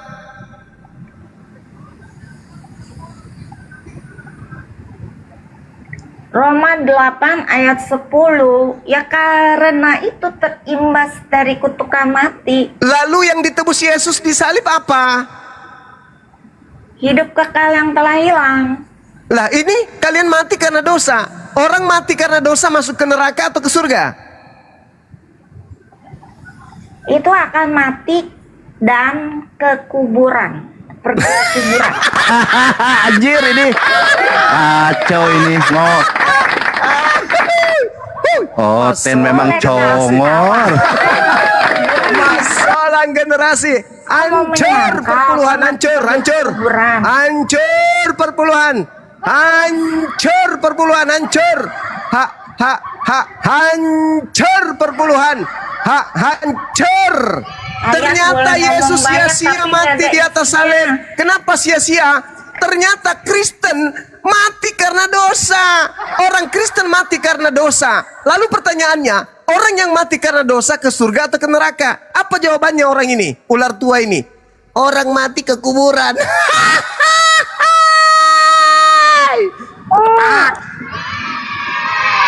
Ini makanya jangan kau menyembah Kristus. Kau menyembah Kristus, kau menyembah dewanya Roma, menyembah dewanya Yunani, Athena. Akhirnya ujung-ujungnya ketahuan kan? Ketahuan ujung-ujungnya. Panjang lebar ngalur ngidul. Ketahuan ujung-ujungnya ternyata penyaliban itu tidak ada gunanya. Kenapa tidak ada gunanya penyaliban itu? Karena orang Kristen yang percaya kepada Yesus mati juga karena dosa. Karena dosa kemana? Neraka.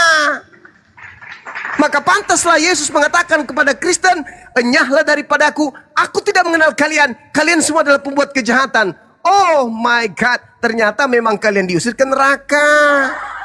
Paulus juga mengaku itu. Tetapi jika Kristus ada di dalam kamu, maka tubuh.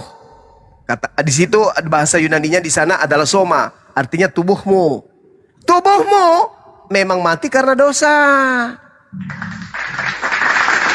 Tidak ada fungsinya penebusan di atas salib, itu nggak ada. Ternyata Kristen percaya kepada penyaliban, percaya kepada darah Yesus, daging Yesus, tidak ada untungnya. Kenapa? Karena Kristen tetap saja mati di dalam dosa. Sedangkan orang yang mati di dalam dosa adalah orang yang akan dikembalikan ke neraka. Berbeda di Islam. Jangan kau mati illa wa antum muslimun. Selain engkau selamat. Islam mati selamat. Kamu mati dosa. Neraka jahanam. Mati. Kemudian berarti kamu selamat. Kalau Islam sudah mengatakan mati, itu. Ya tidak selamat. Itu kaidah di agama kami. Illa wa antum muslimun. Berarti kamu mati, kamu itu selamat ya? Iya dong. Di agama kamu. Iya dong, mati selamat. Kenapa kami. Orang mati itu selamat. Orang mati itu kan tidak selamat berarti. Berarti Kristen adalah selamat. Untung mati itu. Tapi kata Paulus, mati adalah untung. Iya, mati adalah keberuntungan katanya. Tidak ada penalaran sama sekali. Orang mati dikatakan selamat. Berarti kalian bermatian, berarti kalian tidak selamat. Kalau mati ya tidak selamat dan harus diselamatkan. Berarti Kristen mati tidak selamat. Berbeda dengan kami. Kami diperintahkan jangan kau mati selain dalam keadaan selamat. Illa wa antum muslimun. Berarti kesimpulannya hari ini, penyembah dewa Athena begitu mati masuk neraka, udah selesai.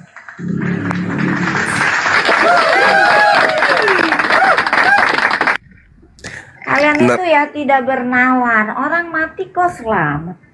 Orang mati itu berarti kehilangan hidup. Dan tidak ada hidup kekal. Oh, nggak bisa dong. Harus ditebus. Di dalam Hidup Islam kekal yang itu, telah hilang itu harus dengar, ditebus. di dalam agama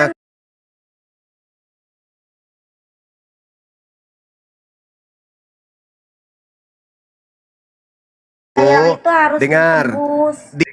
di dalam agama umat Islam mati itu jangan kau pikir mati. Sebenarnya mereka itu tidak mati, mereka hidup dan mereka mendapatkan rezeki di sisi Tuhannya. Itu dalam agama kami. Kami tidak mati, kami tetap hidup. Apa?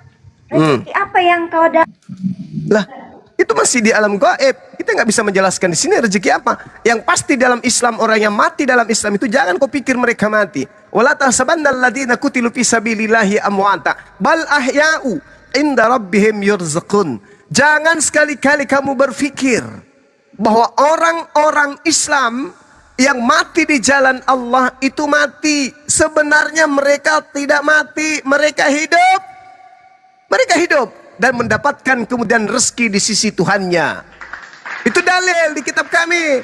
Sedangkan di kitabmu, orang Kristen mati di dalam dosa karena dosa. Kemudian kamu akan dibangkitkan. Oh iya jelas dong. Betul. Siapa yang membangkitkan kalian? Iya, pencipta langit dan bumi, siapa lagi? Betul. Mulai dari Adam sampai yang terakhir akan dibangkitkan nanti ya, ya. Iya, semuanya akan dibangkitkan. Semua akan dibangkitkan dan akan diupah berdasarkan atas amalan-amalan perbuatan ketika ia hidup. Apa sudah mati? Berarti kemudian selama bangkit manusia hidup lagi? di dalam tubuh Kenapa? ini harus mengumpulkan bekal ya. Iya, perbanyaklah harta surga kata Yesus kan. Kalau kami di dalam Al-Qur'anul Karim surah At-Taghabun jelas diterangkan oleh Allah Subhanahu wa taala bahwa nanti ketika manusia itu dibangkitkan, dikumpulkan kemudian di hari perkumpulan, hari terakhir sebelum ke neraka atau ke surga, Allah kemudian menjelaskan, yauma yajma'ukum liyaumil jam'i dzalika yaumut taghabun wa man yu'min billah wa ya'mal salihan yukaffir anhu sayyi'atihi wa yudkhilhu jannah tajri min tahtiha al-anhar khalidina fiha abada zalikal fawzul azim. Ingatlah hari ketika Allah mengumpulkan kamu pada hari perhimpunan, yaitu hari kiamat. Itulah hari pengungkapan kesalahan. Siapa yang beriman kepada Allah, mengerjakan amalan-amalan kebaikan, kebajikan, niscaya Allah akan menghapus dosa-dosanya dan memasukkannya ke dalam surga. Mereka kekal di dalamnya selama-lamanya. Itulah kemenangan yang agung. Tidak ada penalarannya, hilangnya. Itu di Islam. Tidak ada penalarannya. Jadi gini ya, berbuat baik, manusia itu tidak dikutuk mati, pahala, kemudian beramal hidup soleh, lagi, tidak ada pahala, memberikan infak, pahala, sedekah, pahala, sesuai dengan kaidah-kaidah yang diajarkan oleh agama, yang difirmankan oleh Tuhan melalui para nabi. Itu kami lakukan. Itulah yang kemudian menjadi alasan pencipta langit dan bumi menghapuskan dosa-dosa kami, lalu memasukkan kami ke dalam surga. Memang gak bisa membayar kemudian setumpuk atau sampai ke langit amalan-amalan kita. Itu tidak akan mampu membuat kita masuk ke surga, nggak mungkin. Surga itu terlalu mahal. Amalan kita tidak akan pernah bisa membayar surga. Tetapi ketundukan kita kepada aturan Tuhan menyebabkan Tuhan ridho, kita masuk ke dalam surga. Berarti bukan kita masuk surga oleh karena perbuatan kita, tapi oleh karena kasih benar sekali, betul sekali. Oke. Karena pahala kita tidak bisa membeli surga. Nggak bisa. Nggak bisa membeli surga pahala itu, nggak bisa. Tapi ridho Allah terhadap hambanya yang mentaati perintah-perintahnya dan menjauhi larangannya, itulah yang menyebabkan manusia kemudian dimasukkan ke dalam surga. Tapi kalau amalannya, nggak bisa. Amalan apa yang bisa membuat kita masuk surga? Nggak ada. Karena surga itu terlalu hebat. Surga itu tempat kenikmatan yang begitu istimewa, nggak bisa pernah terbayang oleh benak kita. Sementara kita apa yang kita lakukan? Hanya sujud, hanya berimpak, bersedekah. Semua amalan-amalan yang pernah kita lakukan di atas muka bumi ini dikumpul, tidak akan pernah mampu membayar kemudian satu biji mata yang Tuhan berikan kepada kita. Biji mata ini, diam dulu. Biji mata ini ditukar dengan seluruh amalan-amalan kita, itu tidak akan pernah bisa terganti. Baru satu biji mata loh. Belum lidah, belum mulut, belum gigi, belum yang lain. Lalu bagaimana mungkin kita bermimpi masuk ke surga karena amalan? Akhi, ada ayatnya nggak itu yang tadi Akhi bilang bahwa perbuatan itu nggak cukup untuk membeli surga, untuk mendapatkan surga. Nah, di dalam Al-Quranul Karim diterangkan kebenaran itu semuanya datang dari Allah. Barang siapa yang beriman, silakan beriman. Itu ayat berapa itu, Adinda Alif? Lupa saya. Al-Kahfi 29. 29, Masya Allah. Itu jelas itu, akhi. Jadi Allah menorehkan semua kebenaran. Silakan. Tetapi kebenaran itu yang sudah ditorehkan oleh Allah sekali-kali tidak akan kemudian menyebabkan kita itu masuk ke dalam surga kecuali ridha Allah. Oke, oleh karena belas kasihan ya, oleh karena benar sekali. Belas kasihannya dia yang maha pengasih ya. Maha pengasih. Mantap. Aku nggak ada waktu nungguin. Mau ngomong apa orang ini? PR-mu belum selesai. tadi kamu ditanya Jawab aku dulu. mana dalilnya Nah, Adam manusia dikutuk? Nggak tidak ada. dikutuk mati, lantas mati itu kenapa? Tidak dikutuk terus mati. Tidak ada sebab mati. Kemudian tidak ada sebab hidup lagi. Itu aneh dong. Tidak Lah, ada kok- penalaran.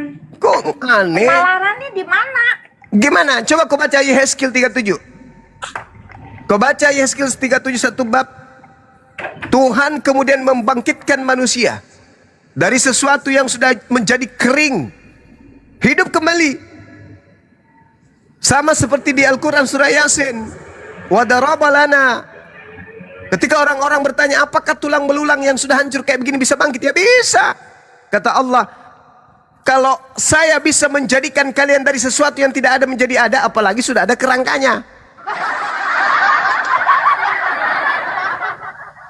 Itu kalau di Judaism nanti bangkitnya dari tulang ekor, akhi. Nah, Karena- sama di Islam juga. Hah? Iya. Dinda Alif tahu nggak dalilnya tuh? Makanya nggak boleh dibakar, apa namanya, kremasi nggak boleh. Iya. Jangan harap orang percaya tidak ada penalaran. Tidak Itu kan ada dikutuk dalilnya mati, di tidak ada Al-Quran, sebab mati. lalu diperkuat oleh hadis Rasulullah. Tidak ada sebab hidup lagi. Penjelasannya hadis Rasulullah. Itu udah ke Bahwa kita hidup kembali dari tulang ekor. Makanya tulang ekor itu ditanam tidak bisa hancur. Makanya dilarang bakar. Betul itu. Cuma kau ngoceh-ngoceh tapi tidak ada penalaran ajaranmu itu. Karena Ya. Penalaran Tuhan bukan manusia, itu lebih nalar lagi. ajaran yang sebenarnya. Ajaran buat-buatan. Orang Kristen mati karena Adam dan Hawa mati dan keturunannya kacau. terima kutukannya. Kacau. Orang Kristen mati karena dosa.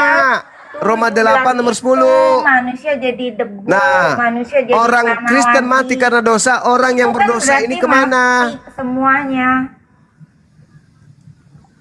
Orang Kristen mati karena dosa. Orang yang berdosa kemana? Ke surga atau ke neraka? Antara surga dan neraka itu. Berarti di ya. tengah-tengah, berarti hayalan. Dia berada di hayalan, dunia hayal. Nah ini sebenarnya pemahamannya itu kan beda dengan aku ya. Ya memang beda, Penalaran kamu nggak kau pakai beda. otak. Kau itu tidak akan bisa bernalar di sini.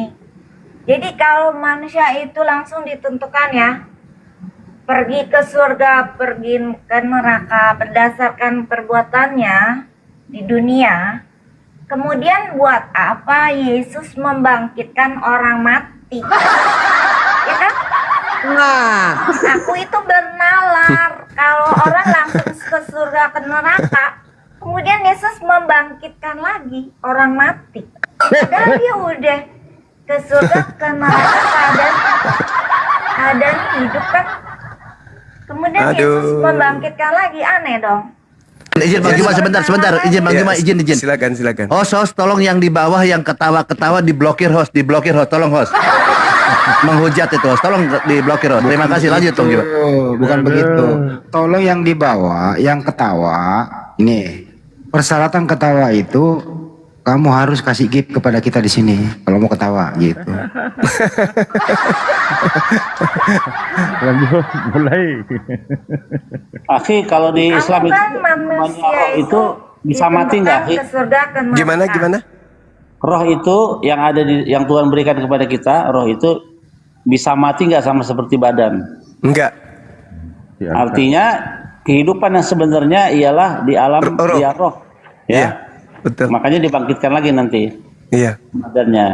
Enggak ada kematian bagi roh. Kepercayaan Yudaisme, roh itu tidak mati, tidak berkematian. Nah, itu tahu. Makanya rohmu nanti menderita. Ajaran Yudaisme bukan. Rohmu nanti menderita, rohmu. Karena ketika ia hidup di jasadmu, jasadmu menghantarkannya lupa kepada Tuhan, malah menyembah kepada dewa Athena. Nah di sini poinnya ya, kenapa orang yang punya kepercayaan manusia pergi ke surga, manusia pergi ke neraka, kemudian nanti dibangkitkan lagi, itu aneh. Karena apa? Karena dia ke surga, ke neraka dia udah ditentukan, ya kan? Memang di neraka Apa dulu, dia baik orang dan dia nanti jahat. dibakar Padahal dulu, Yesus neraka akan baru masuk surga. akan menghakimi. Kejadian, bukan kejadian. Yohanes 5 ayat 28 sampai 29. Dan orang yang berada dalam kuburan akan mendengar suaranya. Yang berbuat baik akan hidup kekal, sedang berbuat jahat akan dihukum. Nah, kan berarti setelah dibangkitkan barulah manusia dihakimi. Jadi waktu berada dalam kuburan dia tidak pergi ke neraka, ke surga. Dia menunggu dulu dibangkitkan dan kemudian dihakimi apakah dia berbuat baik. Nah, kalau berbuat baik juga Kok niru-niru cara Islam? dilihat siapa dulu yang masuk ke dalam kerajaan sorga. Masalahnya di dalam Tuhan itu tidak ada waktu, tidak berlaku bagi Tuhan waktu. Zaman sekarang dulu akan datang nggak ada perhitungan waktu di dalam alam Tuhan. Nyambung Yosef. Kalau hari Tuhan itu 1 hari 1000 tahun itu ada ayatnya. Karena bagi Tuhan itu 1 hari sama dengan 1000 tahun. Tuhan siapa itu? Makanya pada hari engkau makannya engkau akan mati. Dan manusia tidak ada yang mencapai umur 1000 tahun. Dan Metusalah itu umurnya 969 tahun, tidak mencapai 1000 tahun. Jadi pada hari engkau makan itu dalam jangka waktu. Siapa yang umurnya berapa tadi? Tuhan itu 1000 tahun. Siapa yang 969 tahun siapa? Metusalah, orang yang tertua. Umur Adam berapa umur Adam? Saya lupa ya, tapi sekitar 930 mungkin. Lupa. Lanjut. Juga umurnya sangat Kalau umurnya panjang Melkisedek dulu. berapa? Umurnya Melkisedek Tidak tahu. Nah, jadi itu ya. Penalaran apa manusia langsung ditentukan ke surga ke neraka, berarti dia udah ditentukan. Ya kan? Padahal kalau umurnya Yesus dulu siapa yang berbuat baik kalau umurnya dan Yesus berbuat berapa? jahat. Umurnya Yesus berapa? Berapa tahun? Umur Yesus 33 tahun. Jadi Tuhan punya umur ya? Waktu di bumi ya. Oh, Tuhan ada umurnya? Tuhan ada umur? Ya, ketika dia berada di bumi. Tapi di surga, ya, sebelum turun ke dunia dan setelah naik ke surga, ya ada bonus umur nih. Umurnya itu tidak terbatas. Kira-kira Yesus umurnya udah berapa sekarang? Gak tahu, gak disebut. Kalau udah 2000 tahun. Ya lebih lah, kan sebelum Abraham ada, aku sudah ada, kata Yesus. Bahkan Yesus itu adalah permulaan dari ciptaan Allah. Jadi dia sudah ada sebelum dunia dijadikan. Di Amsal 8 jadi Yesus ayat ciptaan. 22 sampai 30. Jadi Yesus diciptakan. Yesus adalah permulaan ciptaan Allah. Ya berarti Elohim ciptaan. Bapa di Wahyu 3 ayat 14. Berarti Yesus ciptaan ya? Ya permulaan ya tapinya. Sebelum diciptakan segala sesuatu Yesus. Iya, ciptaan dia. Blunder. Semakin banyak dia ngomongnya semakin sulit nanti. Jadi Yesus ciptaan ya. Cuma itu ngoceh terus tapi isinya nggak ada. Bang Juma lagi disalahin, dia yang salah. Bang Juma udah di mute loh. Kenapa sih dendam sekali? Siapa yang ciptakan Yesus, Epita, siapa yang ciptakan Yesus? Elohim Bapa. Oh. Yang mana yang Tuhan? Yang mana yang Tuhan? Bapa itu Elohim. Kalau Yesus itu disebut Tuhan atau Tuhan. Itu tergantung persepsi ya. Tergantung katanya. Berarti yang menciptakan langit dan bumi ini bukan Yesus ya? Karena apa? Abang Andi. Yesus itu ditunjuk sebagai Terusin. raja di sorga, bukan di bumi. Penguasa di sorga. Kalau penguasa di bumi ya Tuhan. Tapi kalau di sorga mas terlalu rendah ya sebagai Tuhan. Kalau Yang Tuhan menciptakan itu langit dan Tuhan bumi dari siapa? segala Tuhan. Epita, yang menciptakan langit dan bumi siapa? itu Elohim Bapa. Bukan Yesus. Bukan Yesus. Yesus itu dijadikan alat. Seingatku nggak salah, Evita ini SSY ya, seingatku. Kayaknya sih. Dijadikan alat. Setengah SSY dia. Enggak, ngawur. Cuman pemahamannya itu agak lain. Sesi Yehova dia. Evita, sekarang Yesus sudah di surga, sudah masih ciptaan atau sudah kembali menjadi Tuhan? Kan saya sebutkan ya, kalau Tuhan itu kan ada persepsi. Kalau menurut KBB itu ada poin 1, 2 gitu ya. Kalau poin 1 itu yang maha dan disembah. Poin 2 sesuatu yang dianggap Tuhan. Dan Yesus itu bukan yang maha dan tidak disembah. Untuk ajaran monoteisme. Tapi kalau yang lain Tritunggal, Yesus itu disembah. Kamu menganut yang mana? Kamu menganut yang mana? Monoteisme. Jadi Yesus apa nama denomnya? Nama denomnya apa? Gini ya, saya itu belajar dari SSY. Pantas ketahuan warnanya dari tadi. Tidak, saya tidak mewakili SSY, tapi saya sebagai pemberita Injil. Karena kan kalau ya udah, sambungan langsung jarak jauh SLJJ. Dari rumah ke rumah, harus berada di jalanan.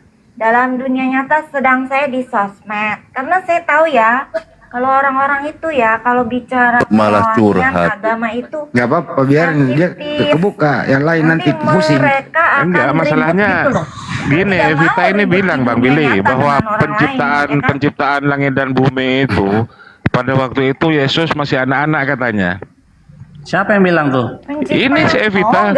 Siapa yang bilang Yesus masih anak-anak? Loh iya, Yesus kan pada waktu itu juga ikut menciptakan, kata Evita. Bersama Kejadian 1 ayat 26, 27. Itu kan karena Yesus permulaan dari ciptaan Allah ya. Permulaan dari ciptaan Elohim Bapa. Jadi Yesus diajak, ya kan? Marilah itu kan. Itu kejadian 1 ayat 26 itu ada mengajak Yesus untuk ada nggak tertulis nama Yesus di situ? Evita, ada nggak tertulis? Dan rupa. Ya, Evita, ada nggak tertulis nama Yesus di situ? Evita, kamu ditanya. Dengerin Evita, kamu ditanya. Ada nggak namanya Yesus itu diajak serta menciptakan? Kalau marilah itu berarti diajak dong. Iya, ada Yesusnya nggak tertulis. Tapi gini ya, soal pelaksanaannya itu kan di situ tulisannya marilah kita, ya kan? Berarti Yesus diajak. Oh, Yesus diajak. Ada Yesus nggak tertulis namanya? Dengan detail di situ.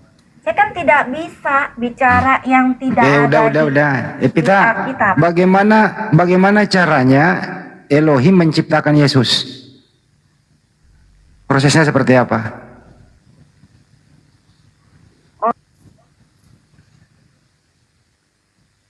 Kan Yesus itu awal dari segala yang diciptakan. Nah, bagaimana proses penciptaan Yesus? Pertanyaan berat ini. Nah, kan di situ kan tidak disebutkan di Alkitab bagaimana Yesus. Tapi Yesus itu permulaan saja. Iya, bagaimana proses penciptaannya? Bagaimana proses penciptaannya? Disebutkan detail. Masa saya itu ada di Bible ada. Bu, ada. Saya tuh orangnya nggak mau sok tahu loh. Apa yang saya nggak benar-benar tahu, saya nggak mau ngomong. Lukas 1 26 28. Baca coba. Iya. Coba kamu baca, saya tuh kan Alkitabnya juga bahasa Inggris. Ya udah, bahasa Inggris aja kita paham kok. Lukas 1 26 28. You can speak English.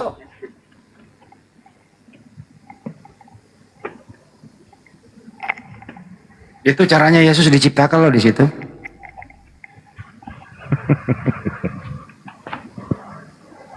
Bulan ke-6 itu bulan apa ya? Kalau bulan Yahudi, Bang Billy, bulan ke-6.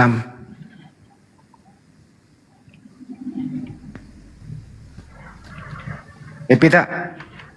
Sahabat lunar ya. Saya ini lagi cari ya.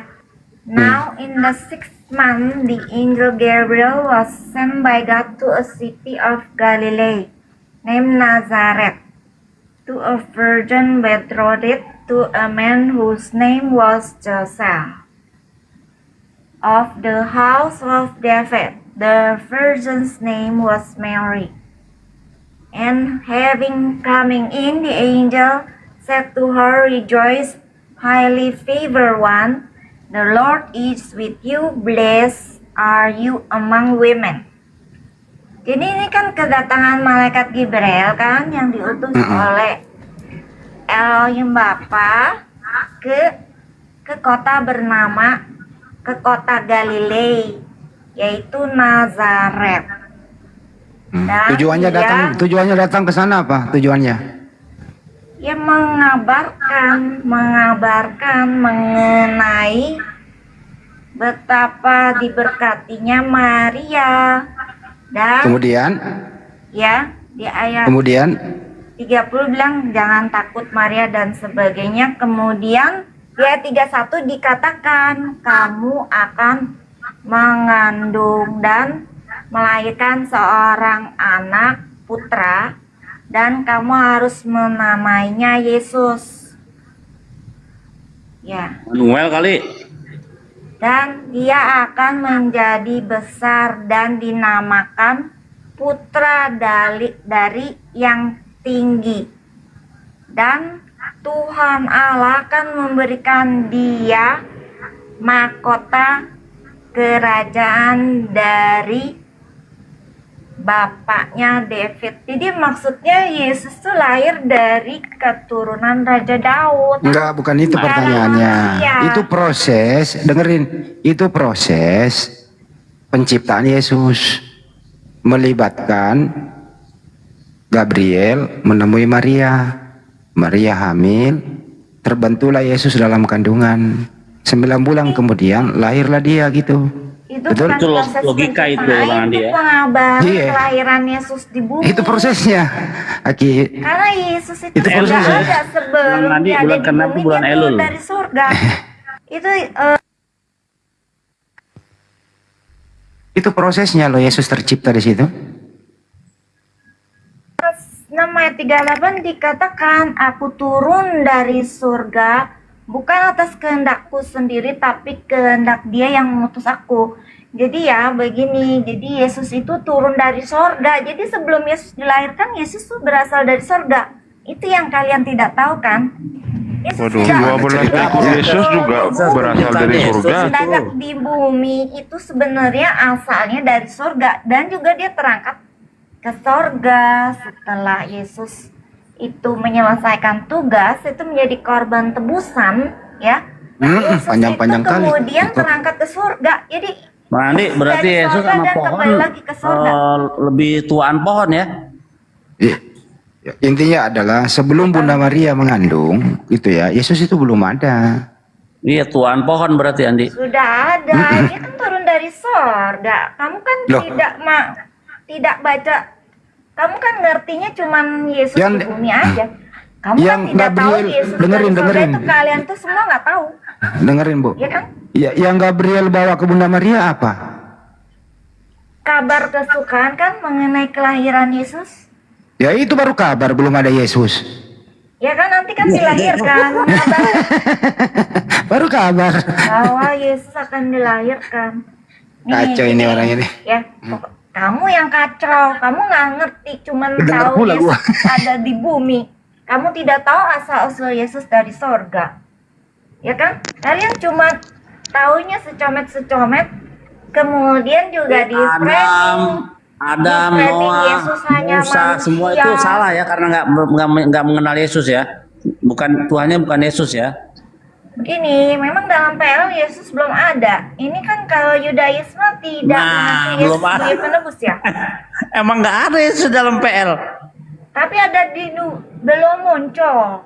Tapi udah dinubuatkan. Ya, berarti kata belum muncul, kalian berarti bisa dia baru lihat muncul di abad profil pertama saya. dong. Nubuatan mengenai Yesus tuh kalian bisa lihat di profil saya. Profil saya itu banyak ya, dan kalian lihat profil saya. Enggak, Di pertanyaannya situ lihat aja sampai nama Bapak di sorga Elohim Itu juga saya udah cantumin, ya kan? Siapa nama Bapak di surga? YHWH sudah muncul 6.800 Terus hubungannya dengan Yesus apa? kali di perjanjian lama. Hubungannya dengan Yesus di dalam perjanjian lama apa? Hubungannya, Bapak di surga kan yang mengutus Yesus. Berarti Yesus bukan Tuhan. Gini, kan saya sudah sebutkan, kalau Tuhan itu, poin 1, kita kan mengacu kepada KBBI itu sebagai kosakata bahasa Indonesia. Kalau Tuhan itu 1.1 adalah yang maha dan disembah. Poin 2, sesuatu yang dianggap Tuhan. Nah, Yesus itu masuk dalam kategori poin 2, sesuatu yang dianggap Tuhan. Kenapa? Oke, kalau kita udah. Berarti Yesus nggak masuk di kategori pertama. Tidak, Yesus tidak maha. Udah. Yesus tidak maha. Tapi Yesus itu dianggap Tuhan. Epita, apakah Epita dengerin. Dengerin dulu. Dengerin, apakah Yesus bertuhan? Epita. Yesus itu memiliki Tuhan dalam huruf besar semua atau Elohim Bapa. Jadi Yesus bertuhan ya. Tuhan. Tapi Tuhannya huruf besar ya. Kalau Yesus Tuhannya selalu lah huruf besar kayak. Tuhannya huruf kapital. Maksudnya bahasa Ibrani nggak huruf besar huruf kecil. Ya tapi kan Kak, ini kan mengikuti istilah Indonesia. Ya, jadi kaidah KBBI Yesus ini masuk Tuhan-Tuhanan. Enggak. Yesus ini menurut Epita, Tuhannya Yesus adalah Tuhan huruf besar, gitu ya? Ya. Berarti Elohim, Tuhan huruf besar itu sama dengan Elohim. Ya, Epita, waktu Yesus itu berdoa di Taman Getsemani, dia berdoa kepada siapa itu? Bapak di surga. Oh, mantap. Berarti Yesus bukan Bapak di surga ya. Mantap ini, udah mulai lurus otaknya. Kalau yang Yesus sama dengan Bapak di surga itu JO, ya kan? Yesus only itu oneness begitu. Saya tahu sekarang. Dulunya saya nggak tahu ada JO. Baru di sini ini saya tahu. Oh, ada aliran. Kok aneh apa ya? Bedanya, Epita, apa bedanya JO sama Jeko? Jeko donat. Kamu jangan beda ya? main-main deh. Saya di sini kan serius ya. Saya harus beritahu pengetahuan mendasar karena kalian itu kan suka disesatkan, dibelok-belokin sampai kalian nggak ngerti. Kemudian akhirnya kalian kebalik. Yesus segala macam. Jadi kesimpulannya, Epita, kesimpulannya Yesus itu bertuhan ya? Ya, Tuhan huruf besar. Oke, jadi Tuhannya Yesus Tuhan huruf besar gitu ya. Jadi kalau Yesus berdoa begini ya, oh Tuhanku yang huruf besar, begitu. Gini, ini kan istilah dalam bahasa Indonesia. Kalau dalam bahasa Ibrani itu kan Elohim. Mana ada Yunani Elohim? Ngarang aja. Kalau Yunani Theos, ya kan? Kalau kamu bilang Elohim, Ibrani itu Elohim. Semuanya memaksudkan. Menurut Epita yang menghendaki Yesus mati di salib siapa? Yang menghendaki Yesus mati di salib. Ini imam kepala. Bukan Tuhan. Dan imam-imam kepala. Iya, mulai di sini nih. Jadi karya salib itu karya siapa? Karya salib karya siapa? Kalau salib itu adalah hukuman dari cara orang Romawi menghukum penjahat. Waduh. Cara orang Romawi menghukum penjahat. Salib atau sulo sih menurut kamu? Sebenarnya berarti Yesus penjahat ya, Vita? Aduh. Ya, Yesus harus menggantikan posisi manusia sebagai penjahat. Kan manusia itu sebenarnya penjahat, makanya mati. Mulai ngaco nih. Tanya Bandi, siapa yang nyuruh? Menebus manusia yang identik dengan penjahat itu. Iya, maksud saya itu. Yang mati itu bisa hidup kembali. Jadi Yesus maksudnya itu kehendak siapa? Itu kemauan siapa Yesus mati? Gitu. Itu dibilang tua dan imam kepala. Bukan kehendak Tuhan. Memang ada nubuatan Yesus mati itu di Yesaya dan Mazmur ya. Yesaya 53 dan Dari ke situ Mazmur lagi bang 22. beli nubuatan. Iya, Yesus dinubuatkan mati. Siapa yang Dan membuat? itu yang menubuatkan itu Elohim. Kira-kira Yesus ganteng apa jelek mukanya? Kalau dia ada sekarang ya. Saya kurang jelas deh, tidak disebutkan. Enggak, kira-kira aja Yesus tuh waktu dia hidup tuh wajahnya ganteng atau jelek? Nah, saya tidak bisa. Bilang aja ganteng, apa ah. yang saya tidak jelas ya. Nggak ada nabi, nggak ada Saya nabi nggak tahu ganteng orang gitu. itu tidak Kan? disesatkan ya kan. Kalian udah banyak disesatkan ya kan. Apa tujuan Jangan- Yesus mati di? Evita, apa tujuannya Yesus mati di salib? Menebus hidup kekal yang telah dihilangkan oleh Adam Hawa. Dosa waris lagi. Kasihan banget lu, Adam disalahin mulu. Padahal dosanya banyakan Emang Evita salah daripada sih. Adam. Enggak, Evita, saya tanya Adam sabar. Adam sama Evita dosanya banyakan mana? Kalau Adam itu kan dia sudah diberikan tubuh yang sempurna, tidak bisa sakit ya kan. Iya. Dan saya harus menderita, Iya, pertanyaan saya, sakit Adam hanya dan melanggar mati. satu perintah kan? Adam Itu kan hanya melanggar berarti satu Adam perintah. telah dijadikan bagus kan, sempurna. Nah, Tapi dia Adam sudah cuma satu dijadikan perintah bisa langgar. Kira-kira dosanya banyakan mana sama Evita? Adam. banyak pelanggaran. ya, karena apa? Karena dia udah diciptakan sempurna, tidak sakit gitu loh. Tapi dia masih semua mau manusia ini diciptakan sempurna. Manusia ini pada maksud ini manusia itu bisa mati itu, bisa sakit tuh berarti nggak sempurna. Kalau yang sempurna dan bisa hidup kekal itu tidak sakit, maka tidak akan sakit, hidupnya bahagia. Kalian kan masih sehat ya. Suatu kali kalian juga akan sakit dan mati. Disitulah inilah kalian tahu manusia pemahaman tidak yang salah. diciptakan, Penyakit tidak yang ada dilahirkan pada dengan kita, sempurna. dengerin. Penyakit yang diizinkan terjadi pada kita itu adalah bentuk daripada Tuhan membawa pendamaian dosa kepada kita. Yesaya 53 itu. Nah, kematian pun sebagai bentuk daripada pendamaian dosa kita. Jadi yang namanya roh kita ini abadi, nggak bisa mati. Itulah kehidupan yang sebenarnya, ya. Bahwa roh kita ini yang tidak mati, yang mati hanya badan kita. Roh itu abadi kok, nggak bisa mati. Oh, jadi Yudaisme itu percayanya roh tidak berkematian. Nggak mati, makanya nanti. Saya tuh tidak jelas ajaran Yudaisme. Jadi Iya, saya mau makanya tahu. yang namanya bagaimana kalau bisa mematikan angin dah. Angin kan artinya ruah, ruah tuh angin. Bagaimana angin kau bisa matikan? Nggak bisa. Apalagi roh yang ada yang di dalam. Roh itu kan daya hidup, nafas, ya kan? Iya, betul. Nafas Apa, itu bisa energi. berhenti dan bisa mati. Daya hidupnya juga bisa stop. Iya, roh itu berhenti roh itu dari melekat pada berhenti dari tubuh kita. Nafas itu keluar dari tubuh kita, tapi rohnya itu nggak bisa mati. Bagaimana kamu bisa membunuh roh? Bagaimana bisa mematikan roh? Sementara roh itu Tapi adalah kalau energi tidak hidup dari bagi tubuh daya kita. hidupnya hilang, berarti rohnya juga hilang. Kan daya hidup itu sama dengan roh. Bagaimana roh itu hilang Sama dengan nafas. sedangkan roh itu sesuatu yang gaib yang tidak bisa dilihat kok. Bagaimana daya hidup itu bisa hilang ya waktu orang itu kehilangan daya hidup dan nafasnya berarti dia mati. Iya, kehilangan hidup dari mana? Dari badan. Yang kehilangan gaya gerak, gaya hidup itu badan, tapi roh itu tetap abadi. Buktinya daya hidup kamu hilang ya berarti roh kamu hilang. Roh itu Roh sebenarnya kok daya hilang? hidup plus nafas.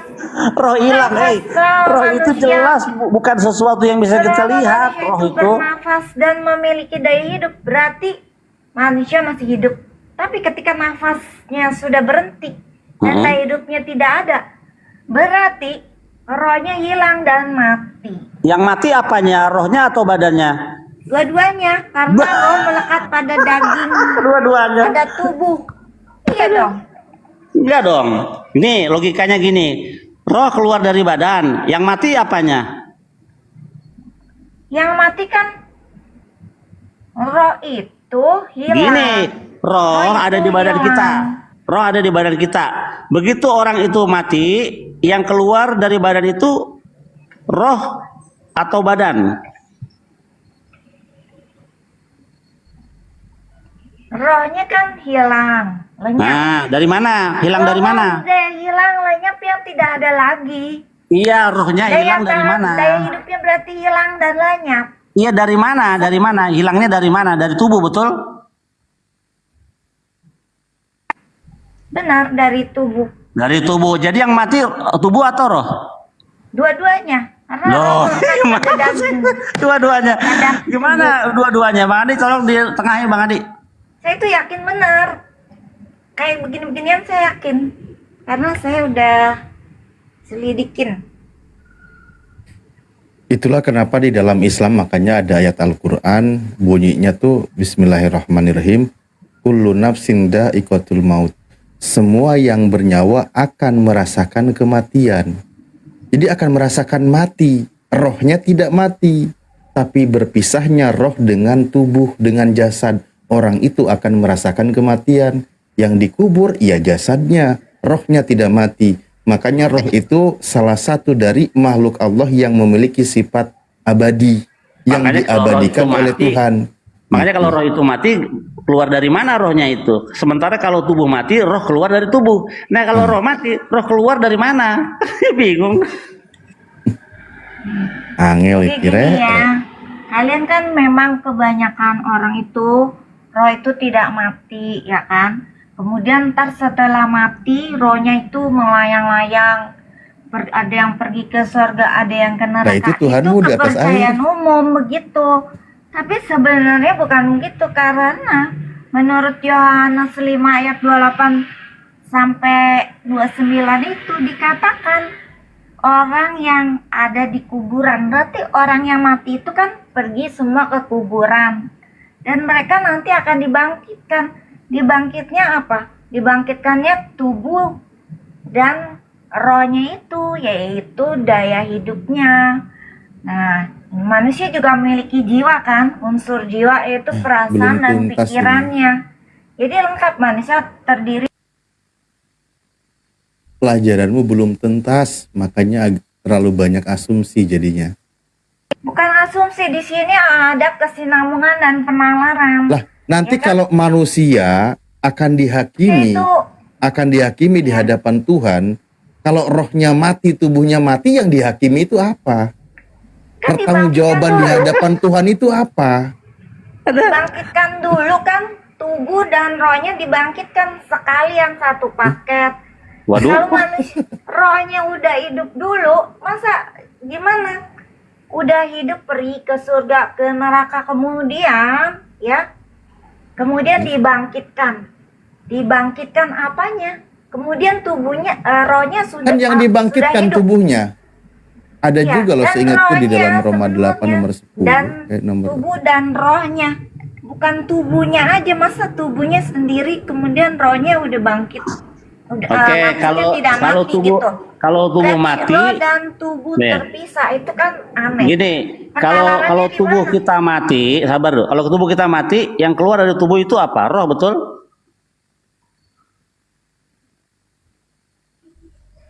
Kalau tubuh kita mati, yang keluar dari tubuh kita roh, betul? Ya, daya hidupnya hilang. Nah, kalau roh mati, Itu ada dia keluar ayatnya, dari tapi mana? saya lupa ya. Ketika Kalau- manusia mati, Kalau roh mati, dia keluar dari mana? Sementara roh itu bukan makhluk materi. Gimana ini? roh itu kan sudah dibilang daya hidup. Daya hidup. Nah, iya kalau ada roh itu mati, dia berupa keluar dari tenaga. mana? Aduh, pusing bala gue. Coba Ustadz Alif. Ya, sama-sama angel kok. Ya saya harus berkeras. Ya. Enggak, gini loh. Manusia itu kan mati tuh. Ya kan? Ketika manusia mati, definisi kematian setauku yaitu terpisahnya ruh dengan jasad. Dengan tubuh manusia. Bukan keduanya mati, bukan. Tapi berpisahnya antara ruh dengan tubuh. Maka dikuburlah si tubuh itu ke dalam tanah. Itu berpisah, rohnya tidak mati. Kembali ke alamnya. Ya alam roh. Daya hidup kan. Ya berarti kau itu mengibaratkan sama dengan binatang manusia itu kayak itu. Susah kali. Itu kan jelas berpisah ruhnya. Ruh manusia itu nanti berpisah. Ruh berpisah dengan tubuh. Nah, ruhnya itu kembali ke alam ruh. Seperti Yang mati itu. berarti badannya ya. Badannya. Karena badan ini kan binasa. Badan ini kan berproses. Tubuh ini kan berproses dari bayi sampai ke Roh, berarti dewasa. bisa dikatakan kendaraan roh itu tubuh kita ini, betul? Ya. Analoginya Nah, begitu. kalau roh mati, roh pakai wadah apa? Kalau kita kan, roh kita kan wadahnya tubuh. Nah, kalau roh itu mati, wadahnya roh apa? Itu bingung aku. Roh itu daya hidup. Daya hidup itu kan tenaga. Moderator jangan mute saya ya, kalau nggak saya turun nih. Saya tuh tidak dapat apa-apa. Capek, masalahnya diulang-ulang terus, capek, diulang-ulang terus. Saya Turun aja turun, nggak apa-apa. Turun, Udah, pusing. Nanti emang pembahasannya nggak seru. Pikirin aja dulu. Saya juga di sini ngabisin waktu juga saya nggak mau. Iya, turun. Waktunya.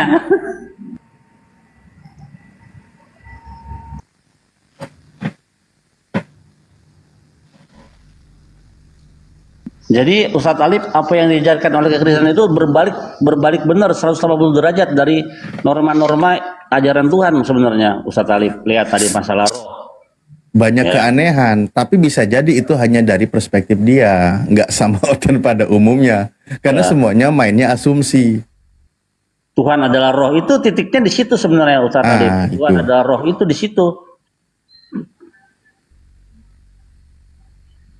Sulit. Berarti memang apa sulit. bedanya Tuhan manusia dengan binatang, itu kan? Justru yang pertanyaan yang paling sadis itu apa bedanya dengan iblis? Kalau dikatakan iblis itu juga dikatakan sebagai roh. Betul. Malah Ya, lebih sama. hebat iblis, nggak bisa ini dia nggak bisa lenyap sekarang, belum mati. Iya, iblis lebih hebat karena dia yang berhasil menghasut manusia, menyalib orang. Kok gue naik? Lazur biru shop pencet kayaknya. Kepencet Pak. Jakarta 12 satu itu kan Iya. roh ciptaan Jadi yang ada kalau dalam diri manusia. ya kalau Tuhan kan roh itu ciptaan Tuhan, ya Tuhan yang menciptakan roh dalam tubuh dalam diri manusia. Nah, kalau Tuhan itu ciptaan, terus yang menciptakan rohnya Tuhan itu siapa? Itu pertanyaannya.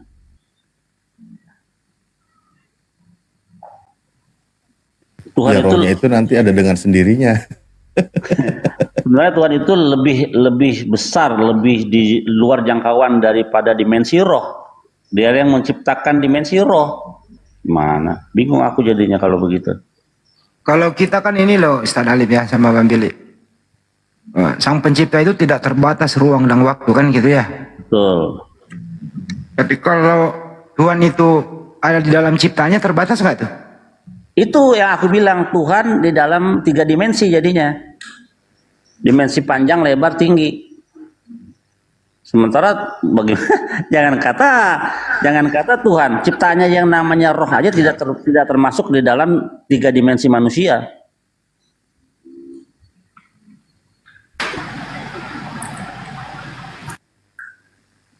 Tuhan di dalam ciptanya. Surga itu diciptakan ya kalau Yudaism juga ya. Bang Billy, surga ciptaannya, ciptakan. Iya, kita melihat bahwa surga dan neraka atau olam haba dan gehinom itu diciptakan oleh Dia. Nah kalau dia masuk di situ, lebih besar ciptanya dong daripada dia. Iya betul. Kacau ya. Makanya Sian itu, mereka itu. pemahaman mereka itu berbalik 180 derajat dari ajaran Tuhan sebenarnya. Itu karena terpapar doktrin yang menutupi mereka untuk memahami kitab suci.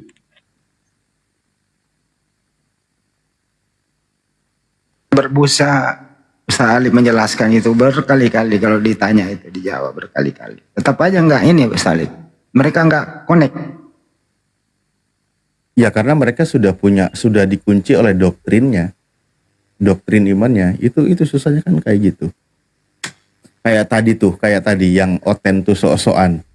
Kata ruhana itu aja tuh udah ngototnya minta ampun. Padahal dia tadi bacanya aja itu karena dia ada teks Latinnya itu bahasa Arabnya.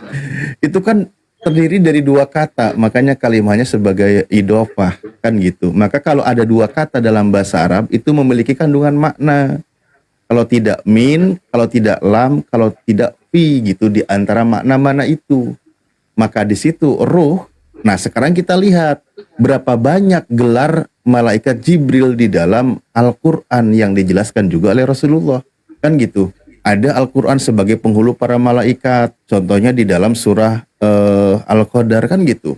Turunlah para malaikat dan ar-ruh. Siapa di situ? Merujuk kepada nama malaikat Jibril. Ada lagi namanya Ruhul Amin, gelar lainnya.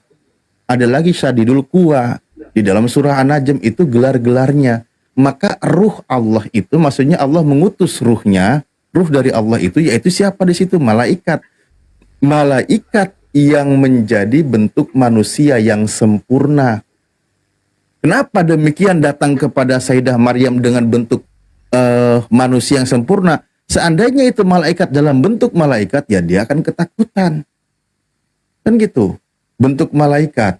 Makhluk yang lain yang dia lihat kan gitu. Dan dia akan menyampaikan kabar gitu loh. Seperti itu. Tapi oten maksa banget. Ruh kami itu maksudnya adalah Tuhan. Kan koplak itu. Enggak, dia mau memaksakan bahwa memang itu Tuhan menjelma menjadi manusia. Di situ dia mau paksakan Maryam 17 tadi itu.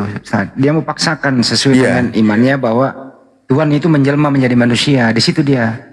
Iya, arah dia kan memang ke sana karena diimani Tuhan itu sebagai ruh kan gitu. Ruh itu berubah menjadi manusia. Nah, padahal di dalam Islam di situ yang berubah itu yang menjadi manusia ketika hendak memberikan kabar itu malaikat. Jadi malaikat datang kepada Rasulullah, bahkan ada beberapa sahabat yang selalu disamakan bentuknya oleh malaikat kan gitu. Datang ke tengah sahabat, dia adalah bentuk manusia yang tampan, berpakaian putih. Datang lagi kepada malaikat. Begitulah malaikat gitu loh. Ketika datang dalam bentuk manusia. Bukan Tuhan yang menjadi manusia. Dia mau menyamakan di sana. Dia mau memaksakan gitu. Bang Juma udah setengah mati menjelaskan loh.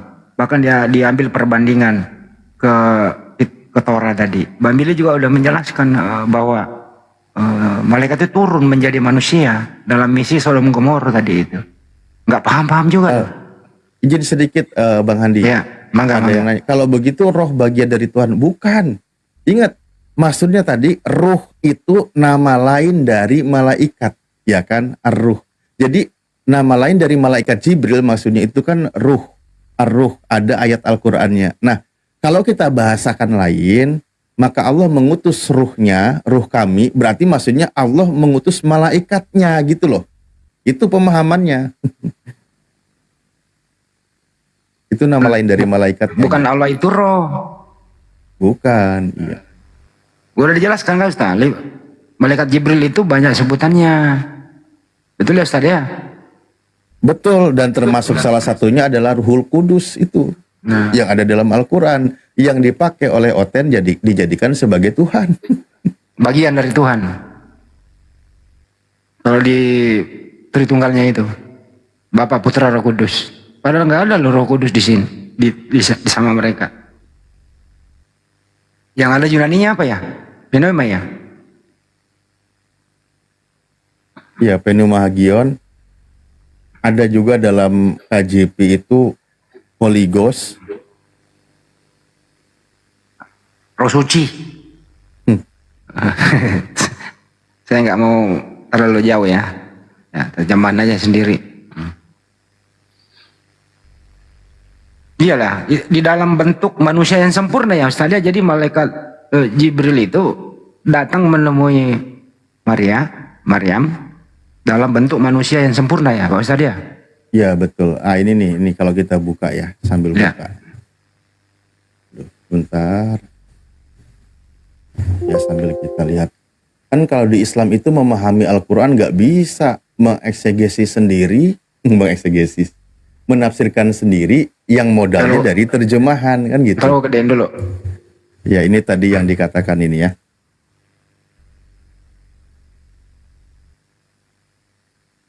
Nah, Gimana? enggak ini tadi di sini dikatakan nih. Taruh dulu. Ruhana ini kan sudah dijelaskan. Aduh.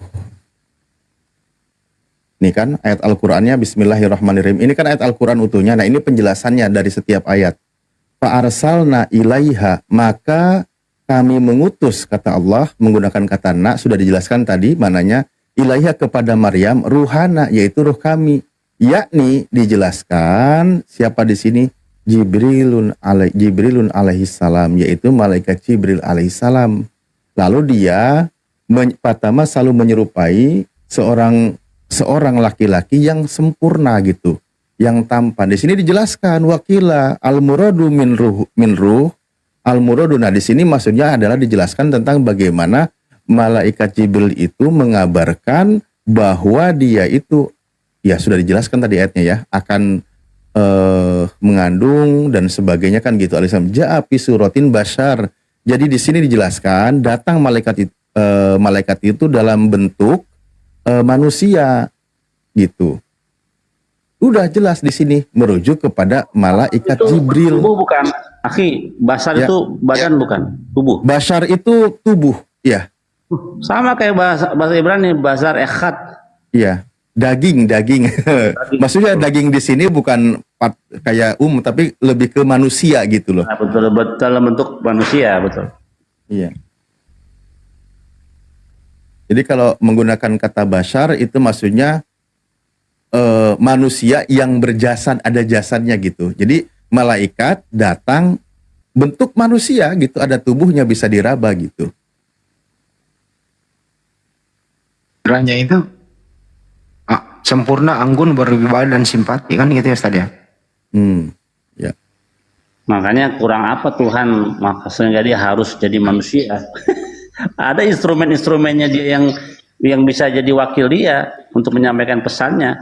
Nggak perlu dia harus turun jadi manusia, ngapain? Kata mereka, Bang Bilik, kalau Tuhan tidak bisa menjadi manusia berarti tidak maha kuasa. Justru ketika Tuhan menjadi manusia, dia menjadi makhluk 3 dimensi. Panjang, lebar, tinggi bisa diukur. Justru kalau dia menjadi manusia jadi terbatas dia. 9 bulan itu mengendap dalam kandungan, ngapain gitu loh. Mana sih? Emang langsung berkumis, gede gitu, perkasa gitu? Enggak juga, melalui proses kok. Jadi bayi gitu. Mana sih?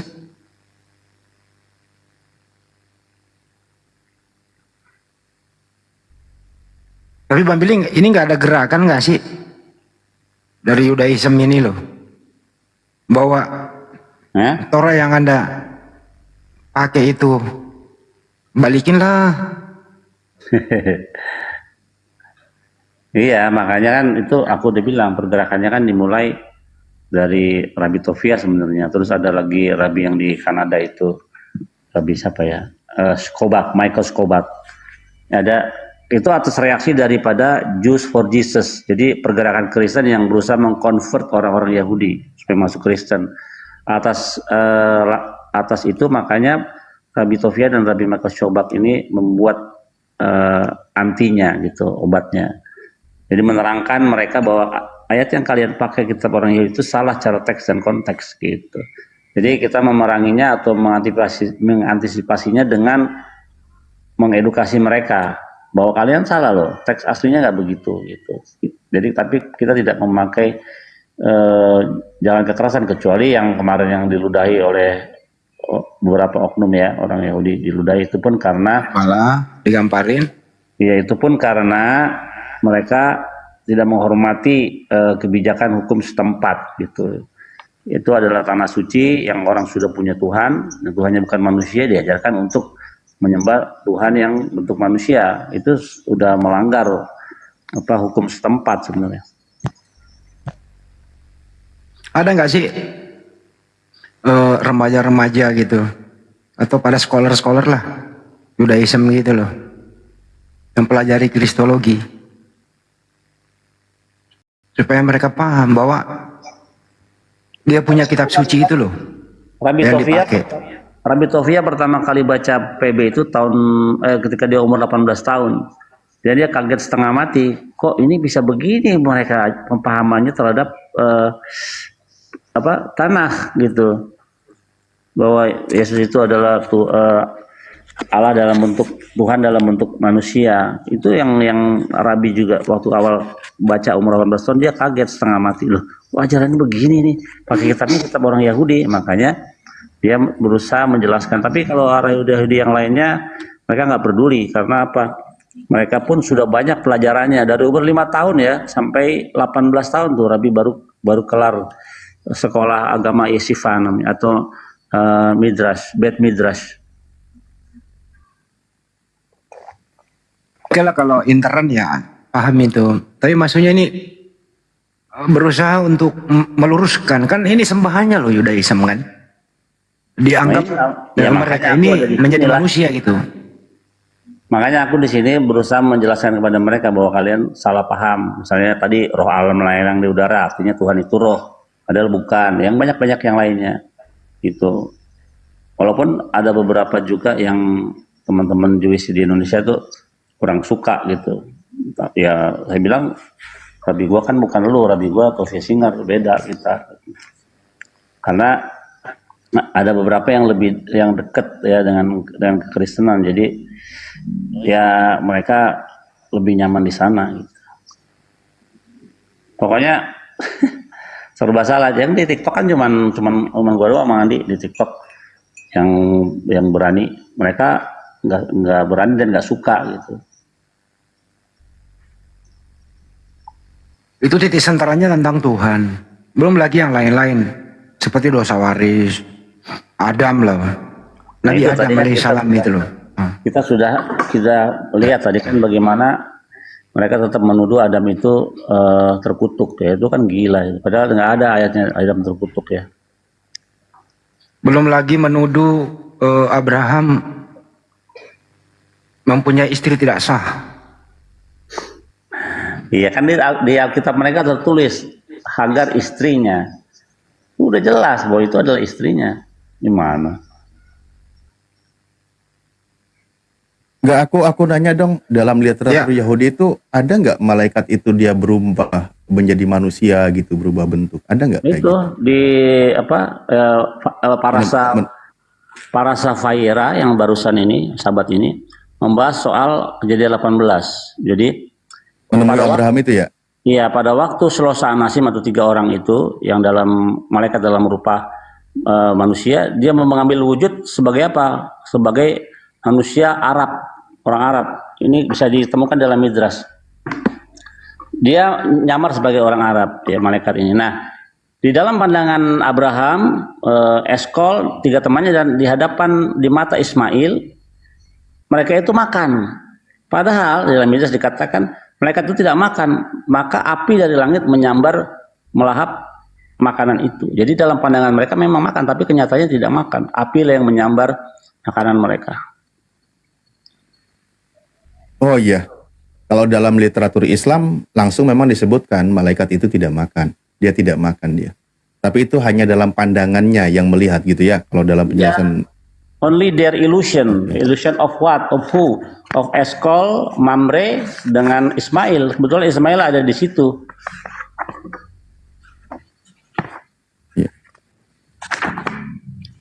Oh ini nih saya buka lagi, tadi kan ada tafsir beberapa ya, kan ada Bagawi, ada Qurtubi. Nah di Bagawi tadi ada pendapat yang lain yang lemah, dan ini penjelasan lebih lugasnya lagi saya buka. Yang tadi disebutkan ini loh, wakilah dan diceritakan kan gitu, huwa Jibril, jadi yang ruh itu adalah malaikat Jibril, wa udifa dan diidofahkan kata ruh ini ilallah kepada Allah Ta'ala, yaitu ruhana, nah itu kan domir, tadi kan idofa, mudof ya. Jadi ruh kami kan gitu, maksudnya kami di situ merujuk kepada Allah, maka diidofahkan kepada Allah Ta'ala sebagai kekhususan dan sebagai kemuliaan bagi malaikat tersebut gitu kan, yang diutus oleh Allah Sehingga di situ diidofakan kepada Allah itu sebagai bentuk kehususan dan kemuliaan kepada malaikat sebagai utusan Tuhan. Jadi nampaklah dia itu malaikat Jibril gitu. Nah itu sudah dijelaskan dan di sini panjang. Kenapa dia dijelaskan ya dalam tafsiran kalau Qurtubi ini? Kenapa dia disebut sebagai dia menjadi manusia? Karena yaitu tadi di sini dia Maryam di sini tidak akan sanggup melihat seandainya tidak berubah bentuk gitu dalam bentuk malaikat, dia tidak akan sanggup untuk melihatnya. Maka dia dalam bentuk laki-laki yang sempurna gitu. Di sini makanya rojulun hasanan, dia itu laki-laki yang tampan gitu, yang baik, yang bagus rupawan gitu kan. Suratun fi suratil basar, dalam tampilan manusia. Itu aja tambahannya. Tapi tetap aja nggak mau dijelaskan gitu, nggak dengerin dia. Tetap aja pola pikirnya dia bawa memang harus sih Tuhan itu roh turun menjadi manusia itu. Jadi setiap dia bawa surah Maryam ayat 17 itu ya dia ingin konekkan dengan imannya, Ustaz. Kalau di Islam ketika roh itu dimasukkan ke dalam tubuh manusia waktu masih bayi itu suci nggak, Aksi? Suci dong. Oke. Jadi nggak menanggung dosa itu ya waktu dia masih lahir ya? Ya iyalah. Semasa sebelum akil balik. Bahkan kalau di dalam Al-Quran itu justru mereka sebelum dia itu masuk ke dalam tubuh, maksudnya ke dalam bayi, itu kan sudah ada perjanjian di alam ruhnya. Bahwa dia bersaksi, beriman, Tuhan itu Esa, Allah itu Tuhannya. Kan gitu, itu di dalam Al-Quran. Nah makanya nanti dijelaskan di dalam Al-Quran, hadiskan di dalam Al-Qurannya surah Al-Mu'minun, bagaimana tahapan penciptaan manusia, lalu dijelaskan oleh Rasulullah, ketika bayi itu usia 4 bulan, maka disitulah ditiupkan ruh kepada bayi tersebut gitu. Ditiupkan ruhnya. Ya, Nabi menjelaskan Itu setiap yang dilahirkan dalam keadaan fitrah suci. Ya, berarti waktu roh itu ditiupkan itu rohnya suci ya, kudus ya? Suci dong. Oke. Bahkan gini loh, istilahnya kan bahasa kita itu gini. Setiap yang dilahirkan itu dalam keadaan suci. Mungkin bahasa ekstrimnya, walaupun anak itu hasil dari perbuatan zina, anak yang dilahirkan itu tetap suci. Karena yang dosa itu orang tuanya yang melakukan. Yang kotor itu yang berzinanya gitu. Anaknya tetap suci. Gitu. Ya. Kapan sampai gini? Jadi ketika roh itu yang diberikan oleh Tuhan ke dalam tubuh manusia itu suci. Kapan kira-kira dia menjadi terkontaminasi dengan dosa? Oh, ini di dalam Islam kaidahnya akan menjadi tanggung jawab perbuatannya ketika sempurna. Pola pikirnya disebutnya sebagai akil balik. Orang yang akalnya sudah sempurna, sudah memahami. Barometernya apa? Dijelaskan. Kan gitu. Kalau usia kisarannya 15 tahun. Gitu. Kalau laki-laki, ciri-ciri orang itu mulai balik, itu diantaranya sudah keluar sperma. Kalau perempuan sudah bisa haid. Kalau dari segi usia itu 15 tahun ke atas. Maka dari usia akil balik kesempurnaan itu, perbuatan dia mulai dipertanggungjawabkan. Nah, makanya di dalam Islam dari kecil itu dididik untuk mempersiapkan diri, mempertanggungjawabkan perbuatannya ketika dia dewasa. Contoh misal begini, bacaan sholat yang muslim dari kecil ya, kan gitu. Sholat itu kan ada ucapannya, bacaannya kan gitu, baca ayat-ayatnya. Nah, ketika dari kecil itu dididik belajar baca Al-Fatihah, makanya Al-Fatihah bisa kan gitu. Dia belum wajib, tapi dia sudah harus belajar bisa. Kenapa? Ketika nanti mencapai usia balig, usia pertanggungjawaban amal perbuatannya, di situ dia sudah tidak belajar lagi, tinggal menjalankan gitu. Oke. Nah, berarti waktu roh yang suci ini masuk ke dalam tubuh kita, dalam tubuh manusia, dan dia sudah akil balik. Nah, kira-kira yang terpapar dosa itu tubuhnya ini atau rohnya atau kedua-duanya bertanggung jawab atas dosa pelanggarannya atau menjadi dosa? Rohnya saja atau tubuhnya saja atau dua-duanya? Nah, ruh itu kan gini, Al-Quran menyebutkan Bismillahirrahmanirrahim, surah Asy-Syam ayat 7, 8 dan seterusnya. Wa nafsi wa ma sawwaha, dan Allah bersumpah demi ciptaannya manusia, diri manusia dan kesempurnaannya, kan gitu. Manusia diciptakan dengan kesempurnaannya, kita sudah tahulah. Fa'alhamaha fujuraha wa taqwaha, kan gitu. Maka diilhamkan, diberikan pengetahuan ada jalan yang baik dan ada jalan yang buruk. Nah, nanti jiwa manusia yang bisa memahami mana perbuatan baik dan perbuatan buruk, nah itu kan nanti dohiriyah tubuhnya ini kan berbuat, melakukan kejahatan, maka ketika dia di situ ayat berikutnya, maka qad aflaha man zakaha wa qad khaba man dasaha, maka orang itu akan selamat kalau dia membersihkan atau bertakwa, menjalankan perintah Tuhan. Jadi dia tidak mengikuti hawa nafsu amarah yang mendorong kepada keburukan, maka dia itu selamat. Maka kalau orang itu mengikuti hawa nafsunya yang cenderung kepada kejelekan, mengikuti perbuatan buruk, maka orang itu celaka. Berarti baik roh maupun tubuh juga berdosa ya kalau waktu dia memilih yang jahat gitu ya.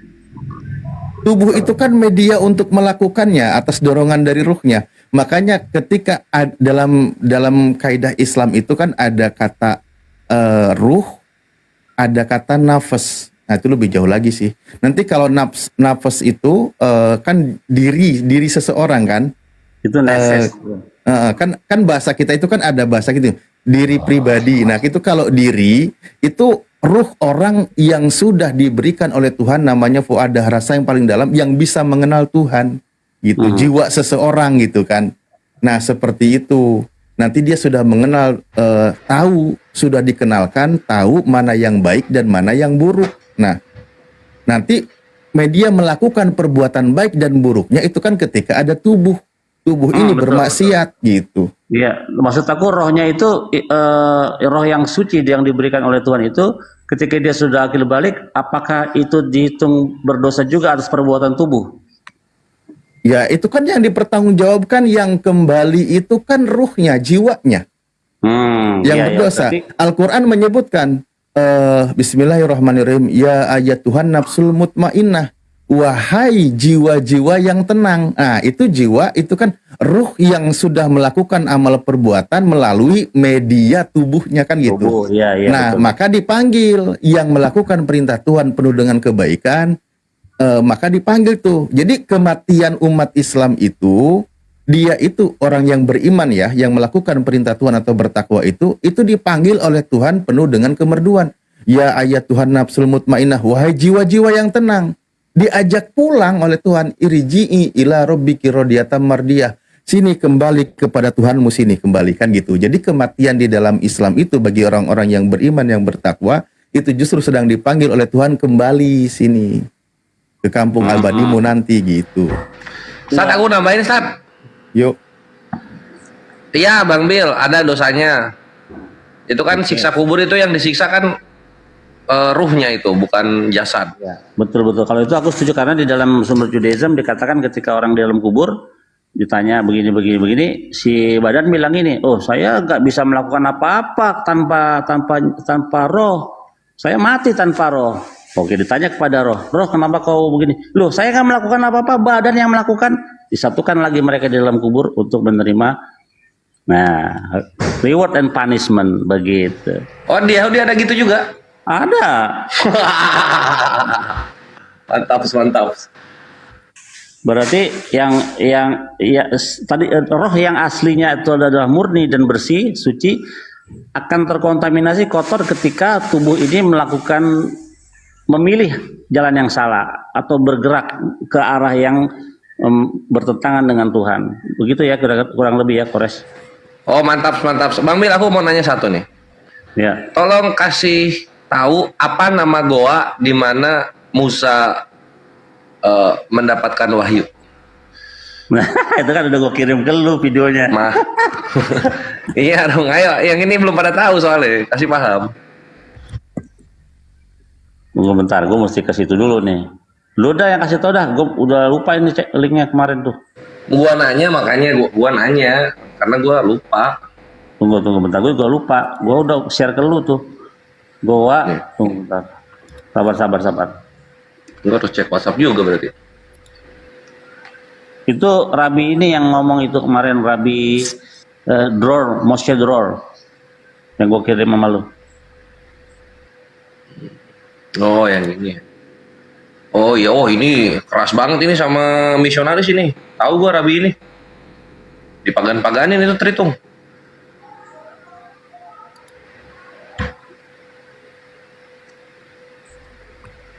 Gunung Sinai itu. Di Gunung Sinai itu kan gede gunung itu Bang Handi. Nah, ketika diturunkan Torah kepada Nabi Musa alaihissalam dalam keimanan Yahudi, itu ini posisinya itu bukan di lembah atau di padang rumputnya di gunung, enggak, di goa-goa juga. Gitu. Nah, itu Bang Mir punya datanya tuh. Oh, itu di Keluaran 3322 tuh. Keluaran 3322. Oh. Mudah sekali. Keluaran. Ya nih. Ada guanya di sini. Ada lubangnya. Apabila kemuliaanku lewat, maka aku akan menempatkan kau dalam lekuk gunung itu, dan aku akan mendorong kau dengan tanganku sampai aku berjalan lewat. Mana gua? Itu kalau coba baca bahasa Inggrisnya.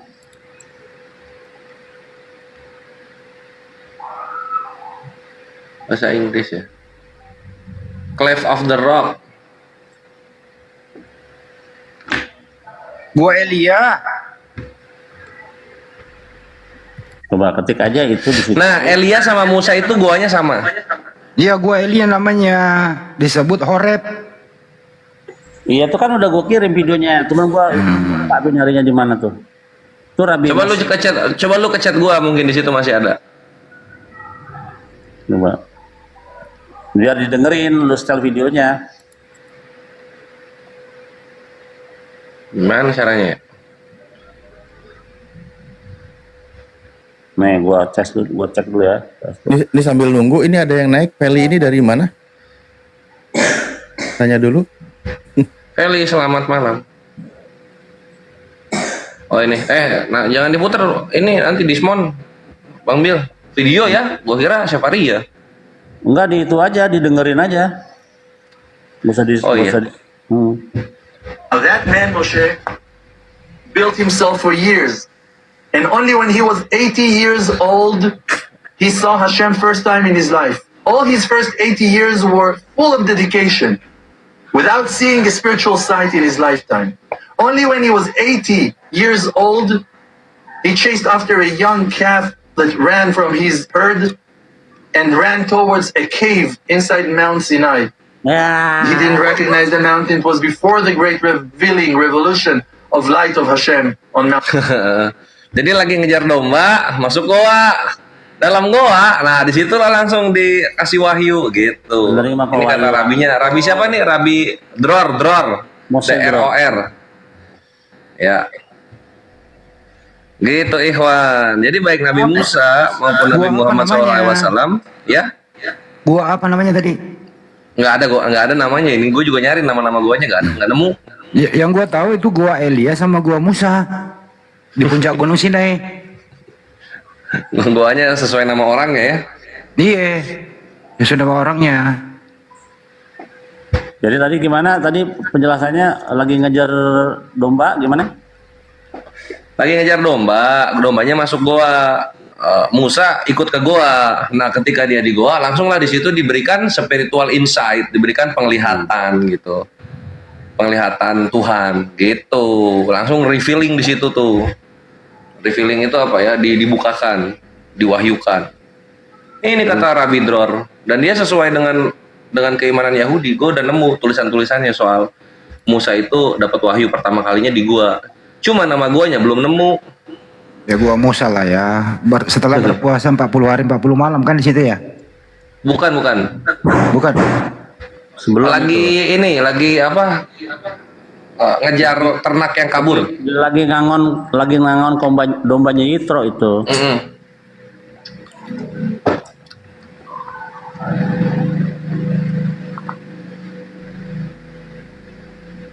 Kalau ada orang nggak percaya dia tuh. Iya, karena sama kayak Islam.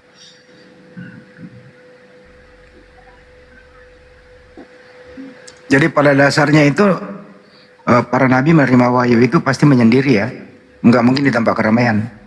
Ya, betul. Kalau rame-rame lagi BLT ya. Kalau rame-rame itu bagi bansos.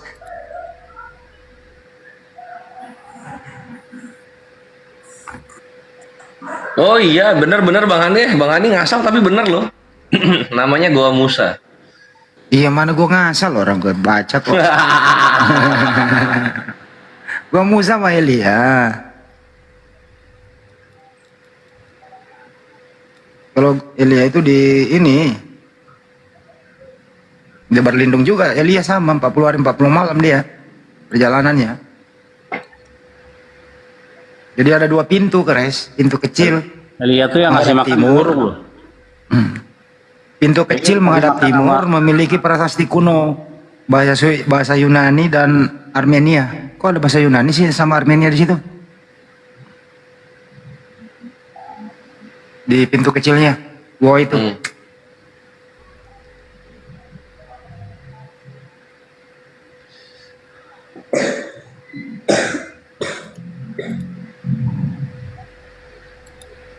Belum dapat tilas lah, Bil. Mati lu terhitung anjir. Mati Gunung terhitung Sinai. ini. Ada Bil, di masih situsnya ada Kristen. Bil, masih ada nggak Gunung Sinai sekarang?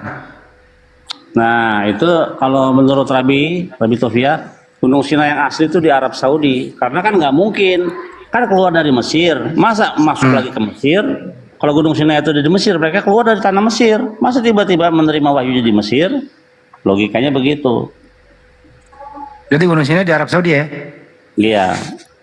Yang asli itu di Res. Ilmu baru, Res. Hati-hati lo, Res. Yang ini udah tahu ya gini. Enggak, logika aja, kan keluar dari tanah Mesir. Lagi dalam perjalanan kok tiba-tiba menerima Torah di Gunung Sinai ke Mesir lagi. Gimana?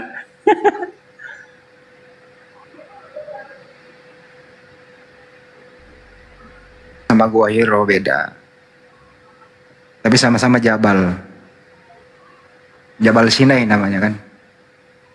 Itu bahasa Arabnya Bang Billy, Jabal Sinai. Oh, nama itunya. Ya. Jabal itu gunung. Dia salib ya? Iya. Makanya kalau kita ingat ayat Al-Qur'an itu kan ini surat At-Tin itu kan watini wazaituni waturi sinina, bukit Tursina itu maksudnya. Nah, jadi di situ mengisyaratkan Allah itu menurunkan wahyu, ada yang pernah kepada Nabi Musa, ada yang pernah kepada Nabi Musa, ada yang pernah kepada Nabi Muhammad SAW gitu. Iya, itu kita di Al-Quran apa? Ilyas ya? Iya, Yulia.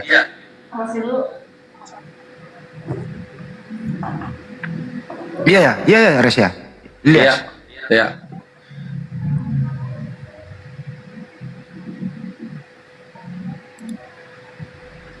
Pertanyaannya ini Kristen kok nongol-nongol ke arah-arah situ loh. Ada lagi Esra Suru, napak tilas ke sono. Tujuannya apa coba?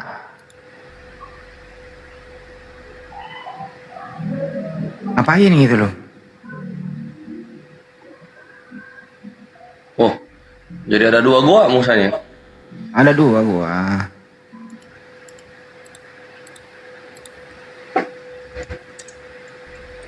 Lu kan lagi searching tuh, coba lu share tuh.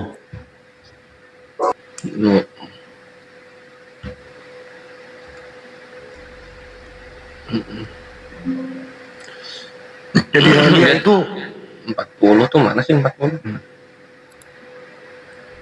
Oh, di Arab Saudi tuh ya.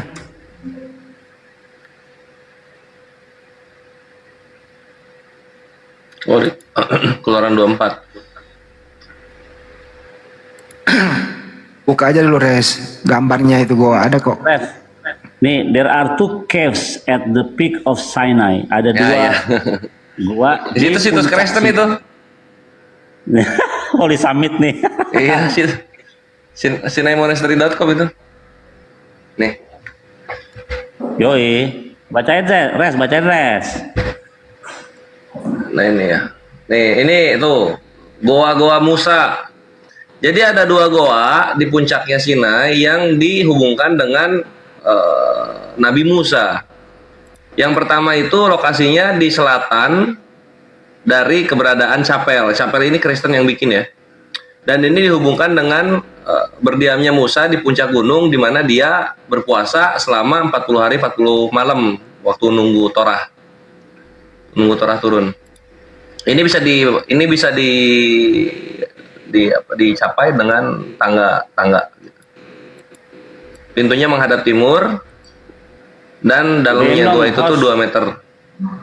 Nah, dan di pembukaannya ditemukan inskripsi dari Kristen milenial awal-awal dalam bahasa Yunani dan bahasa Armenia. Lalu goa yang kedua ini sebenarnya adalah lekuk gunung, terdapat di sebelah utara dari chapel sekarang. Dan ini dihubungkan dengan tempat di mana Musa disembunyikan oleh Tuhan, dari mana dia akan dilewati oleh kemuliaan Tuhan, sebagaimana yang tertulis di Keluaran 33:22. Tada, goanya dibikin begini. Yang tadi ini yang nih goa. Nah, yang ini nih. Jadi ini goanya nih, dibikinin gerbang. Ada salibnya tapi. Gedein host biar pada lihat. Udah, ini udah gede ini. Tuh ada salibnya, Ikhwan, ini salib ya. Salib, ada lonceng. Inilah chapel tuh. Masuk ke sini ke dalam nih, goanya tuh. Nah, dalam sampai dalam sini. 2 meteran gitu. Kalau yang gua temuin penafsiran satu Raja-Raja pasal 19, satu Raja-Raja 19. Itu Elia punya itu, udah tertulis goa, Bang Handi. Ini dia nih. Ini goanya. Ini goanya nih. Elia punya nih. Iya.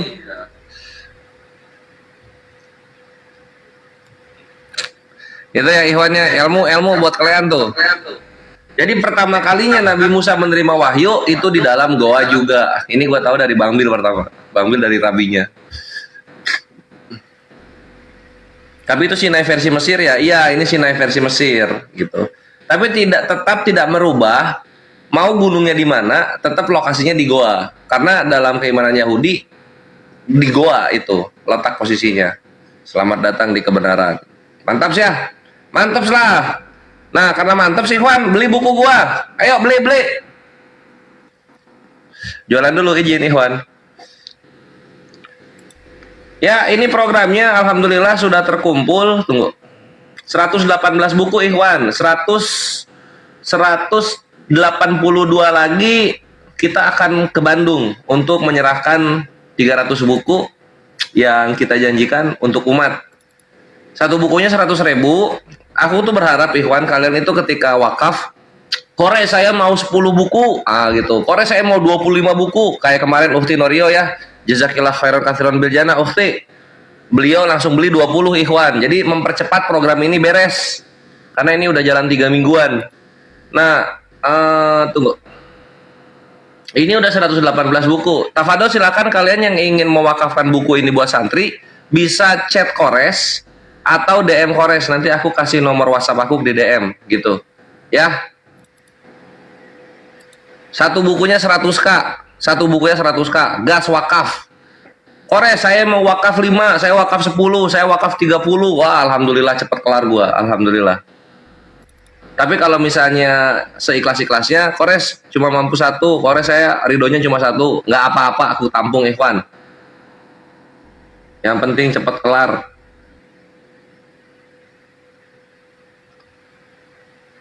Buku, ini bukunya nih, ini bukunya. Nah, nanti buku yang akan diwakafkan kepada santri-santri di pesantren Darut Tauhid ini yang berhubungan dengan dunia kita sekarang, yaitu jawaban tuntas fitnah terhadap Islam Jilid 1, temanya ketuhanan. Penulisnya Sadwafi sama Akimoto, disponsori oleh Apologet Islam Indonesia. Oke, gas Ikhwan, wakaf bukunya ditunggu. Sudah 118, alhamdulillah. Sisa 182 lagi. Ya, 182 lagi. Ini kan kalian ada 2.500, 2.600 nih di sini. Gas kalian wakaf buku. Gitu. Mantap, mantap. Ditunggu ya Aki Ninja dan yang lain. Thank you Ikhwan. Lanjut lagi.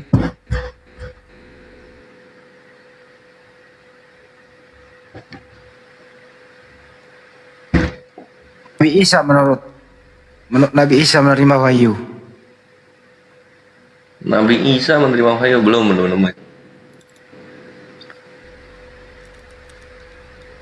Kalau menurut mereka kan Yesus itu tidak menerima firman karena dia firman itu sendiri kan gitu. Yo X. Ternyata di kitabnya malah tertulis segala firman yang telah sampai kepadaku gitu. Telah kusampaikan kepada mereka. Kayak mana ini firman kok dapat firman? Mereka percaya bahwa engkau lah yang telah mengutus aku. Jadi Yesus juga menerima firman. Nabi Isa ya, coba Nabi Isa di mana menerima firman?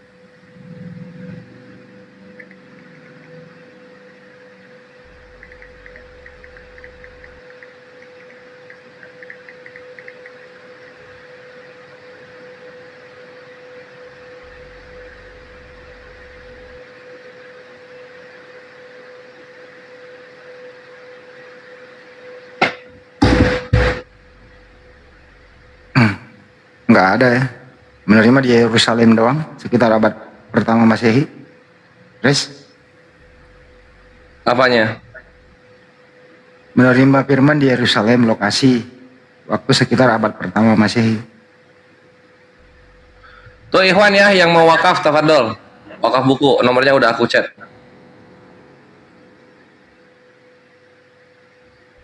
Gue Elia Miron ada bang, clear ya. Apa itu maksudnya?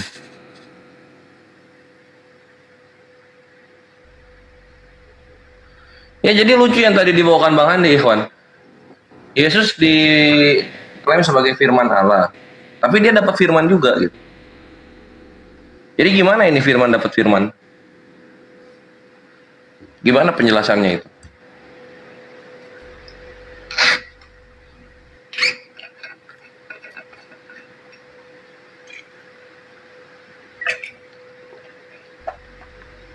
Si Ali tuh udah bapak-bapak ya.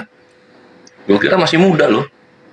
Bapak-bapak belum mantap jati dirinya. Akhirnya mantap di Islam. Alhamdulillah. Beli bukunya buat saya sendiri bisa? Enggak. Aku tidak menganjurkan tapi bisa aku bantu. Fadol akhi.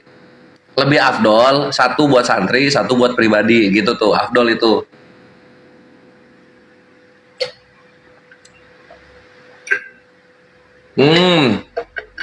Bukunya tentang apa sih? Ya itu jawaban tuntas fitnah. Jadi fitnah-fitnah yang dihembuskan Tritung kepada Islam dibantai-bantai di buku ini. Ada encounter-nya nggak berbaliknya?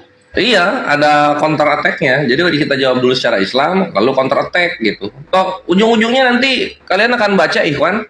Ujung-ujungnya hujatan mereka itu malah ke muka Tuhannya mereka sendiri. Itu yang mantap itu. Memang mantap lah Islam tuh.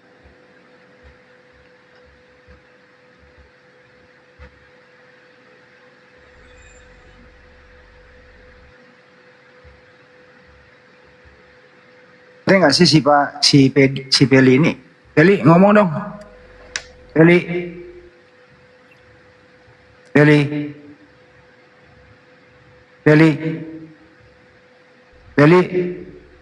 Gue turunin ah. Numpang tidur.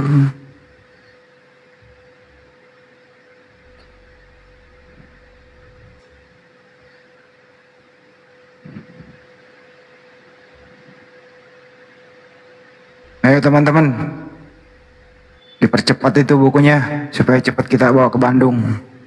Lu yang ke Bandung ya Res ya? Iya, gua ke Bandung. Bang Hani nanti rame-rame lah. Aku juga udah bilang sama Alif, nanti kalau udah ke Komo 300 kita ke Bandung. Karena ini aku udah sounding ke Api Jabar juga Bang Andi untuk dilihat schedule-nya Agim pas di sana. Jadi nanti Api sekalian sowan sama Agim, penyerahan sama Agim, bedah buku sekalian ada Agimnya juga gitu. Insya Allah. Gue itu kenapa malas ke Bandung ya, Res? Pulang-pulang dompet gue kering gitu. Abang Andi belanja mulu Iwan kalau di Bandung. Larinya ke distro melulu gitu. Lu juga. Kagak anjir, lu mah kagak distro, rumah mode lu mah. Tapi emang bagus-bagus barangnya rumah mode. Factory outlet yang aku approve itu rumah mode kok. Sisanya tuh kurang. Enaknya tuh rumah mode itu ada kafenya sambil nongkrong. Ini Bang Bil, gua udah di Bandung di Jakarta 15 tahun kagak ketemu sama Bang Bil ini Bang Andi. Tahu tuh. Kapan lah, ayo. Lu Jakartanya di mana sih Bang Bil? Gua di Depok, tapi gua kerjanya di Gatot Subroto. Di mana itu Gatot Subroto? Ya udah nanti. Gedung Yamaha itu samping Plaza Semanggi. Ya udah. Semanggi itu di mana sih? Kita ngopi di daerah ini. Kawasan ini apa? Oh jadi lupa sih. Sudirman. Ya boleh di situ. Di situ loh komplek Mega Kuningan. Oh bisa deket. Ya. Mega Kuningan itu dia Jakpus ya jatuhnya ya? Selatan udah itu Res. Yang Oh itu Jaksel. Oh iya. Ya udah Bang Andi yang ini ya, yang calling ya. Kapan kok nongkrongnya? Yang tempat itu kemarin sama Banji, sama Banjuma terakhir. Ya, yang baru lagi lah, bosan nih situ. Asik di situ, enak. Kenceng rokoknya, tapi AC-nya dingin banget. Iyalah. Makanya sekarang itu zaman udah modern, kita bisa ngerokok di dalam ruangan. Hak-hak perokok sudah kembali, mantap. Ya, lu kapan aja bisa Bang Bil? Ya gua libur tuh Senin. Sama Kamis. Balik kantor kapan? Bil, sekian Dani.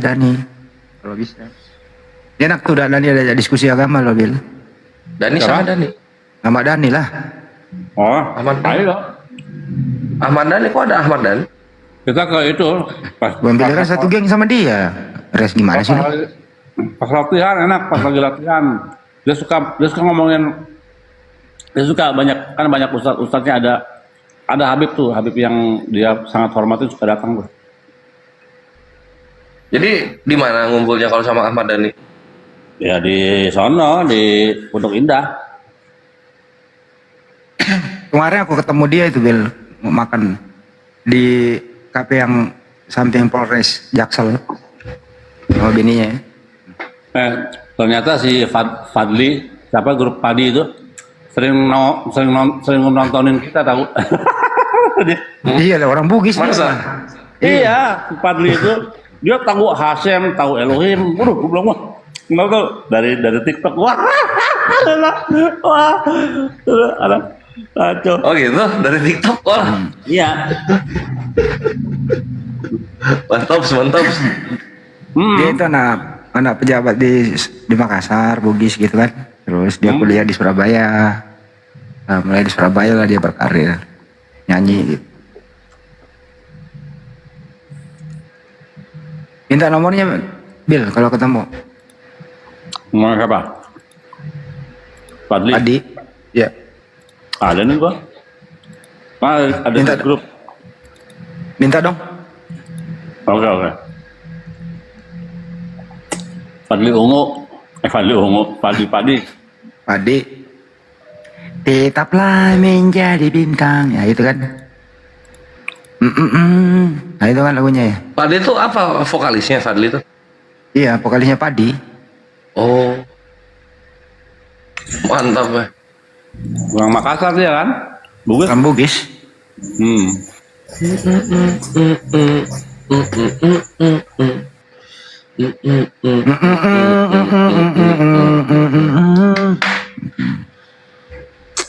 Ahi Ahmad, jazakallah khair. Semoga Allah Azza wa Jalla balaskan berkali lipat dunia akhirat. Amin Allahumma amin. Telah wakafkan buku. Oh, Masya Allah. Ini artis-artis senior ini memang harus diajak sih bergabung. Kalau Tengku Wisnu mah udah jalannya sama ini dia Ustaz Felix. Felix Xiao. Ya, Felix Xiao dia. Kalau Akri sama siapa dia ya bergabung ya?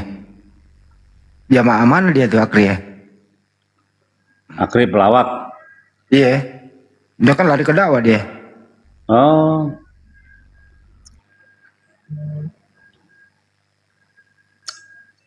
Ada tuh gitarisnya Power Slave, Andre Van Fransi juga udah gantung gitar dia.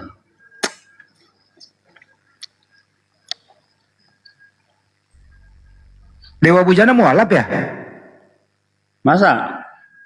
Enggak saya nanya. Kemarin dekat sama Bang Roma, Bang Haji, Dewa Bujana itu. Gitaris gigi. Dia Hindu kan? Hijrah kali dia.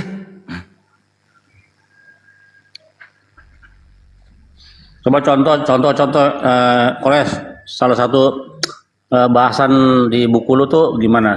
Satu aja, kasih contoh. Menarik. Jangan yang ke ini res, yang ke Torah, yang ke PPL, yang ke PB aja res, antar eteknya. Contoh apa ya? Nggak tega. Ini nih salah satu contohnya nyembah batu itu.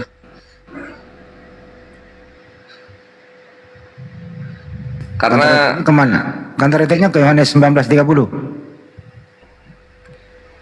Enggak, ke Kis 4:11. Bukannya Yesus adalah batu penjuru, bukan ke situ? Itu dah. Kis 4:11. Kok Yohanes? 19:30. Yohanes 19:30 lah. Kis lah. Ah iya, sorry. Kis. Ya, sorry. Kis.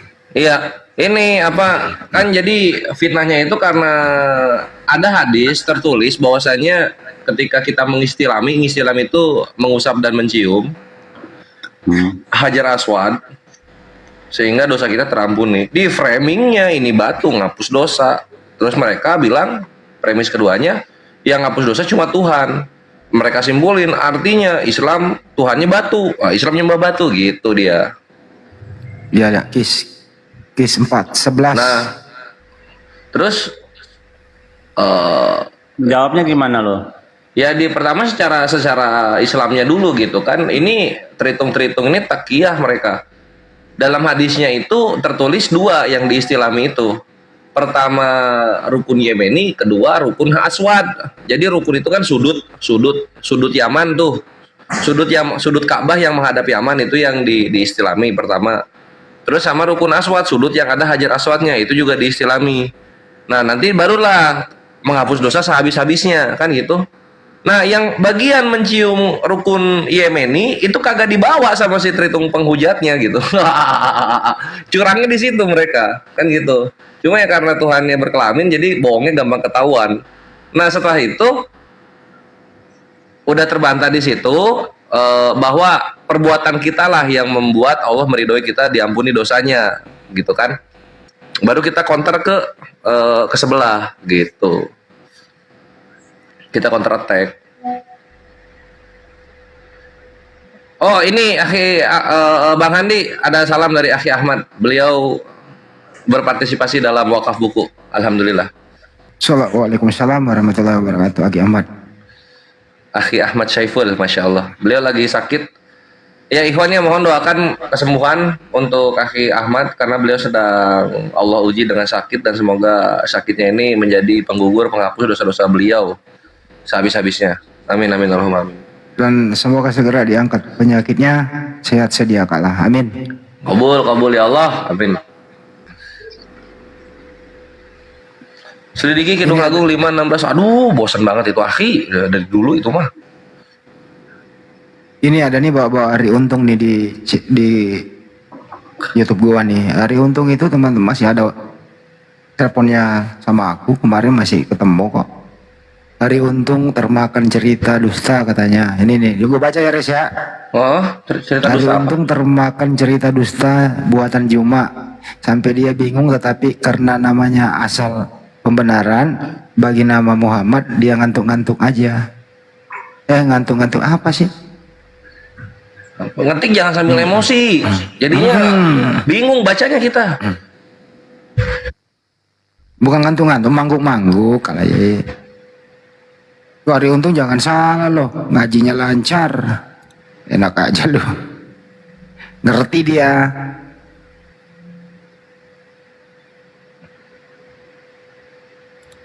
Coba aja dicek gitu loh, teman-teman YouTube-nya Ari Untung ya. Di situ komplitnya di sana.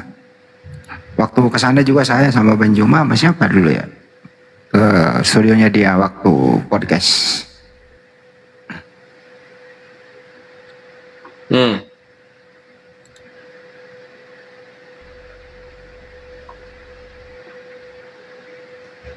Ya, ini pertanyaan yang Reslu jawab nih. Oten dia bertanya nih, kemana arah tujuan Muhammad membawa semua pengikutnya orang Muslim? Arah tujuan Nabi membawa semua pengikutnya surga lah. Nabi kan berkata, semua umatku akan masuk ke dalam surga kecuali yang enggan. Jadi Nabi itu membawa umat kita itu ke surga, membawa Islam itu ke surga. Siapa yang nggak ke surga? Ya yang nggak mau gitu, yang nggak mau mereka nggak ke surga. Gimana caranya? Ikuti teladannya, turuti perkataannya, gitu kan. Ambil pelajaran dari setiap pengajarannya tentang ayat-ayat Al-Quran, gitu. Makanya di dalam surah apa ya? Aduh, aku lupa ya. Allah berfirman mendiktekan Nabi untuk berkata kepada umat, ikutilah aku, niscaya Allah akan mengampuni dosa-dosamu. Gitu. Dituntun itu mulutnya Nabi berkata seperti itu kepada umat. Jadi di Imran itu. Ya benar Ustaz, Ali Imran 31 ya Ustaz ya. Oh iya, qul in kuntum tuhibbunallah fattabi'uni gitu. Qul in kuntum tuhibbunallah fattabi'uni. Mantap. Tambahin Ustaz, panjangin. Apa itu? Aku barusan kembali menyimak. Kok tambahin? Ini itu di YouTube-nya Bang Handi ada Kristen bertanya gitu. Tujuannya Nabi Muhammad itu mau bawa kemana umat Islam itu gitu. Wow, udah jelas. Yaitu tadi ada di surah Yusuf ayat lupa ya aku 108. Itu jelas itu di situ. Ini ya, kita buka aja. Aku seingatku di ayatnya 108, ntar takut salah. Aku udah gas mod, gedein mod, Ustaz Alif. Enggak, aku enggak open cam. Maksudnya takut salah baca, aku nyontek. Aku udah mode rebahan. Oh iya.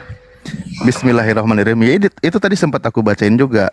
Qul, katakan oleh engkau wahai Muhammad, hadihi sabili, inilah jalanku, yaitu jalan agamaku, ilallahi, yang menuju kepada Allah gitu. Jadi kita baca terjemahnya, katakanlah inilah jalan agamaku, aku dan orang-orang yang mengikutiku mengajak kamu kepada Allah dengan dalil yang nyata, maha suci Allah dan aku tidak termasuk orang-orang yang musyrik. Jadi Allah mengajak ya menuju kepada Allah kembali, yaitu tempat kembalinya orang beriman di surga gitu. Tuh kan surga, ujung-ujungnya surga. Surga bro. Anda sebenarnya itu ya, Anda juga umatnya Nabi Muhammad. Cuman Anda enggan masuk surga, ya silakan ke neraka, nggak ada masalah sih, nggak dipaksa kok. Bebas kok Anda mau milih gitu. Betul nggak itu Ustaz? Betul lah. Itu kan Rasulullah mengatakan demikian. Tadi hadis sudah dibawa oleh Aikors tuh. Setiap umatku akan masuk surga. Nah tadi juga kan sempat disinggung tuh, dibahas dalam sebuah hadis Rasulullahnya kan, bahwa memang amal perbuatan itu tidak akan menyelamatkanmu, menyebabkan kamu masuk surga, kata Rasulullah. Tetapi karena rahmat Allah lah kamu akan dimasukkan ke dalam surga. Jadi orang masuk surga karena rahmat Allah, orang dimasukkan ke dalam neraka karena sifat adilnya Allah kan gitu. Nah sekarang pertanyaannya, bagaimana kita caranya bisa mendapatkan rahmat Allah? Ya ikut itu tadi, melakukan segala perintahnya dan menjauhi segala larangannya yang sudah dicontohkan oleh Rasulnya gitu. Jadi kembali perbuatan-perbuatan kita, tindakan kita yang sesuai dengan perintah dari Allah gitu, sehingga kita mengundang rahmatnya. Inilah itu. Pak Ustaz. Bukankah beribadah kepada Tuhan negeri Mekah yang bernama Allah Subhanahu wa taala yang berdiam di dalam Ka'bah dan umatnya datang beribadah mengunjunginya? Emang Allah Subhanahu wa taala berdiam dalam Ka'bah, Ustaz? Waduh, ini mah nggak perlu pakai dalil kita jawabnya. Seandainya Allah berdiam di dalam Ka'bah, itu para askar kemarin kita nyaksikan nginjek-nginjek Ka'bah, belum lagi pas pasang kiswah, berarti nggak sopan dong. Kok Tuhannya diinjek-injek? Aneh ah. Ka'bah itu cuman satu simbol persatuan, titik koordinat orang menyembah arahnya kemana gitu. Bukan itu Tuhan. Kayak mana sih? Masa Oten kayak gini nggak pinter-pinter? Kayaknya jawabannya nggak perlu pakai dalil. Baitullah itu kan rumah Allah, berarti Allah ada di dalam gitu, Ustaz. Lah, repot nanti. Kita bahasa Ibraninya Bait Elohim. Nah, ketika Yesus masuk ke Bait Elohim bersama dengan orang-orang Yahudi beribadah, Tuhannya lagi di situ nongkrong. Kan enggak juga kita memaknainya. Maksudnya itu satu rumah, satu tempat, ya kan, di mana orang itu fokus beribadah menyembah kepada Tuhan. Bukan Tuhannya ada di situ di dalam. Ya bukan. Ya dimaknai Tuhannya nongkrong di dalam lalu kita menyembah kepadanya di dalam gitu, bukan gitu memahaminya. Kadang Oten ini paham ya bro. Lu Laskar Cinta, Laskar Cinta. Lagunya Ahmad Dhani itu. Iya.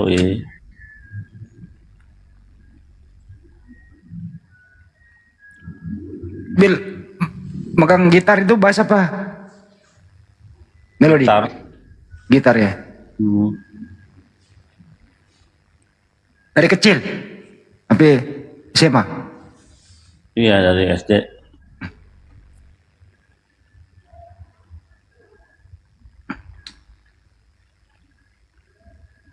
Ini Laskar Cinta nggak ada suara yang dimana tolong di apa tahu nih. Laskar Cinta. Udahlah turun aja. Gua naikin cari Oten dulu di bawah. Mana sih Bang Arif ini? Ada moderator di bawah, tinggal bilang aja. Naikin lah Oten lo.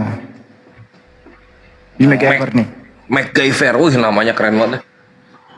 Kayak Arnold Schwarzenegger. Dulu ada filmnya itu MacGyver, ingat gak? Enggak lah. Zaman gua belum ada TV, zaman gua kecil. Hah? Belum ada TV apa nggak ada TV? Maksudnya TV masih barang mewah zaman dulu, zaman gua. Jadi nggak tahu. Tahun berapa kampret? Tua banget lu Res, masih dapat black or white, hitam putih. Nggak bener lu. Gua kelahiran 75 gua Bang Bil. 75 mah udah berwarna kali TV. Tadi di tempat gua belum. Lu 75? Iya.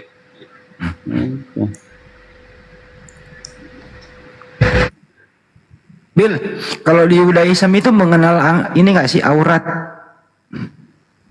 Iya. Mantap sih tuh, mantap. Iyalah. Imam besar aja harus pakai ini, apa namanya? Kan ada peraturan tuh, imam besar tuh harus pakai pakaian yang modest supaya nggak kelihatan auratnya gitu. Terus bagi perempuan, hukum perempuan yang pertama yang harus dipahami oleh perempuan itu hukum soal seniut atau hukum soal modesty atau kesopanan dalam berpakaian. Kalau perempuan jarak batasnya tuh lengannya tuh di ini apa namanya, pergelangan tangan itu boleh kesananya nggak boleh kelihatan. Terus mata kaki juga batasnya itu, jadi harus ketutup. Kayak orang-orang Eropa zaman dulu kan tahun 50-an di Amerika dan Inggris, kalau ada orang yang dulu pakai seksi malah jadi tabu dulu ya, tahun 50-an gitu. Jadi jelas Judaism juga mengenal aurat ya. Tapi lebih ketat loh Taurat itu, Bang Billy, daripada ajaran Islam. Ketat banget itu. Kalau cowok juga ada auratnya, nggak boleh kelihatan. Iya, sama di Islam. Lutut ke bawah. Paha nggak boleh. Nggak boleh. Nggak boleh. Assalamualaikum Bang. Waalaikumsalam warahmatullahi wabarakatuh. Alhamdulillah baru bisa naik. Tadi tengah lagi panas-panasnya Bang Zuma. Yang Bang jangan ngantuk, kencangin suaranya. Oh iya. Semangat. Siap. Belum ngopi kayaknya nih. Kita aja dari tadi ini gini-gini suara loh. Baru pulang jualan Bang. Oh. Iya. Tadi mau naik, cuman tidak dinaikkan pas Bang Juma lagi live tadi tuh. Jadi artinya kita nih para netizen sekarang ini dulu kiblatnya mengayominya tuh panutannya tuh kalau orang-orang dulu bilang ya artis-artis lah gitu ya. Jadi sekarang nih mungkin era-era 2000-an munculnya apologet nih. Ini teman-teman semua nih sekarang jadi panutan kita nih. Termasuk Gurunda Bang Zuma. Jadi penyemangat kami Bang di sini Bang.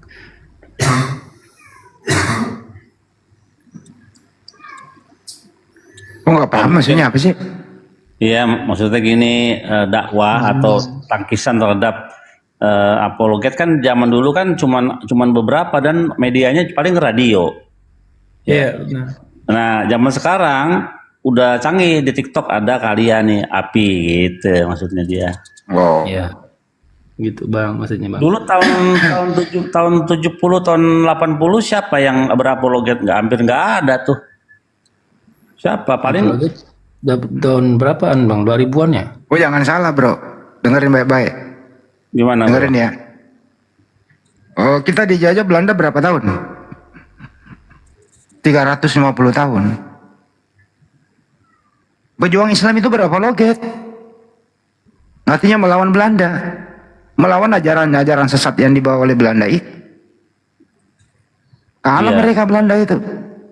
Iya maksudnya. Cuma secara tidak langsung aja. Jadi di situ basicnya. Artinya perlawanan Islam ya untuk meluruskan ajaran-ajaran itu sudah mulai sejak datangnya penjajah itu. Cuma media sosialnya belum ada. Itu situ basicnya ada. Kalau menurut saya penelitian saya sendiri nih, gitu loh.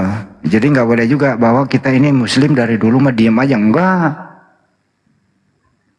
Sekarang udah ada TikTok, YouTube, jadi banyak. Itulah Mayaper ya. Jadi pahami di sana bahwa yang melawan penjajah itu ya adalah umat Muslim. Siap Bang. Makasih Bang Endi. Menyebutkan kata Allahu Akbar kan juga semacam dakwah.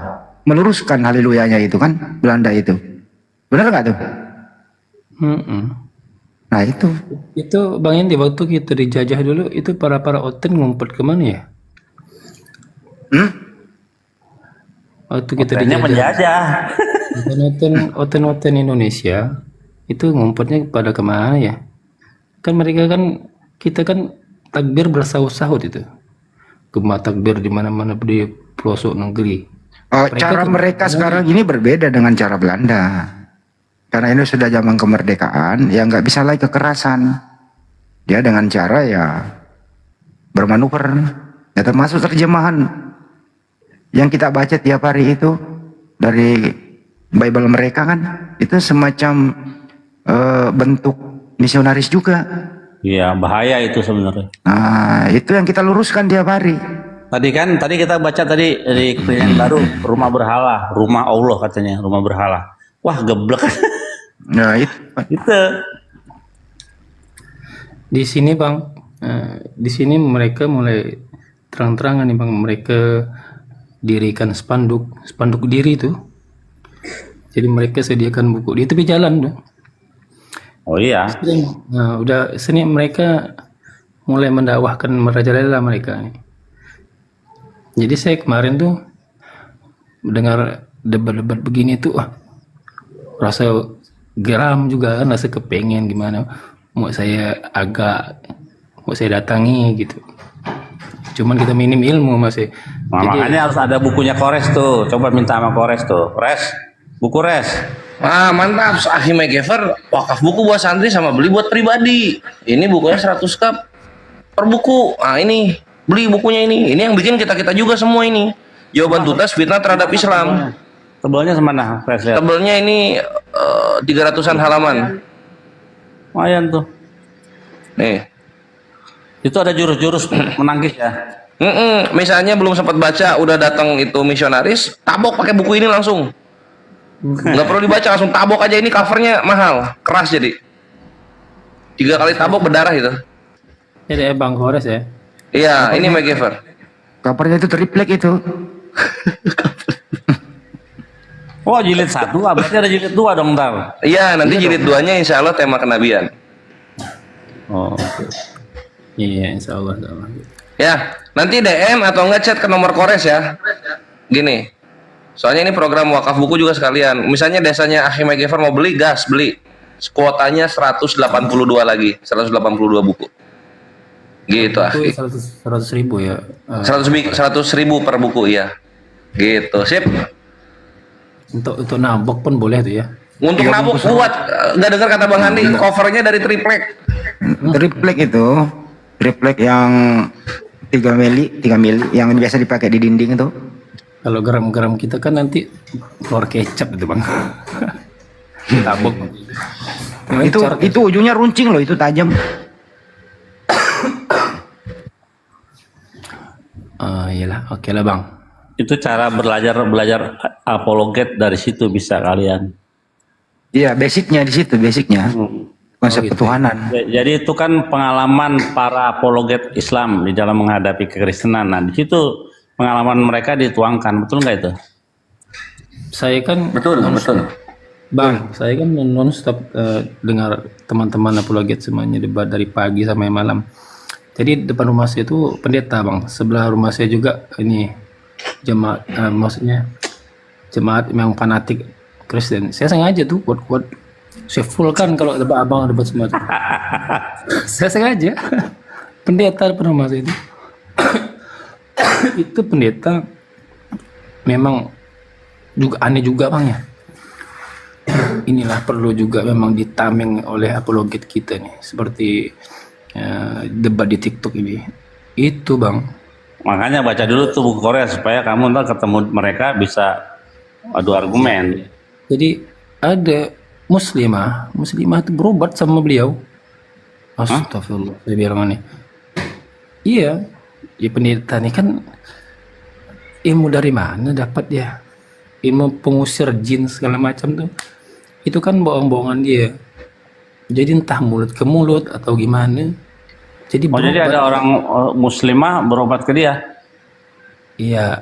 Ada itu perintahnya di Bible, ada Markus 16, 15 sampai 18. Bunyinya begini. Pergilah ke seluruh dunia, beritakanlah Bible ke segala makhluk. Barang siapa yang percaya dibaptis, tidak percaya dihukum. Tanda-tanda orang yang percaya, nah itu terakhirnya di sana, meletakkan tangannya kepada yang sakit akan sembuh. Nah itu dipraktekkan, ada perintah di Bible-nya. Tapi dibalas oleh Matius 7, 21, 23. Yesus berkata, yang memanggil aku Tuhan, Tuhan, bermujizat atas namaku, mengusir setan, dan seterusnya itu, kata Yesus, enyahlah kau dia pada akhir nanti. Nah, Yesus berkata, enyahlah kau di hadapanku, kamu sekalian pembuat kejahatan. Di situ ada semua bukunya di situ, bro. Yeah. Ada semua dijelaskan di buku itu. Itu bukan nyamar Bang Raja, bukan nyamar, itu rupanya usut penyusut.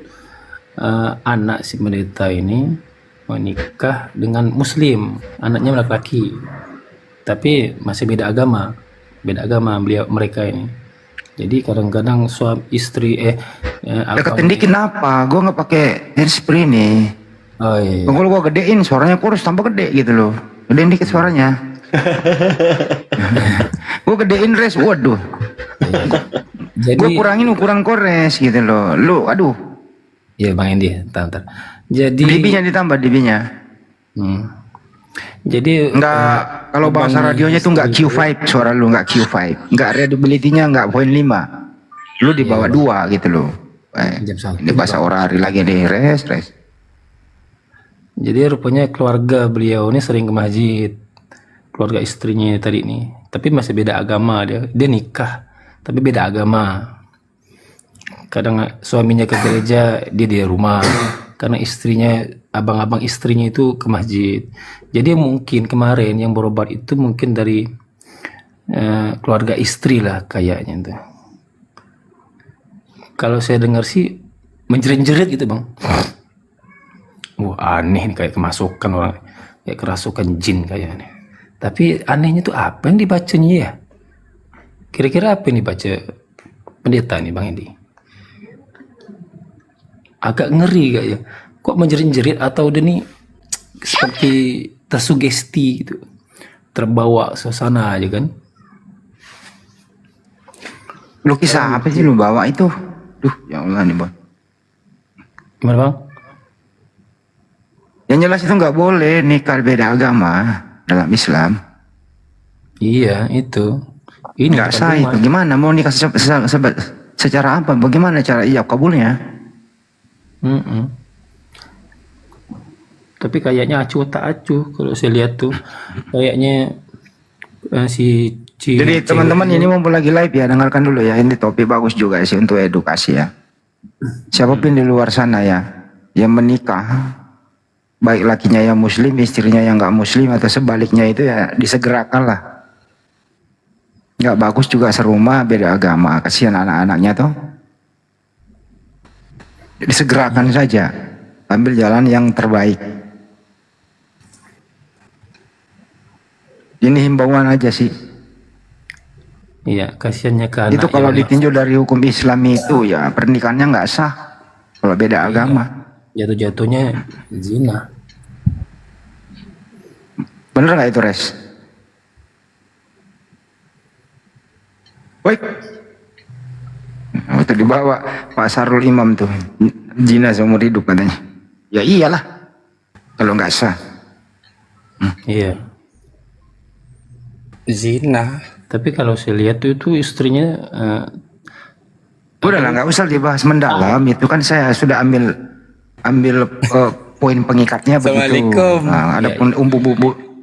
Waalaikumsalam warahmatullahi wabarakatuh. Intinya himbauan kami ya jangan nikah beda agama. Kalau Anda muslim atau Anda muslimah ya sebaiknya jangan menerima dong. Gitu aja. Ya, jangan menjual iman Anda. Dimintai pertanggungjawaban nanti. Waalaikumsalam warahmatullahi wabarakatuh Pak Jack. Ada yang mau disampaikan Jack? Jack?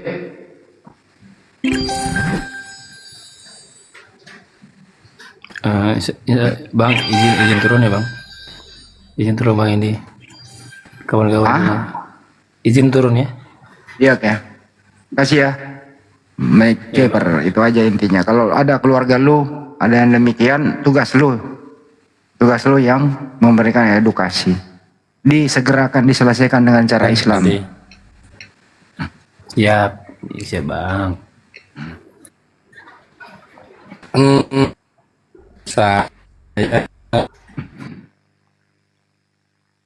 Ini si Jack ngomong apa sih? Jack lu ngomong apa Jack? Signal lu nggak bener. Assalamualaikum Bang Andi. Waalaikumsalam warahmatullahi wabarakatuh. Susah kalau pakai wifi memang di tempat saya ini. Agak telat kali sinyal nih. Ada yang mau disampaikan? Ada yang mau disampaikan Bang? Ya saya sebenarnya penggemar lama di API ini. Jadi baru kali ini bisa gabung-gabung lah dengan kawan-kawan di API untuk mengikuti di TikTok. Saya dulunya sebenarnya suka berdebat di ketika pada saat zaman-zaman Facebook. Mungkin dulunya Bang Handi, Bang Kores juga di situ. Cuman ada beberapa tahun yang saya off gitu. Kemudian baru mulai dengar-dengar API lagi di YouTube. Saya lihat seru di situ.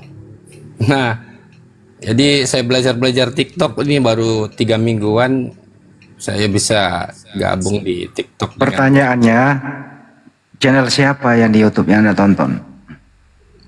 Apa nama channelnya? Gurunda Zuma biasanya. Ya, nama channelnya apa itu? News apa ya? Lupa saya. Iya, nama channelnya Bang Juma itu Zulkifli M. Abbas official. Iya, Zulkifli M. Abbas official, betul. Banyak yang menyiarkan itu, tapi itu bukan channelnya Bang Juma.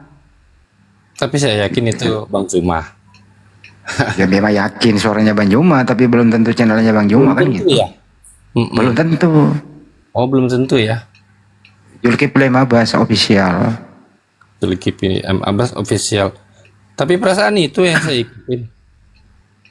Tapi online.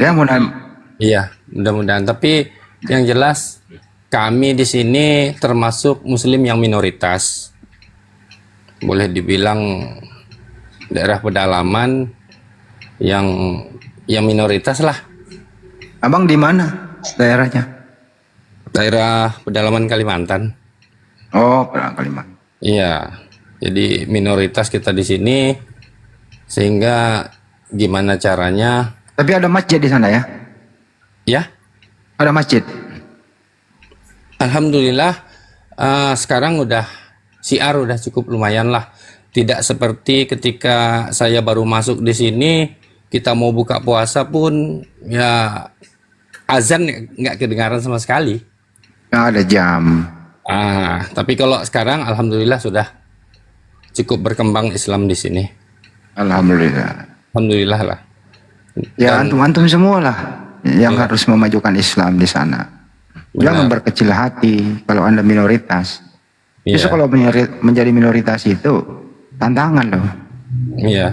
Gitu. Yang saya sedih kemarin ada daerah yang kita pengen bangun masjid di situ udah cukup gitu kan, tapi malah diprotes juga sama mereka, nggak dibolehin. Sampai dibawa intel segala macam. Memang mayoritas di sana apa? Oten apa?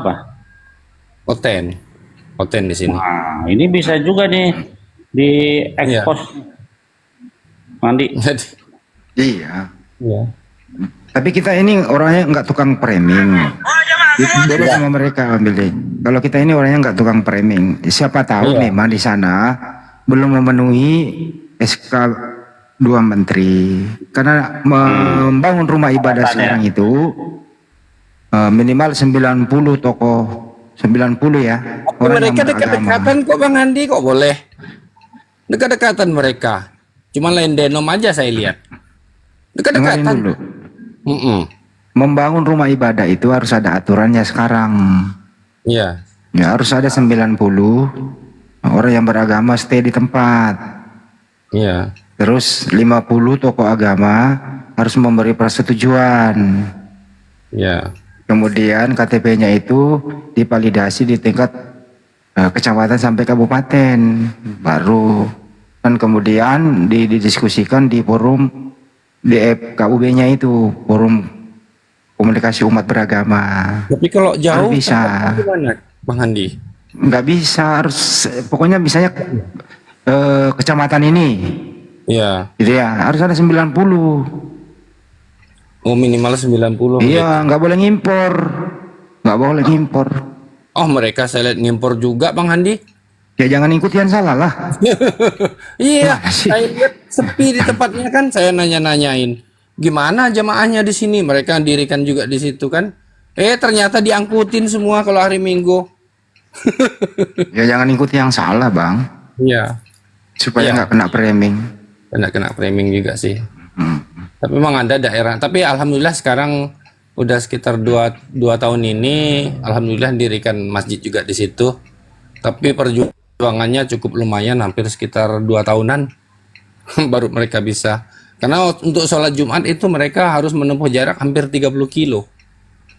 Baru nyampe.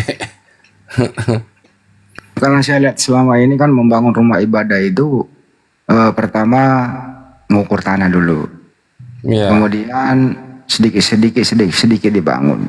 Nanti setelah berdiri mau hampir selesai baru ngurus. Iya. Nah nanti kalau nggak memenuhi tidak layak untuk dapat izin, nah panitianya keluar konferensi pers, kami dipersekusi, kami minoritas, kami tidak boleh. Nah itu supaya apa, mendapat simpatisan dan dukungan, kan nggak bagus juga gitu loh. Iya. Tapi memang kemarin ada daerah yang 50 KK di situ ya. Memang agak alot juga sih. Tapi alhamdulillah sekarang udah bisa dirikan. Baru 90 yang stay di situ tervalidasi. Iya. Kakaknya ya yang dihitung ya? Iya. Oh. Itu memang waktu itu kemarin memang 50 baru. Sekitar 50 KK. Tapi jarak ke masjid kalau untuk sholat Jumat itu masih sekitar 7-8 kilo, masih nggak terlalu jauh dia. Iya Bang Handi. Makasih Bang Handi masukannya.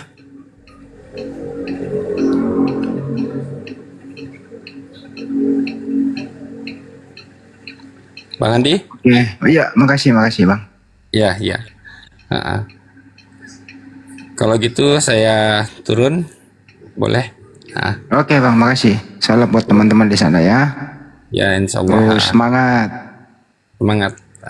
Semangat juga untuk teman-teman di API, Bang Kores, Kang Baal, Bang Handi, sehat selalu Gurunda. Juga Bang Billy, saya ucapkan terima kasih atas partisipasinya. Nah disebutin Banyuma itu paling atas. Udah Gurunda tadi. Ya, terima kasih kawan-kawan di API. Assalamualaikum warahmatullahi wabarakatuh. Waalaikumsalam warahmatullahi wabarakatuh. Gimana turunnya nih? Turunnya pakai tangga Bang, jangan lewat jendela. masih baru di TikTok nih. Gimana turunnya? Itu tanda kali sebelah atas.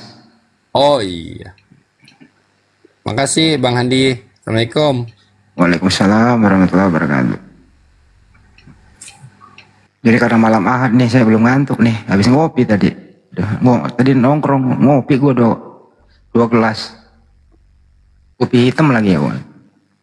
Nggak ngantuk gue. Ini lagi yang baru naik, silakan. Hijau naik official sama 302 nih, silakan. Cepetan. Bang Arif. Ini hostnya kemana? Tidur kali ini.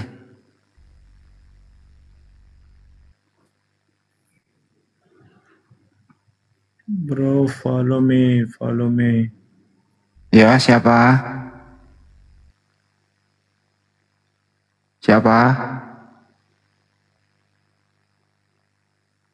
Wih, siapa ini?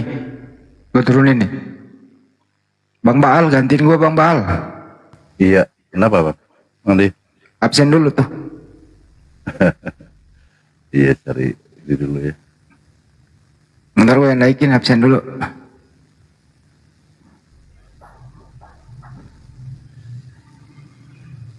Bro, follow me. Malam Bang, dari mana Bang? Follow me. Oh,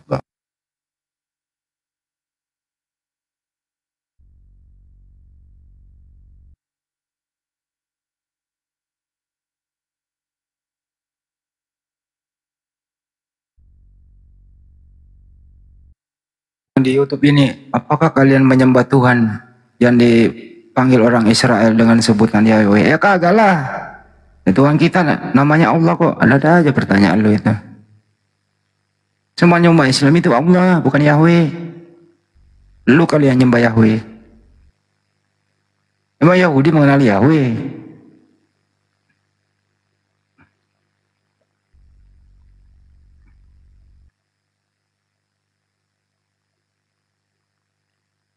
Di YouTube gue ribut nih.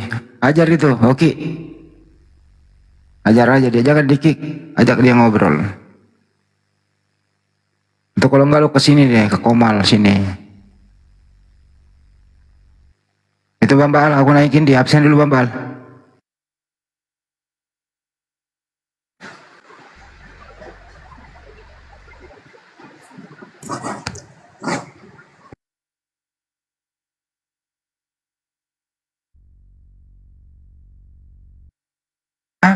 Itu ada naik tuh.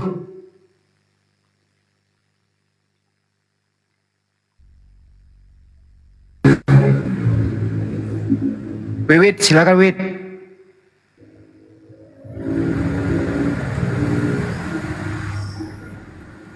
Gimana sih dinaikin?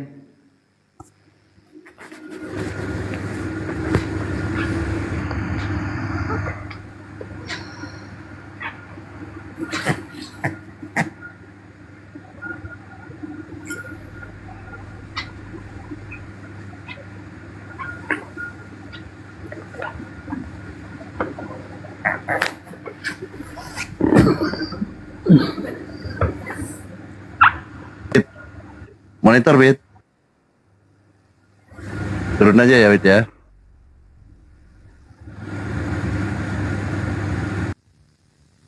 Aing mah. Aya wae. Puting-puting.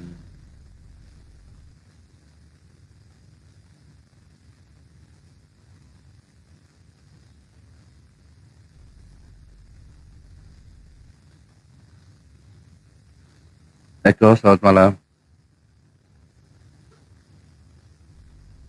Bang Eko, selamat malam. Aduh, minta naik nggak ada suara,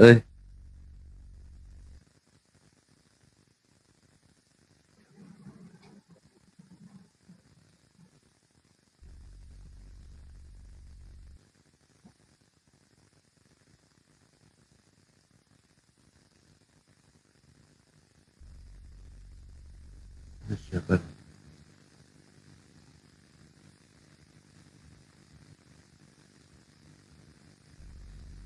Gak ada suara, turun aja Pak Eko ya.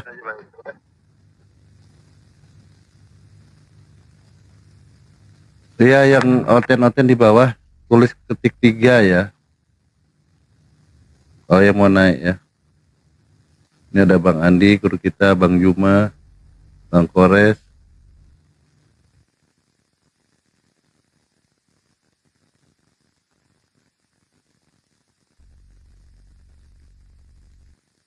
Tuh Bang Andi itu, aku kalau udah Bang Andi ngomong itu heran, oten-oten dia nggak bisa jawab, bukan nggak bisa jawab, dia jawab loh, tapi dia mikirnya loadingnya lambat, takut salah dia bilang.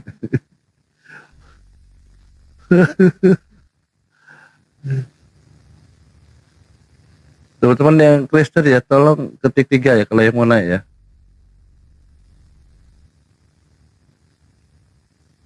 Nggak ada yang mau naik ini, ngeri memang nih. Ada Bang Yuma, ada Bang Kores, ada jebakan Batman, Bang Andi Selebes.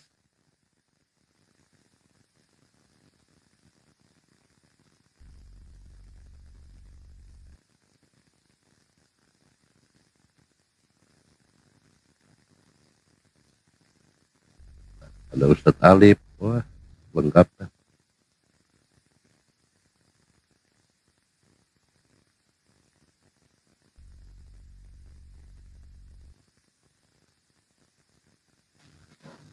Nasel, selamat malam.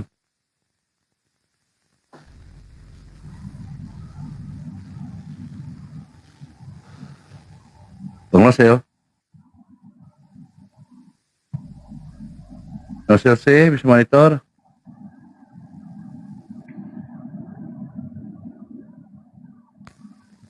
Aduh. begini ya? Mungkin dari tadi naiknya ya.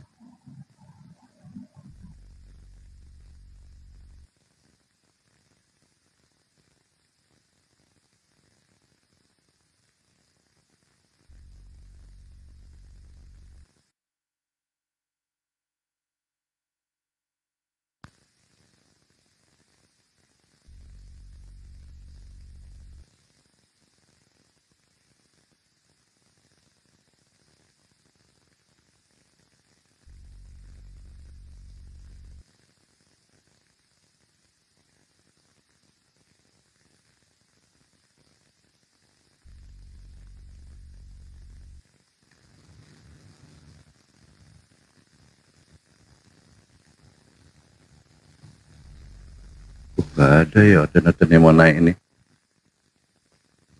Takut dikasih slot gak ada yang naik. Kalau kita naik ke koma Oten, susahnya ampun. Gak bisa naik. Di sini dikasih naik gak mau. Oten botol ini maunya apa ya?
Iya, sepi nggak ada hotelnya, Bang Buras.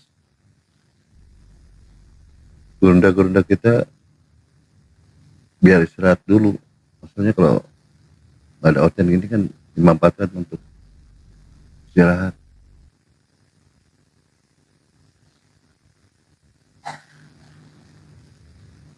Bener, oten Bapak Jo kumaha teh?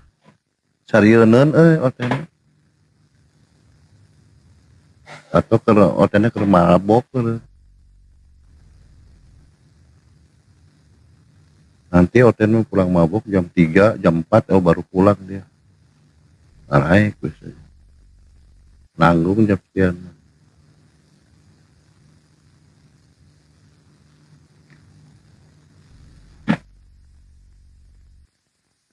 Ini otennya masalahnya. Jadi istirahat dulu Bang Alif, Bang Andi, Bang Kores, Bang Juma. Lumayan istirahat. Karena jangan ya kalau sakit kepala kalau menghadapi oten tuh sakit kepala sebenarnya. Cuman kan kita kan semangat nggak boleh kendor gitu kan. Nah, sakit kepala gitu. Ditanya apa dijawab apa otennya. Jangankan menjawab oten itu, bertanya aja nggak bisa kok oten ini. Oten bertanya begini. Siapa nama Tuhan? Siapa nama Allah Tuhanmu katanya? Siapa nama Allah Tuhanmu katanya? Otet kan botol. Jadi Allah ini namanya, nama Tuhannya umat Islam. Tanya lagi. Ya memang longor. Ya kita harus sabar. Tapi tadi katanya Bang Juma harus sabar katanya. Ya itulah menghadapi otet. Bang. Iya Bang. Pada tidur kayaknya. Iya, pada tidur. Kita udahan aja kali ya. Udahan aja lah. Ya, untuk itu saya tutup ya teman-teman, ini Komal saya tutup. Terima kasih atas perhatian antum-antum semua. Bisa menemani kita begadang sampai jam segini. Beli paketan, beli pulsa. Tapi insya Allah mendapat ilmu yang bermanfaat. Tidak sia-sia perjuangan antum semua. Menjadi netizen itu juga bagian dari dakwah. Diam itu bukan berarti tidak bisa berbicara, tapi karena terbatas room yang di atas. Antum semua luar biasa, terima kasih. Kami tentunya tidak bisa apa-apa kalau antum-antum semua tidak ada. Apa artinya kami di sini kalau antum tidak ada? Gitu loh. Jadi Anda is the best lah. Untuk itu sebelum saya tutup, saya mengucapkan terima kasih. Kita jumpa lagi di lain kesempatan. Apabila ada kata-kata keliru dari kami mohon maaf. Intinya di sini kami hanya edukasi, sharing-sharing. Tentu masih paling menjaga toleransi antar umat beragama. Untuk itu apabila ada ketersinggungan, ya tentu kami mohon maaf. Biasa manusia ada kata hilap. Untuk itu di akhir sesi, ya kami minta maaf kehilapan kami. Itu aja sih. Fastabiqul khairat lah, berlomba-lomba menuju kemenangan. Assalamualaikum warahmatullahi wabarakatuh. Selamat beristirahat. Salam satu Tuhan. Allahu Akbar.